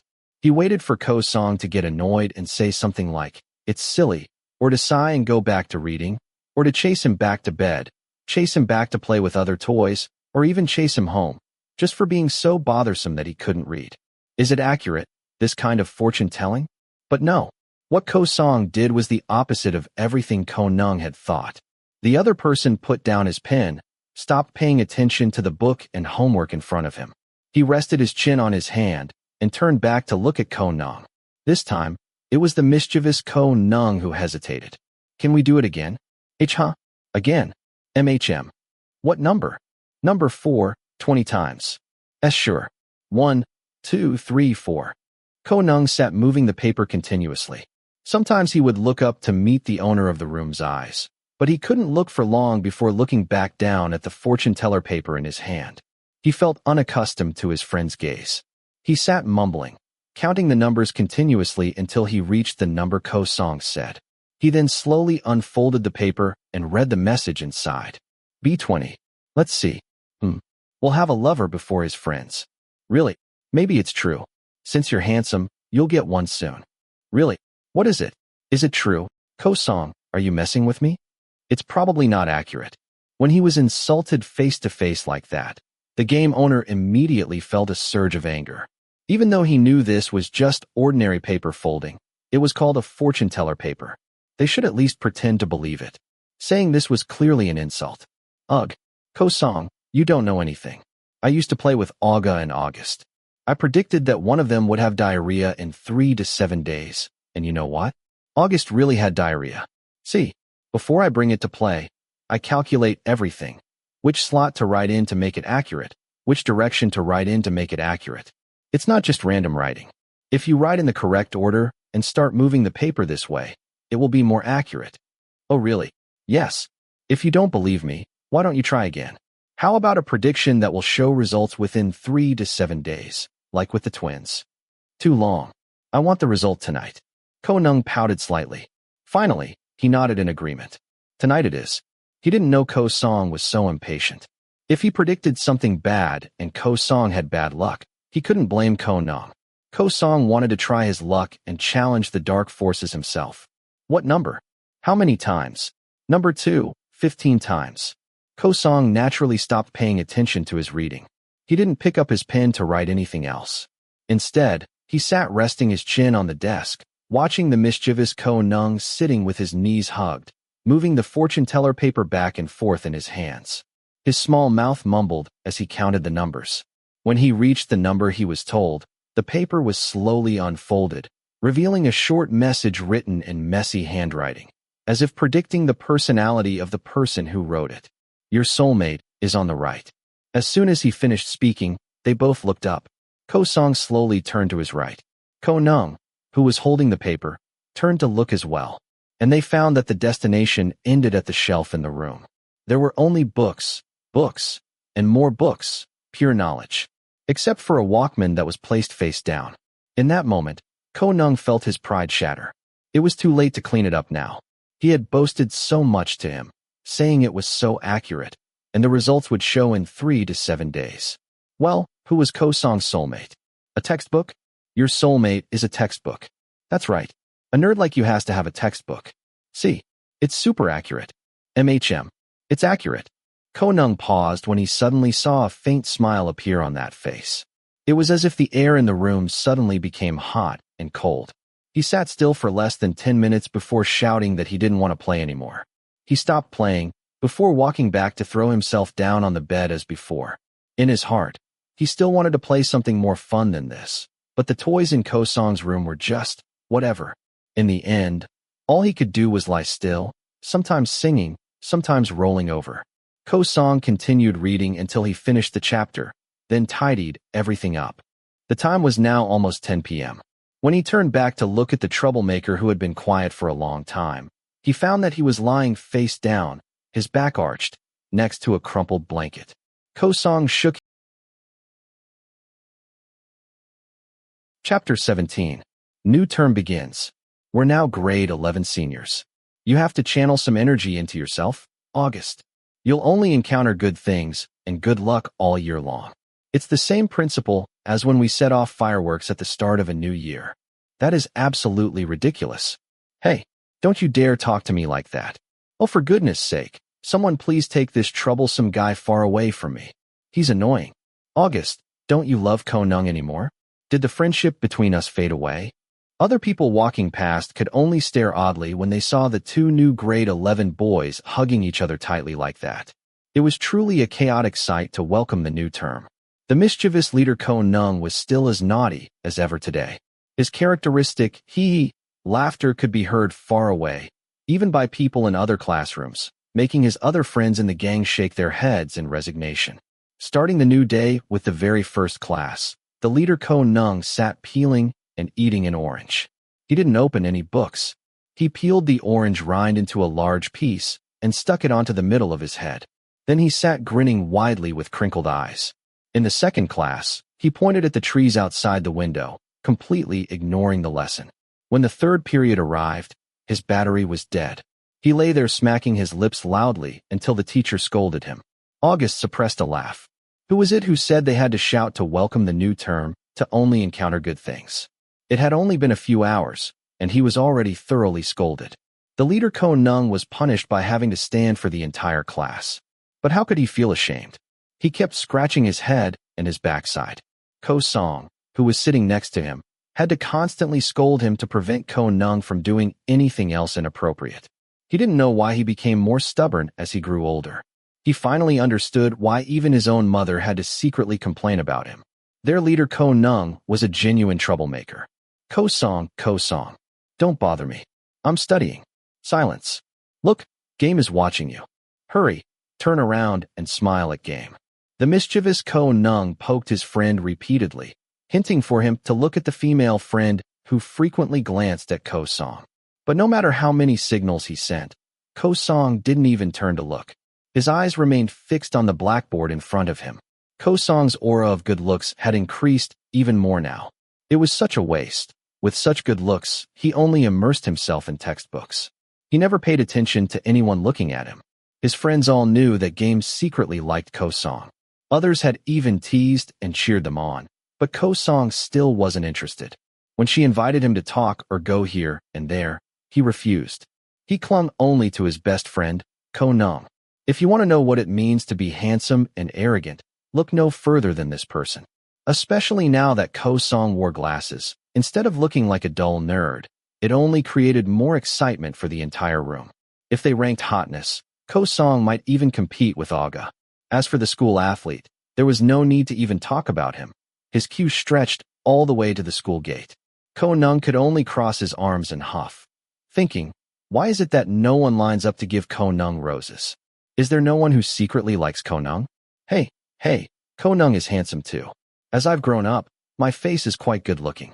Even if I can't compete with that nerd and that popular athlete, having Ko-Neung as a boyfriend guarantees you won't be ashamed in front of anyone. When he saw other friends starting to have boyfriends and girlfriends, going out on romantic dates, talking on the phone with each other, and using matching keychains, he felt completely jealous. He wanted to stick a sticker of his girlfriend's face on his own phone and pencil case too. I want a lover already. Cough. Cough. Oh, what's wrong, good sir? You suddenly choked. What kind of athlete are you? Did your coach teach you everything but how to swallow water? Ko-Neung said, shaking his head in resignation. He rested his chin on his hand and continued staring blankly out the window. He let Aga wipe his mouth clean. It was a free period now because the subject teacher was in a meeting. The first day of the new term was like this. Sometimes they had free periods to sit and relax. Ko-Neung took the opportunity to let his mind wander, thinking silly thoughts alone. The twins dragged their chairs over to sit next to their leader. Ko-song still sat next to him reading a book. Only Achi still sat at his own desk, reading quietly.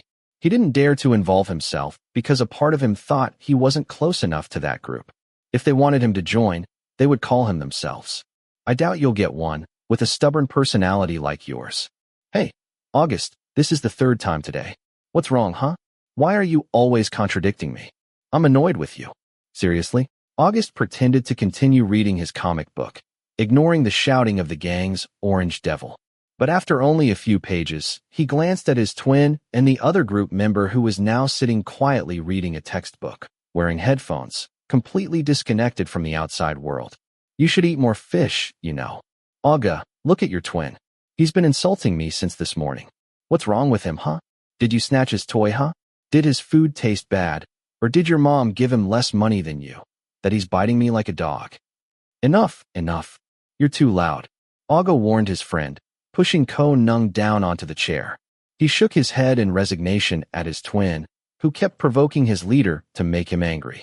This person was so easily provoked and quick-tempered. Do you really want to have a lover? What? I don't talk to hot people. Go far away. Oh, boss. I'm handsome. So what did I do wrong? So annoying. Seeing you complain that you want a lover, I'm starting to want one too. Aga said, smiling, resting his chin on his hand and looking at the group's troublemaker. When Ko-Neung saw that smile, he couldn't help but immediately raise his middle finger. He was being intimidated by these hot people, wasn't he? Ugh, yes, he's handsome. Everyone likes him, seniors, juniors, and classmates. Last year on Valentine's Day, everyone ran to give him hearts. I want to free kick him once. I'm annoyed. Annoying. The more August said, the angrier the leader became. By now, he was pouting and turning his face away. No amount of begging worked. So, Aga decided to go buy snacks for him and dragged his twin along. When only the two Kos were left at the table, the person who had been turning his face away and looking out the window slumped down, resting his face flat on the desk again. He looked at the nerd next to him who was still wearing headphones, reading with concentration. It was only the first day of the new term, and there was no homework. He didn't know why he read so much, as if his life was programmed to read every day. The mischievous leader's hand pulled one side of the headphone away and covered his own ear. Ko-song paused the pen in his hand slightly, looked down at his mischievous friend who was disrupting his reading. His small pinky finger moved to gently poke his arm. Ko-song, I want a lover. What should I do? Why do you want one? Well, if you want one just to be cool like others, don't bother. Hey, who told you I want a lover just to be cool? Do you have a crush on someone already to want a lover? Well, have a crush first. Hey, don't look down on me like that. I just haven't met the right person yet. Don't talk like you've been in love before, Ko-song. Silence. Look at you. You read all day and night. You just keep reading. I thought you were a reading robot. How can a nerd like you have the nerve to lecture others about having a boyfriend or girlfriend? Come on, just stop focusing on books first. He complained at length. He didn't think it would make Ko-song react. Just then, the lunch bell rang, signaling the end of the last period before noon, allowing all students to go find food. Many friends in the room had already left because they knew this period was free, so they had gone to rest a long time ago. Only they chose to sit and enjoy the breeze in the building first. Ko-Neung paused when, in that moment, the bookworm nerd put down his pen and slowly slumped down to lie on his side. His face rested on the desk, but it didn't make Ko-song look ugly at all. Ko-Neung's pupils widened. He sat stiffly, stunned, when Ko-song moved closer, until now there was only a handspan distance between their faces. A slow, romantic song started playing, entering both their ears. With just that, it was as if the outside world was cut off. Ko-Neung's eyes only reflected the image of his friend leaning on the desk next to him. They both sat still, neither speaking. They faced each other. A gentle breeze blew into the room through the windows lined up next to them, causing Ko-Neung's over-the-collar hair to sway back and forth. Ko-Neung froze as if he were cursed and suspended in time. Suddenly, Ko-song raised his hand to gently stroke his hair, followed by a touch on his delicate ear. Just a slight rub, and Ko-Neung's face looked as if it had been scorched by the sunlight. When he met the sharp eyes behind the clear glasses, Ko-Neung's lips dried up. Before everything ended, Ko-song slowly pulled his hand back and removed the headphones. He neatly coiled the wire, sat up as before, packed everything into his bag, and prepared to go down for lunch. His demeanor looked normal, as if nothing had happened a moment ago, and he hadn't done anything at all. It was different for the person still lying down. Ko-Neung's eyes were wide. He was still very shocked by the close-range eye contact just now. One hand moved up to clutch his chest tightly when he started to feel that a certain organ in his body was working too hard. It was beating very fast and violently, enough to be scary. Just now. It's noon. Come on, boss. Let's go get something to eat. Here, I bought snacks to make up. Tell me what you want to eat when we get downstairs. I'm giving the wallet to the boss alone today. Aga had just returned from downstairs. As he walked back, he flirted with the gang leader who was still lying on the desk with wide eyes. Ko-song was packing things into his bag. He walked over to Pokachi, preparing to go down for lunch. Silence. Hello. He waved his hand in front of Ko-Neung's face, but the troublemaker seemed to still be in shock about something. He just sat still, unresponsive. It took a long time of calling before Ko-Neung flinched, quickly packed everything into his bag, and walked ahead of everyone down the building. His short legs took quick, fast steps so that others couldn't catch up. Only Aga managed to follow him quickly. Haha. What? Did you just wake up? No. What's wrong? Nothing is wrong. Ko-Neung, seriously. I said nothing is wrong. Are you sick? No. Your face is red. Arg. Aga flinched completely, standing rigid as if his soul had left his body when his boss suddenly shouted at him. Other people nearby all turned to look. One teacher even walked over to ask who shouted. But the owner of the voice didn't wait for anyone. He dashed down the stairs and out of the building. They could see him running far away with his backpack slung over his shoulder. This incident greatly confused Aga and his friends. What did you do to him? August asked, walking over and patting his twin's shoulder gently. Me? Nothing. I didn't do anything. August stood blankly, looking stunned and clueless. All he could do was walk down the building with a confused expression. Ko-Neung. Silence. It's only the first day of the new term, sigh. Meanwhile, Ko-song and Achi walked at the back. Neither of them said a word. Ko-song walked silently, looking straight ahead. Although his face looked calm, Achi noticed a slight satisfaction clearly visible behind the lens of his glasses. A little bit. August didn't know about Ko-Neung's behavior just now. Aga didn't know, but Achi somewhat knew. Oh well. Anyway, this was none of his business. It was better not to get involved. Ko-song. The owner of the name paused slightly. He had just finished his personal business in the bathroom and walked out to quietly wash his hands. Ko-song didn't even glance at the friend who was waiting with his arms crossed. August stood there, arms crossed, staring at him through the bathroom mirror. Ko-song finished washing his hands, used his handkerchief to dry them, and then slowly looked up to meet his friend's eyes through the mirror. The two of them stared at each other with blank expressions, as if both were suppressing something to prevent it from erupting and ruining things. I need to talk to you. Talk about what? You should know what. I don't know. Don't push it. I'm not that patient with you. Silence. What did you do to him today? I didn't do anything. Are you sure? Why are you asking? Are you that possessive of your friend? Silence. Ko-song neatly folded the handkerchief in his hand, checked his school uniform, before turning around to face Aga. He stepped closer, stood still, and stared into the other person's eyes. Until a new student entered the bathroom, they slowly looked away from each other, stopping the conversation right there. Ko-song led Aga out of the bathroom, preparing to return to the classroom for the rest of the period. Ko-song, let's stop talking about this. If we talk, we might fight. I don't want to fight with my friend. Since when? Since when doesn't matter. Silence. I just want you to know that it's been a long time. Chapter 18. Ouch! Neung shouted loudly, kicking the blanket off his body. He jumped up and sat blankly on the bed. He angrily expressed his annoyance, letting out exasperated breaths. After a while, he lowered his head. He was so irritable that he didn't feel like doing anything. Even sleeping, the easiest thing in the world for Neung, was impossible. When he couldn't sleep, he clomped downstairs. He saw his mom watching the news after the soap opera, so he walked over and sat huddled next to her, hugging a pillow. His face was unusually glum, making his mother raise an eyebrow in suspicion. It wasn't often that her good son came down to sit and watch a drama with a pillow in his arms this late at night. Mom, is Dad asleep already? Yes, he's asleep. Your dad only watches the news. He wouldn't watch this drama. Is that so? Seeing her son acting unusually, sitting with a face crumpled like a broken-necked mackerel, the mother reluctantly put down the remote and turned to look at her son properly. Neung hesitated, feeling his mom staring as if searching for some misbehavior.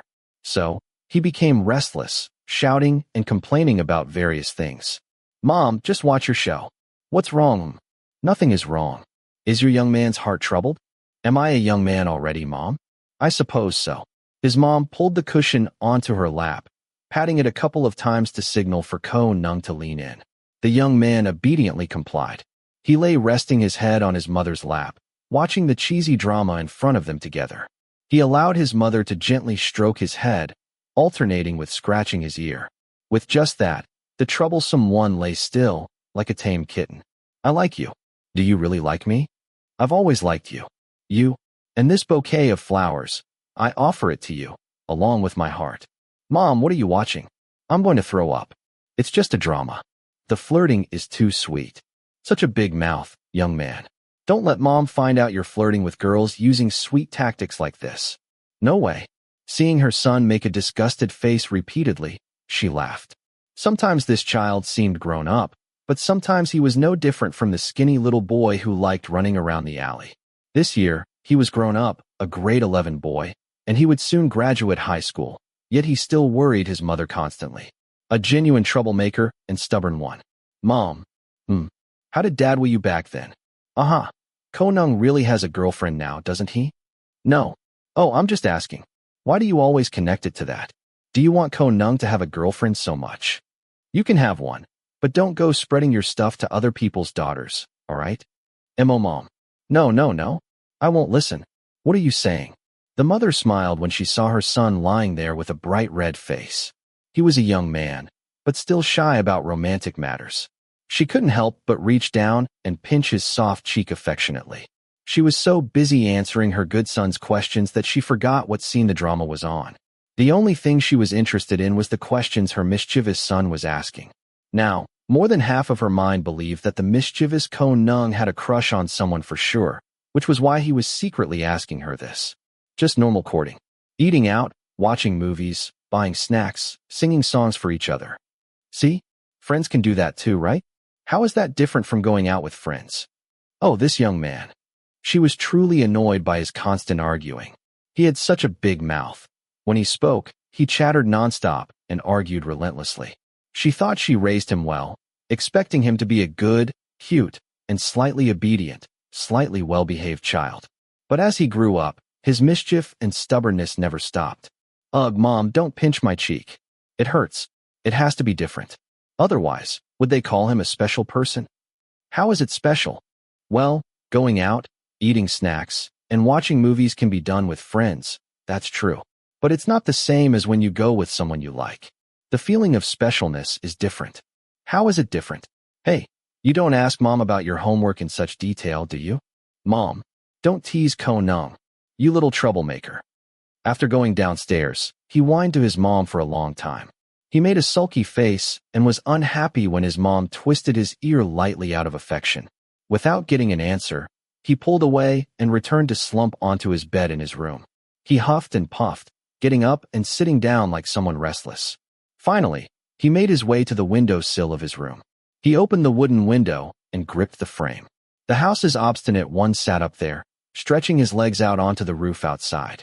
He stared at the house next door, past the white stripes. The light from that room was still on. Even though he couldn't see the person inside, the mischievous Neung could guess what the owner of the room was doing. It was probably just sitting and doing homework or reading a book. And it was just as the leader Neung expected. Song was indeed sitting and reading a book. In front of him were university entrance exam preparation books. Song was now in grade 11, and soon he would move up to be the oldest student in his final year.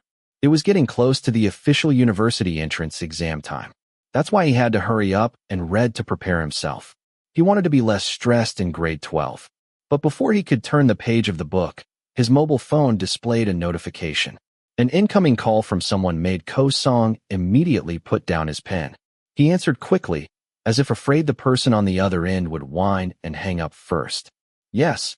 The person who called, upon hearing the other person answer in such a soft, deep voice, pressed his lips tightly together. He had to wait for Song to call his name several more times before he could speak. Hey. What are you doing? Stupid. The stupidest. Why did he ask something he already knew? Reading a book. Reading a book again? Is something wrong? No. Can't I call you even if there's nothing wrong? You can. Silence. I'm always waiting to answer your call. Suddenly, the leader Neung's mind went blank. He couldn't speak, only sitting there biting his lip alone. The tips of his toes, which were dangling, now wiggled restlessly. He didn't know what happened. After that day when he and Song stared into each other's eyes while lying down, it was as if the atmosphere between them had suddenly changed. It was like every time they were close, there was a thin barrier that made him feel nervous constantly. Neung's eyes began to be mischievous, watching almost every movement and action of Song, whether he was walking, sitting, eating, or even drinking water.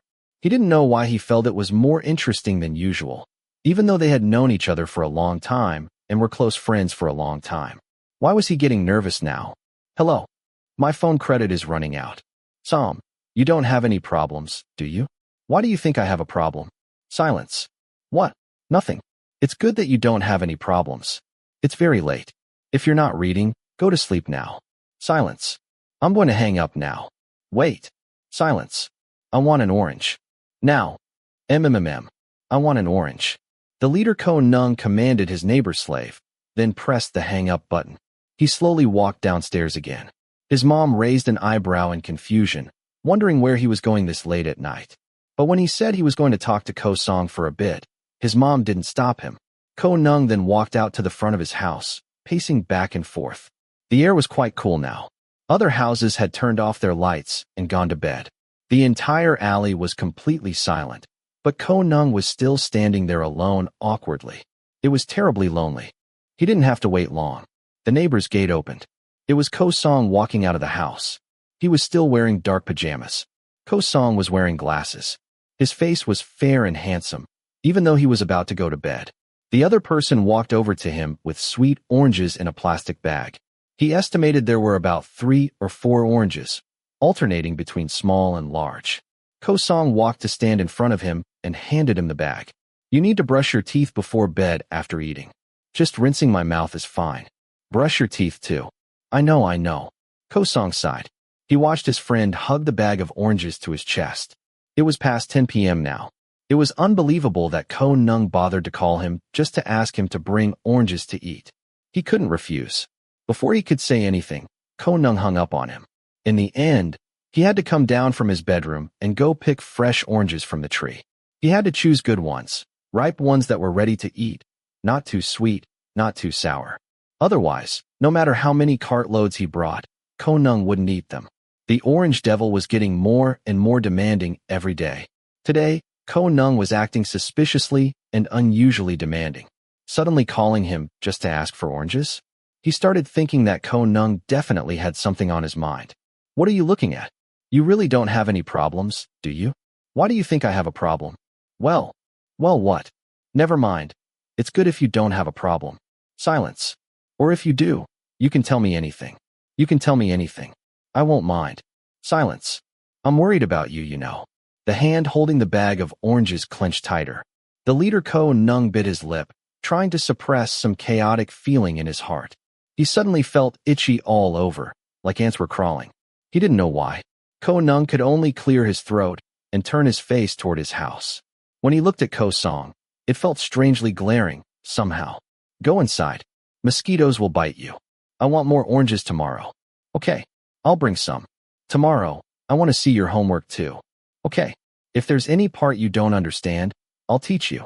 Tomorrow, before we get to school, let's stop by the grilled pork stall for me too. Sure, I'll stop by for you. Tomorrow.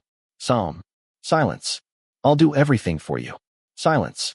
Okay. The leader Ko-Neung held air in both cheeks, pressed his lips tightly, and looked at Ko-Song again. Seeing the four-eyed one standing still like that made him feel something. He hugged the bag of oranges tightly and dashed into the house, leaving his friend standing there without a word of goodbye. He ran up the stairs, hugging the bag of oranges. His mom, who was still watching the drama, frowned in confusion. What is wrong with this child? What's going on with him? Ko-Neung ran back into his room.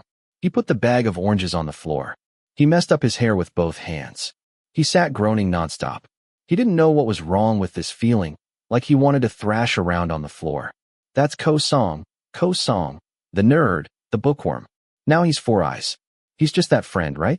There's nothing new about him. We've known each other for how many years? We've slept together, carried each other on our backs, played together, eaten together, and sat next to each other. We've done all of that. What's wrong with me today that I'm acting like I just met Ko-Song? What is wrong with me?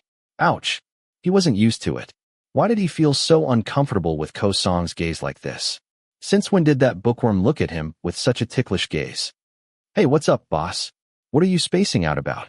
I'm not spacing out. Where is your mind floating off to? Nowhere. Ouch. Aga, don't hug me. I feel uncomfortable. Oh, boss. When you like to hug my neck and arm, I never complain about you. Aga smiled cheekily, but when he leaned in, his face was immediately pushed away by his leader's hand. Ko-Neung was difficult to please now. He couldn't go near him, and if he tried to hug his neck, he would be shouted at. His hand looked small, but when he hit his head, it was quick. Aga rested his arm on the railing, staring down. When he followed Ko-Neung's gaze, he saw it land on the street in front of the building. He looked and felt confused. Ko-Neung was spacing out about something now. It seemed his mind wasn't entirely focused. He looked like he was about to reach out to stroke his head, but the boy suddenly turned back. Aga's hand remained hovering in the air. What are you going to do? Do this. Ouch. Aga changed to using his hand to mess up his friend's hair instead. A shout immediately erupted. The leader Ko-Neung was starting to get angry now. He started using his small arms to fight back, looking like he was trying to grab Aga's head. In the eyes of an outsider, they looked like close friends teasing each other. But for Ko-Neung, he felt like he was being insulted by his minion. His eyes were full of vengeful fire. He wanted to mess up Aga's head with his own hands. Haha, are you okay, boss? Are you okay? I'm tired. The two of them teased each other like that, until a group of people who had just walked up the stairs arrived. It was Ko-Song, Achi, and August. The three of them stared at Ko-Neung and Aga, who were struggling. But it seemed Aga was the only one having fun, while the smaller Ko-Neung struggled desperately. In that moment, The friction between his socks and the polished concrete floor seemed to be significantly reduced. As a result, Neung slipped, preparing to fall backward and hit his head on the floor. He immediately closed his eyes tightly out of fear. The shouts calling Neung's name rang out loudly. Both Achi and August, who were watching, were shocked with wide eyes, afraid their friend would get hurt. "Sam, are you okay?" But luckily, Song managed to catch him in time. August stood still, staring at his leader's pale face, before shifting his gaze to Song's arms, which were supporting his friend. "Sam, I told you not to call me that name at school." Song was scolded right after Aga. The mischievous leader didn't even thank him. Instead, he quickly pushed his friend away as if Song were something hot. Then, the boy half walked, half ran, quickly dashing away from the building. August scratched his head, confused, and immediately followed. Achi also didn't quite understand the situation. Only Aga and Song remained in this area. Song didn't say anything. He glanced briefly and then followed the others. This time, only Aga remained standing in the same spot. His two hands clenched tightly when he thought of the smaller friend who had walked away first. He walked away, with ears that were bright red. Even though he didn't want to admit it, what he saw made him genuinely upset. When he walked back into the room, he saw the two ghosts sitting next to each other. He had to walk back and sit down next to his twin. August glanced at Aga. The other person only sat with his arms crossed, making a blank face, staring at the backs of the two people sitting far away. "I told you to accept it." "Shut up. Don't fight." "Silence. He'll be sad." August warned him. He secretly saw his twin reluctantly close his eyes, pull his gaze away from those two, before grabbing the book for the next subject and slamming it onto the desk. A loud noise echoed throughout the room. Everyone in the room turned to look, including the two ghosts. Aga didn't say anything. He looked down and started flipping through the pages of the book, even though his mind wasn't focused on the content at all. Neung turned back to look at his friend. He felt something strange. But when he saw August shake his head like that, he reluctantly turned back to sit as before, even though a doubt still lingered in his heart. He thought to himself, was Aga feeling guilty? That he teased him until he almost fell? So he quickly turned back again, cupping his mouth and shouting immediately. "Hey, I'm not mad at you, Aga. My head didn't hit the floor." "Huh?" Aga looked up from his book, confused. The annoyance he had earlier was now replaced by confusion. When he looked at August, the other person looked just as confused. No one understood why Neung shouted that, except for the boy himself. When Neung dropped that big bomb, everyone could only sit there confused. Even other friends in the room who heard it scratched their heads, not understanding Neung at all. "Thank you for saving me. Otherwise, my head would have been busted for sure. Aga would have felt much worse, for sure." Silence. Song. MHM. "What's going on? That one just got better, and you started acting up?" "No, I'm not acting up." Song. "The teacher is here. Pay attention to the lesson." The leader Neung opened his mouth, preparing to continue speaking, but when he saw the teacher really walk in as his friend said, he reluctantly closed his mouth. During the class, he glanced at Song occasionally. He didn't know what Song was thinking now. Seeing him maintain such a blank, poker face, he couldn't guess his mood much. What was wrong with these two today? Both of them. Sigh. Chapter 19. This Saturday, Neung wasn't at his own house to have fun or just lie around doing nothing, as usual. Instead, he had to sling his favorite backpack over his shoulder and travel to the twins' house, the place they had arranged to work on a group project. But Neung wasn't the only one who came. Song and Achi also had to come, to help with the work as they had agreed upon during the class period. "Hello. Did you save any snacks for your PKO? What if I said no? You'd die." "Ouch, ouch, so scary." "Aga, I already prepared some for you." Aga walked out to welcome his friend, taking the backpack to sling over his own shoulder, letting the mischievous leader run lightly into the house in a good mood. After a while, he heard August's shouts. When he walked inside, he saw the two of them teasing each other. August was busy working, but the troublemaker, having just arrived, rushed in and almost knocked over the glue pot. Luckily, August caught it in time. Otherwise, he would surely have had to start all over again. "Just sit quietly, go? Don't mess with me. I almost had a heart attack. I thought I'd have to start making it all over again." "Wah, August, don't scold PKO Neung. I told you I didn't mean to." Annoying. Back off. Go sit and cut paper. Fine. Come here, boss. Come sit with me. Aga chuckled and beckoned Ko Neung to sit next to him. He arranged a tray of snacks nearby and sat cutting colored paper, waiting for the other two friends. Actually, the two Kos lived next door to each other, so they should have come together. But Ko Song had urgent business at home and couldn't leave with him. He said he would follow later, so he was asked to buy supplies for the group project. After waiting for a while, slightly past the agreed-upon time, the remaining members of the group arrived. Aga got up to open the door for his friends to come in. It was Ko Song and Achi, arriving almost at the same time.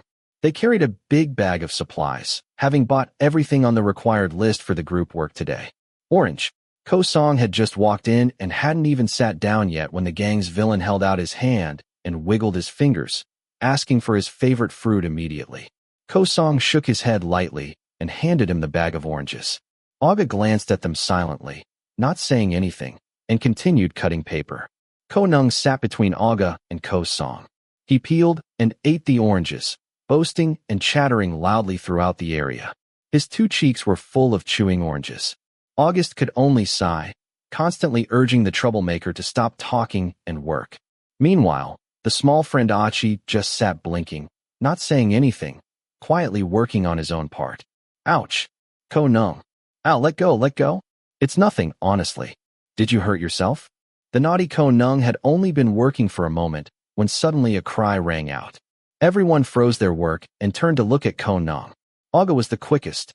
He immediately grabbed his friend's hand to examine it, worried that he might have injured himself. But how could someone like Ko Neung be that fragile? It was only hot glue that got on his hand, that's all. Aga acted like his hand was severed. He was so dramatic. Be careful. Ouch, Aga. I've fallen out of a tree and broken bones how many times? Something like this can't hurt me. Ko Neung laughed at his friend's excessive concern.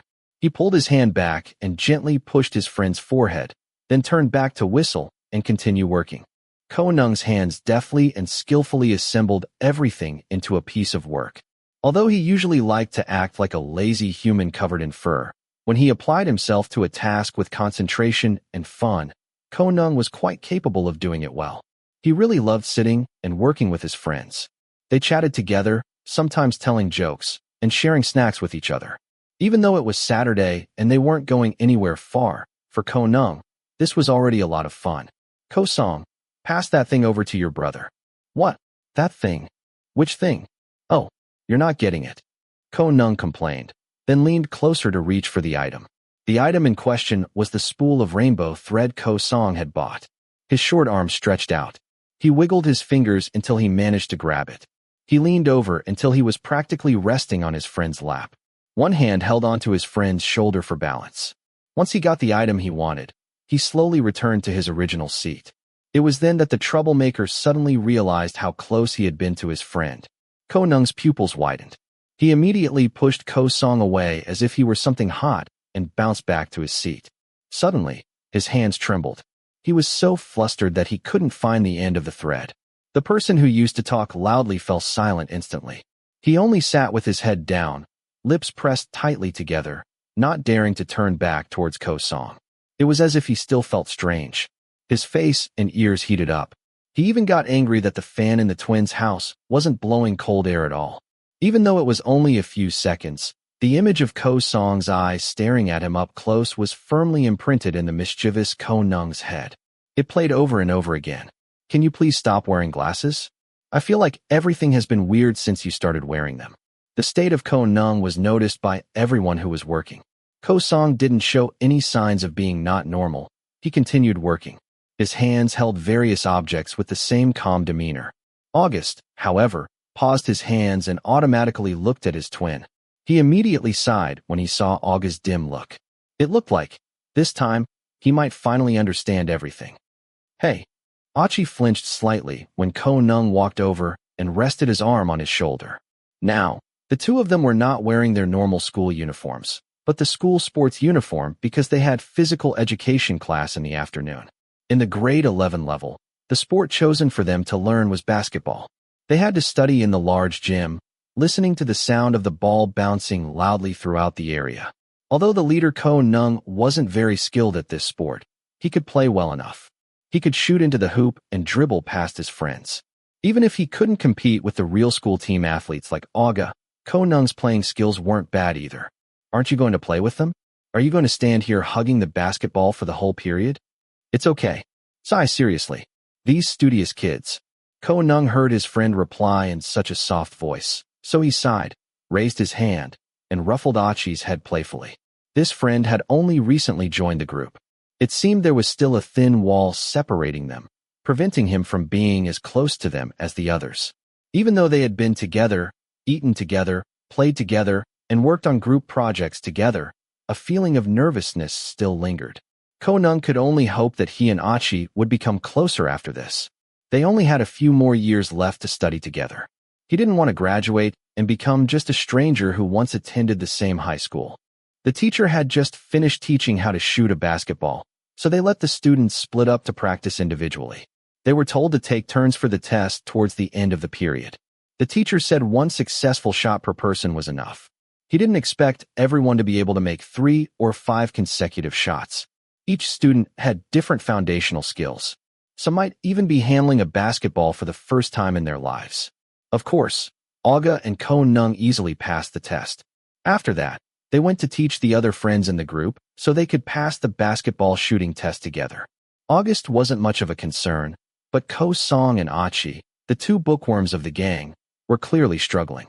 P class might as well have been a nightmare hour for them. Knowing there was still plenty of time left in the period, Ko Neung decided to link arms with Aga and go play with the other friends who had already passed the shooting test. The sound of the ball bouncing competed with the squeaking sound of rubber shoes rubbing against the floor. The teacher didn't mind. If they wanted to play, they could, because they had already passed the shooting test. Whoa! Ko Neung jumped and shot the basketball accurately into the hoop while competing with Aga. The two winked at each other. They played until they were covered in sweat.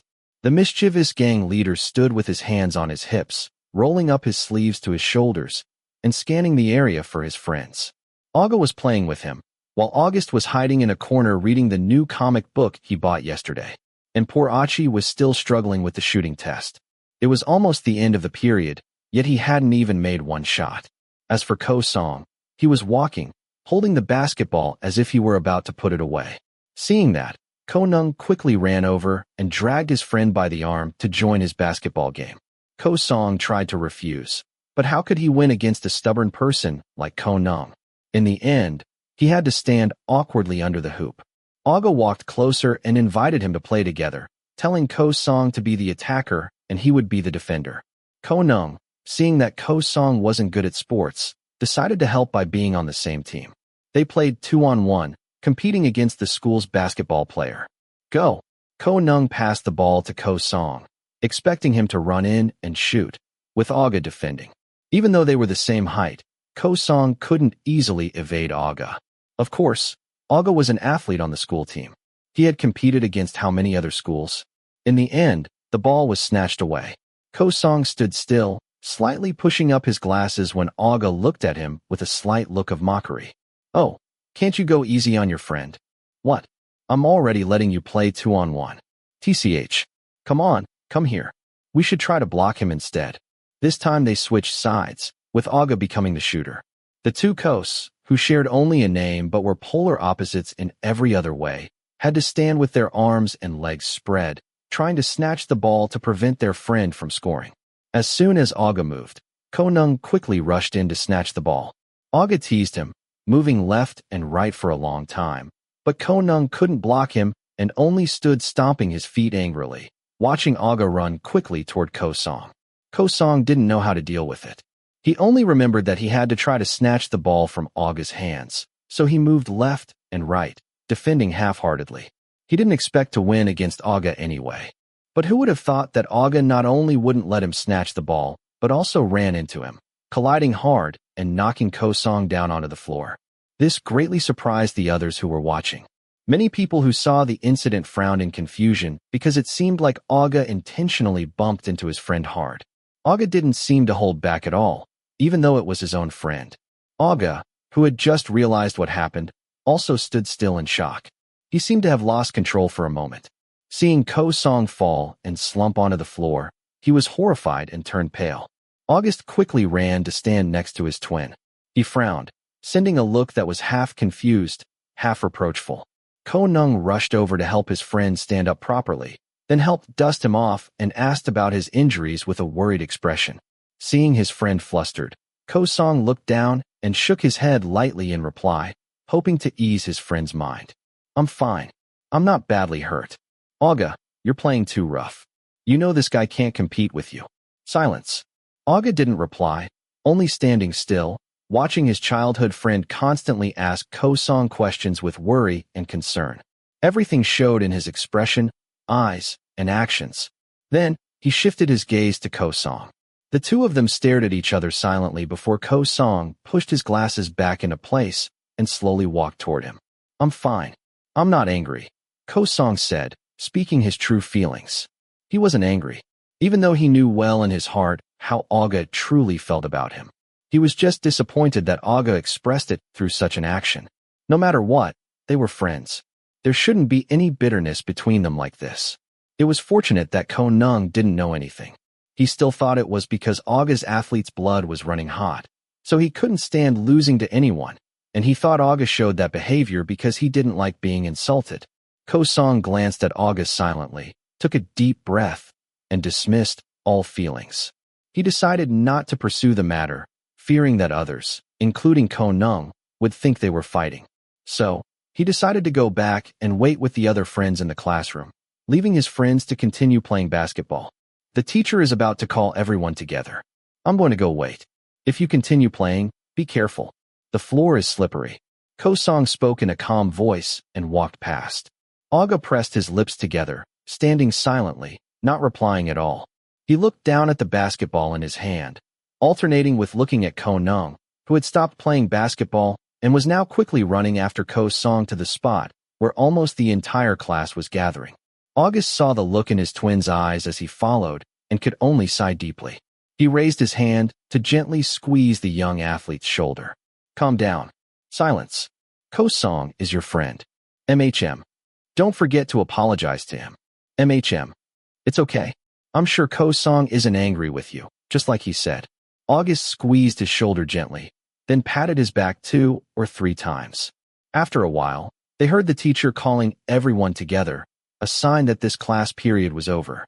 Olga walked to put the basketball back in its place, then walked to join the line. Next to him was Song, who was still standing quietly. The young athlete pressed his lips together, weighing his options for a moment, then apologized. Song glanced at him slightly and nodded, accepting the apology. I'm sorry. It's okay. Are you hurt anywhere? No. Olga fell silent, starting to feel awkward because he couldn't continue the conversation. Even though they had been friends for many years, they weren't close enough to jump up and hug each other's necks like Neung. It was as if there was still a thin wall between him and this friend. Perhaps Song's quiet, introverted personality also made him harder to approach than others. In the end, everything ended there. Olga looked down, feeling completely glum, even though this was the PE class he loved so much. He regretted that he couldn't control his emotions and ended up taking it out on his friend until it almost became a big deal. It was fortunate that Song wasn't angry. If it had been anyone else, they would have been punched in the face in retaliation and caused a scene. They stood in line like that until the teacher signaled the end of the period. Everyone started to break ranks, walking in different directions to put away their belongings. Olga was still standing there, spaced out. Song, who was still standing next to him, turned to face him, reaching out one hand to lightly touch his friend's shoulder. Olga slowly looked up at him again. Go on. Silence. Thank you for helping teach me basketball today. Song looked back at him, patted his shoulder lightly, and walked past to join the others. He heard Neung laughing cheerfully, jumping, hugging August's neck and teasing him. Sometimes he switched to linking arms with Achi. He really was a troublemaker who bothered everyone. August slung his backpack over his shoulder and walked behind them. He watched the look in Neung's eyes as he looked at others, and then when he turned back to look at Song, seeing the slight difference in that look, he sighed deeply. He turned his face away and walked with his hands in his pants pockets, letting his thoughts drift. Olga finally understood why. He really understood now. Huh. Thud. Achi sighed for the nth time. He walked with his head down to pick up that old basketball and hold it. The area around him was still quiet. No one was bothering him. Now that it was after school, almost all the students had probably gone home. Only he still had to wait for his mom to drive to pick him up. Originally, Achi usually spent time in the library or sat waiting under the building. But today, a sad thing happened. In the PE class, he couldn't even make one shot into the hoop, even though everyone else in the room passed easily. He tried many times until the teacher took pity on him and let him pass anyway.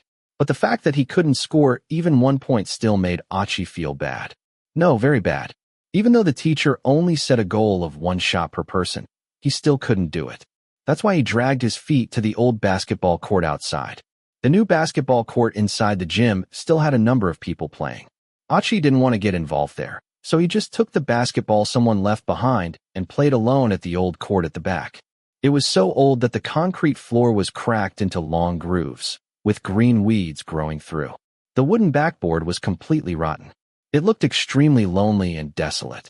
There were rumors that by the end of this year, this basketball court might be torn down and replaced with a new building. It was quite a shame. Playing basketball outdoors had a much better atmosphere than playing in the gym. The breeze was cool and comfortable. He could see the evening sky and the small and large clouds floating by. It was truly one of the best spots in the school. It was another failed attempt. No matter how hard Achi tried, he couldn't shoot the orange ball into the hoop. Position your arm properly. You won't have any propelling force doing it like that. Aga. Achi had been playing alone for quite a while. He didn't expect to hear someone else speak, so he quickly turned back in surprise. He didn't think Aga would be in a place like this, even though he was still wearing his basketball uniform. Wasn't he supposed to be practicing with his basketball team? Do it like this.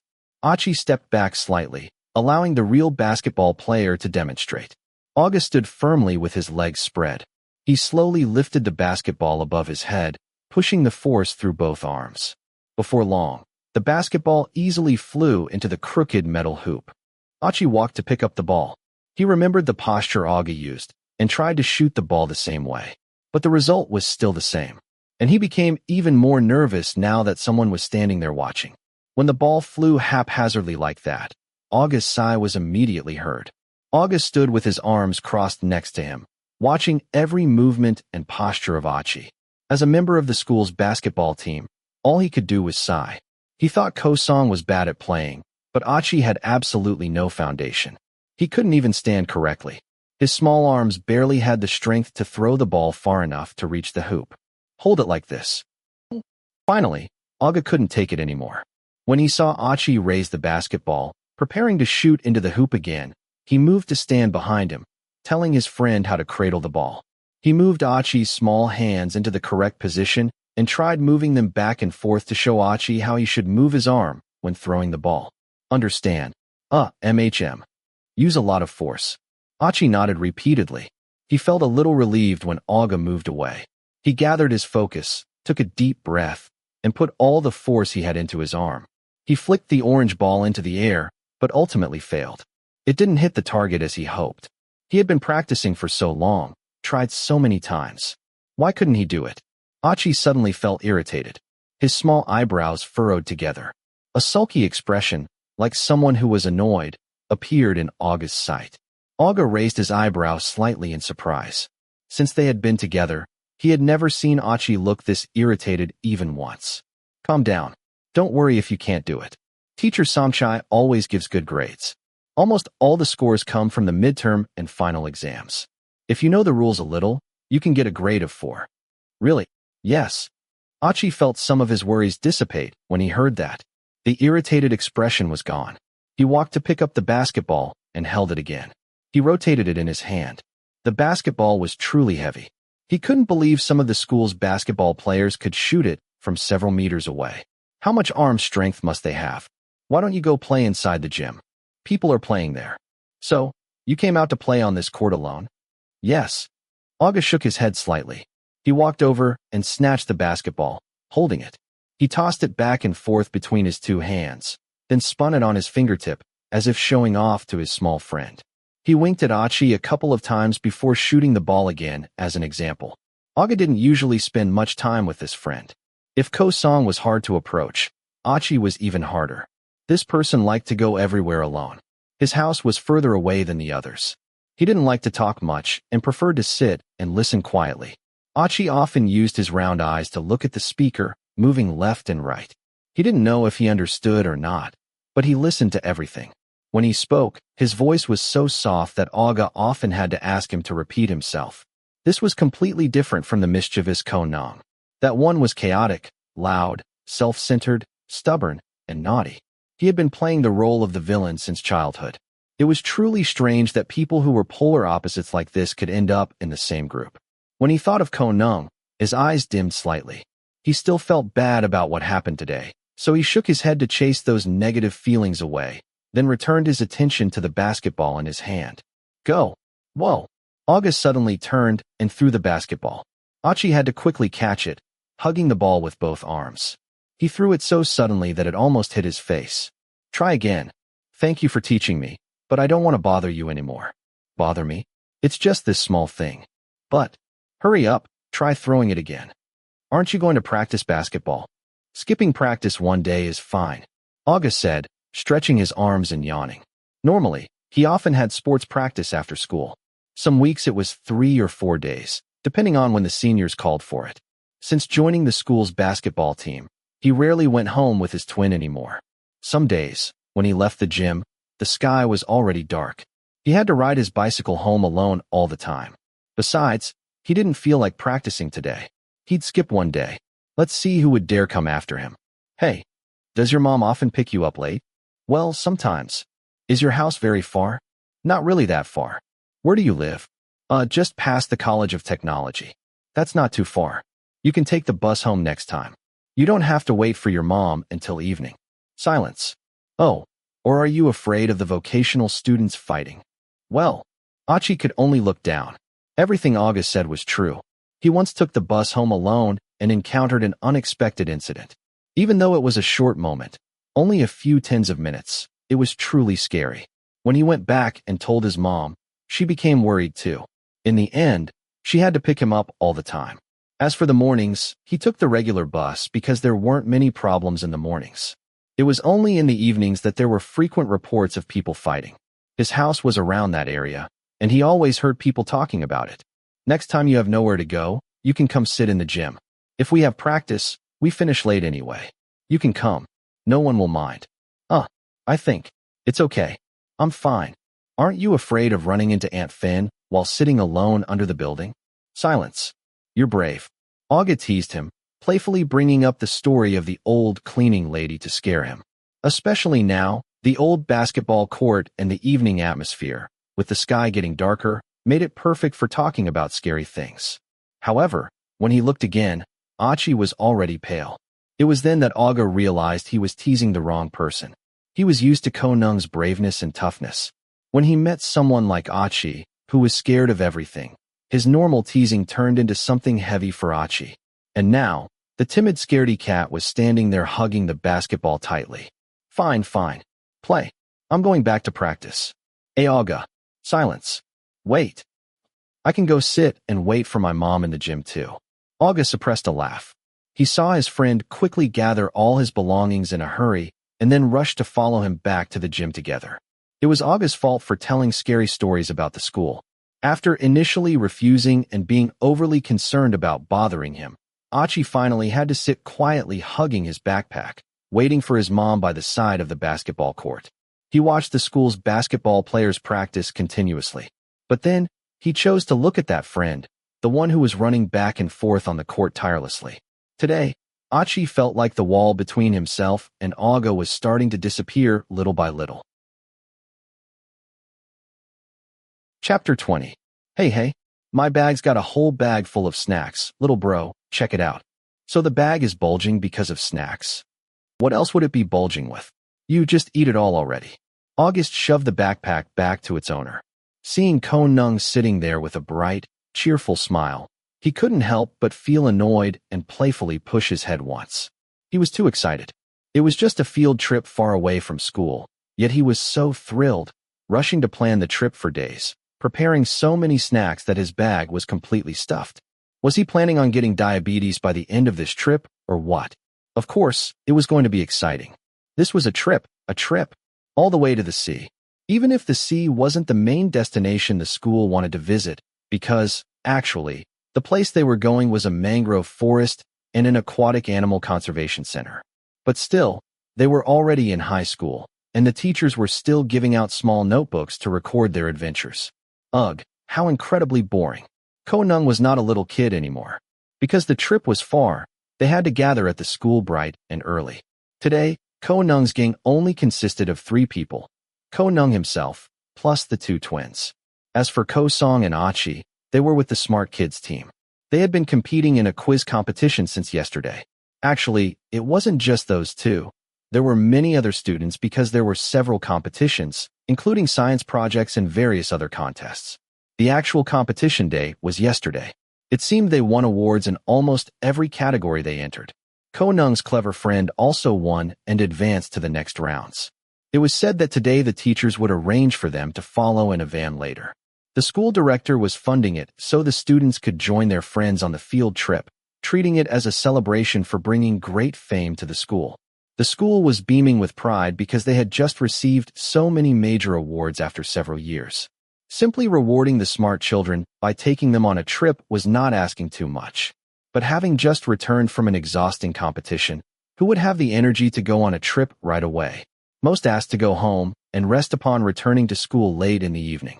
Except for those with boundless energy who requested to take the van to catch up with their friends.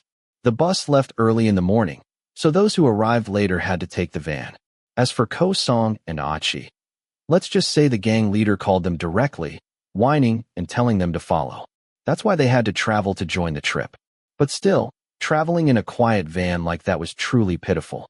Instead of having a joyful trip with friends, sitting on the cool bus, painted with favorite cartoons, listening to music, chewing snacks together, loudly chattering and having fun, a cool and awesome trip. Not spending the travel time together truly felt like a waste. When it was time to get on the bus, Ko Neung quickly claimed the very back seat. The troublemaker spread his legs wide, acting imposing.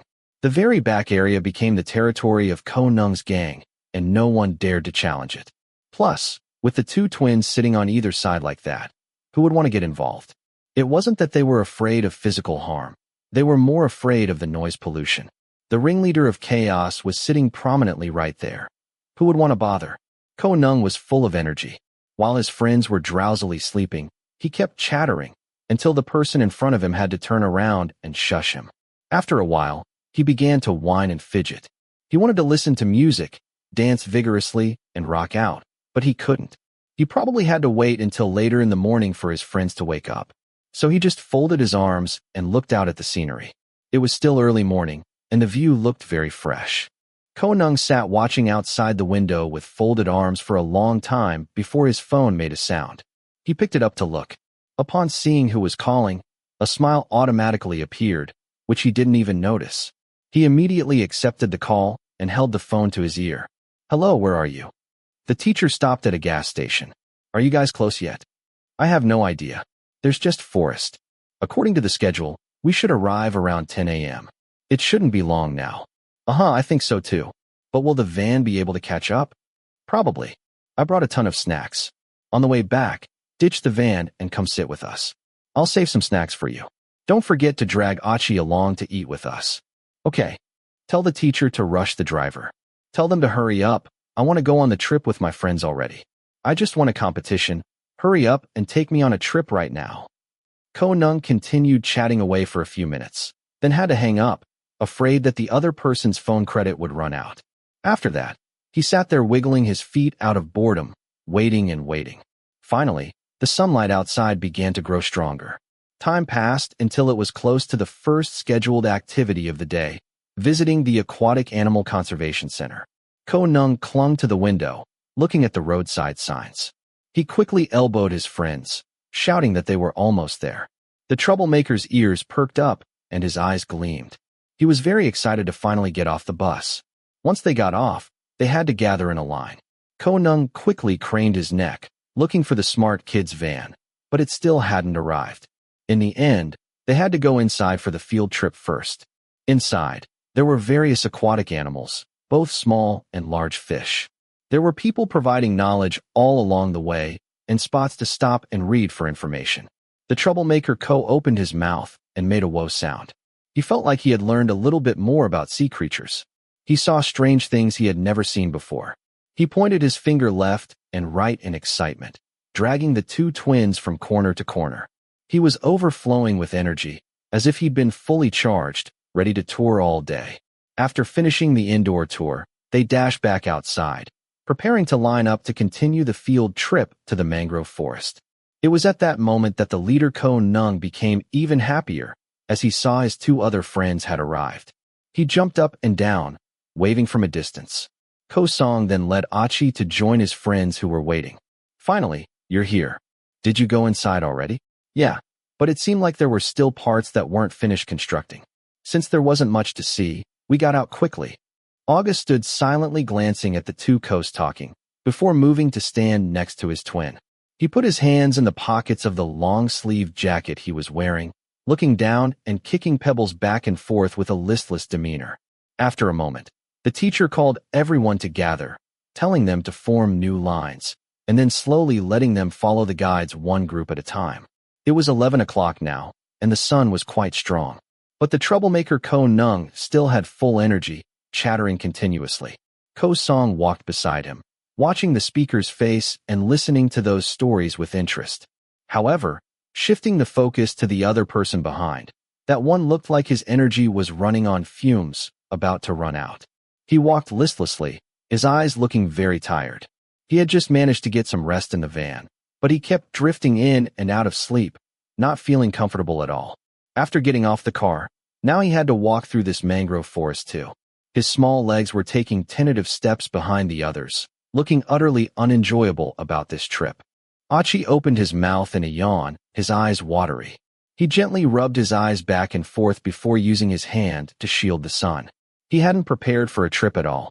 No hat, no sun shirt, no sunscreen. He had just returned from the academic quiz competition, hadn't applied anything, and was still wearing his school uniform. Wear this. Oh, Olga, take it. It's all right. Thank you very much. Just wear it. Olga turned and put his own baseball cap on Achi without waiting for another word. The previously sleepy-faced person was instantly shocked. He stood still, eyes wide, staring, his face flushed red. Achi had sensitive skin. Strong sunlight easily made him red. It reminded him of the sports day event. Now he had traveled far and was exposed to the sea sun like this. He worried that if he kept letting him walk face first into the sun, someone would surely go home with a sunburned face. Thank you, sir. Achi thanked him in a soft voice. He trailed behind his friend, glancing at the hat's owner every so often. Olga pulled the hood of his jacket up to use instead. He walked with his favorite backpack slung over his shoulder, hands in his pockets, following the person in front of him. While the good kid of the group was quietly bringing up the rear, the troublemaker of the group was dashing ahead. His eyes were shining, looking at everything around him with interest. His excited voice called out to this person and that person nonstop. Whoa, the sea. Ko Song. Look, take a picture for me, quick. Ko Song took the small phone from his friend, letting the troublemaker stand in that corner with a big smile, before pressing the capture button. The gang's troublemaker seemed happier than anyone today. He was in an extremely good mood, energetically moving around nonstop. Whenever the guide stopped to explain something, he listened intently, constantly raising his hand to ask questions like a curious child. It was not surprising that he received a lot of affection from everyone there. Finally, the walk through the mangrove forest ended near noon. The teacher decided to grant the children their freedom, knowing well what children this age wanted, by allowing them to change into the clothes they had prepared and jump into the sea as they pleased. Many went swimming, and many chose to avoid the sun and relax on canvas loungers in the shade, peacefully enjoying the sea breeze. Of course, the boss of the gang, Ko Neung, would never choose the latter. After having a light meal, they went to change their clothes. Not just for himself, but for his two scholarly friends as well. Ko Neung brought several spare shirts, so he kicked Ko Song and Achi away to change clothes and join him in the sea. Ultimately, all 5 young men ended up facing the sea waves. Achi gently scratched his cheek. Although he didn't like being out in the sun, since his friends wanted to swim, he would join them. Because, Deep down, he was secretly happy to have a big group of friends to hang out with now. He wanted to spend time like this with his friends. He ran to buy sunscreen from the convenience store to apply on his skin, and he had changed his clothes. He was ready to swim with his friends too. Achi looked down at the bright-colored shirt of Ko Neung that he was wearing, and he could only quietly sigh. This was the first time he had worn someone else's clothes, so it secretly felt a bit unfamiliar. Woo, huya. Ko Neung was like he was just released into the wide world, running around everywhere. In less than 5 minutes, he was soaked from head to toe, having a blast swimming in the sea. He even ran up and dragged all his friends to join him. He wasn't afraid of the strong sun at all. Aga and August also joined the fun, feeling like they were kids again. They used to swim together like this often, jumping into the canal, playing in the rain, all sorts of things. And today felt like a release of all those pinned-up moments from the past. They rented a large black inner tube to play with together, floating along with the sea waves. One moment they would run up to build silly sandcastles. The next they would gather around, exclaiming when they saw peculiar sea creatures washed up on the beach. Other times, they would collect beautiful seashells to show off to each other. They lay down, letting the waves crash over them. Laughter echoed throughout the area. The troublemaker boss Ko would jump onto this person and that person, climbing onto the back of his slave, like Ko's song. He smiled with squinted eyes into the sunlight, feeling extremely happy to be on a trip with his friends like this. 1, 2, 3. Splash. Ha ha. Gar's face flipped over. That was so funny just now. You didn't look at your own face, did you? And I think Gust is full from drinking seawater. Ugh. Did you just dare to splash water at me while I was talking? Take that. Ko Song gently wiped the water from his face, then looked at the group's troublemaker chasing and attacking his friend nonstop. Finally, when he ran up to the shore and lifted his foot to look, he cried out in a whiny voice, immediately pouting and telling his friends that a seashell cut him. Ko Song went to check. Luckily, it wasn't deep, it was just a slight cut on the skin. Enough now? You'll get sick if you play for too long. We came all the way to the sea. Gotta play until we get our money's worth. We don't get opportunities to travel with friends like this often, right? The troublemaker boss Ko turned and shouted the question to his other friends who were equally soaked. Aga and August smiled faintly in acknowledgement and slowly walked out of the sea, just as Achi slowly followed. The small boy blinked his eyes rapidly, as if the seawater was still stinging them. Look at him. His eyes were all red, which was pitiful. Even though his eyes were stinging, Achi had to admit that swimming in the sea with his friends made him feel truly happy. It was so fun that he unconsciously smiled many times. It was incredibly happy to be playing with friends like this. He sincerely wanted to thank Ko Neung for dragging him along. It was as if Achi's small world was gradually expanding, embracing all his friends into his comfort zone. Come here. Before he could rest, Ko Song's wrist was snatched. The other friends were beckoned to follow. The troublemaker boss took quick strides, even though he had just been complaining about getting cut by a seashell on his foot. Even with a wound, it couldn't stop his enthusiasm. Unbelievable, truly. Soon, Ko Neung's gang was standing around an elderly woman selling jewelry from the sea. There were necklaces, bracelets, rings, woven ropes, and all sorts of things laid out. There were even keychains. Ko Neung's eyes lit up, and he immediately picked up the pieces that interested him. Here, take one each. I'm buying.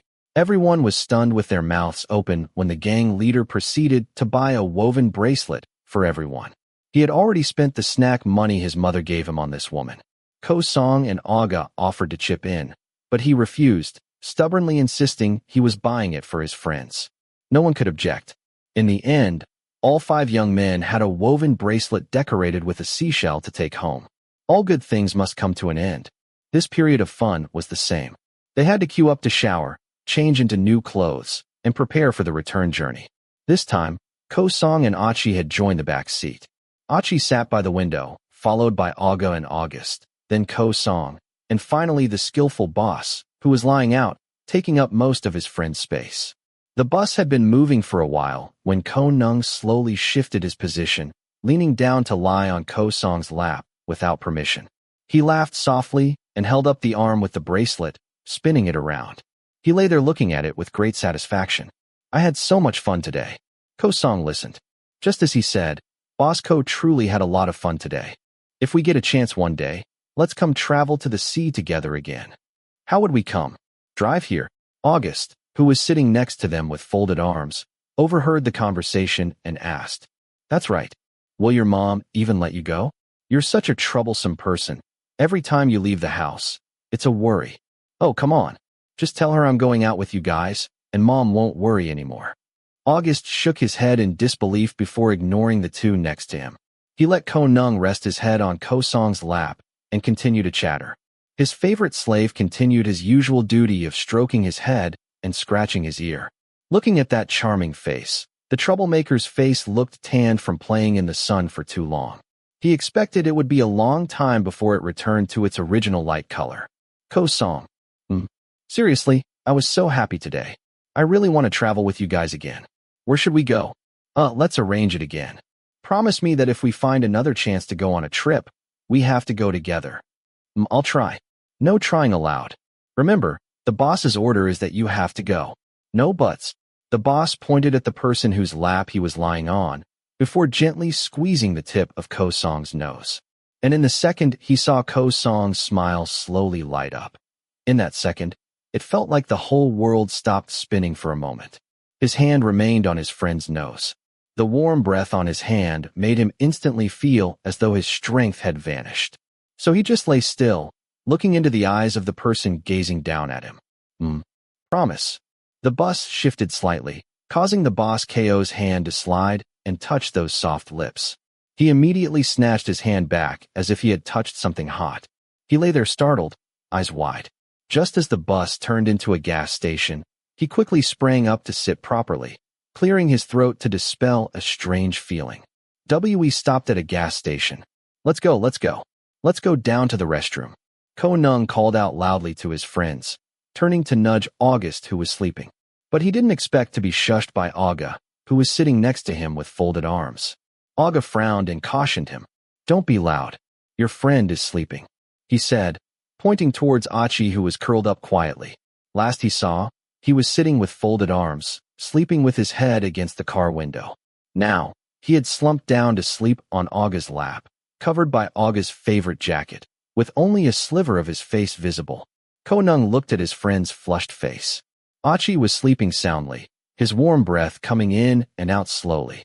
He quickly leaned closer and touched him, only to find that Achi was burning hot. It seemed he had fallen ill. Shoot. Definitely. Go tell the teacher. Get some medicine for him. Okay. Are you going to be all right, man? Keep an eye on your friend, Aga.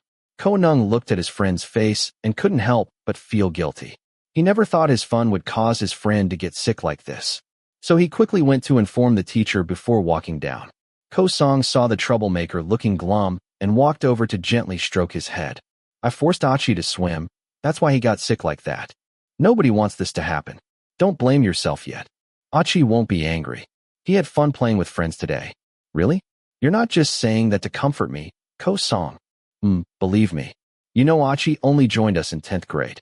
I tried to get close to him, but it seems like he hasn't truly warmed up to me yet. He'll get closer after this." "Really?" When the troublemaker Ko Neung heard those comforting words from Ko Song, he felt relieved. His expression began to improve. Ko Song moved his hand down to gently pinch his cheek, until finally, the boss who had been frowning returned to his cute smile. "Everyone wants to be friends with Som. Everyone says I'm a troublemaker, loud, and stubborn. Have you ever felt like you didn't want to be my friend? If I felt that way, I wouldn't be here until today." Silence. Everyone likes Som. Silence. This one too. Ko Song. I like you. Silence. I like you very much.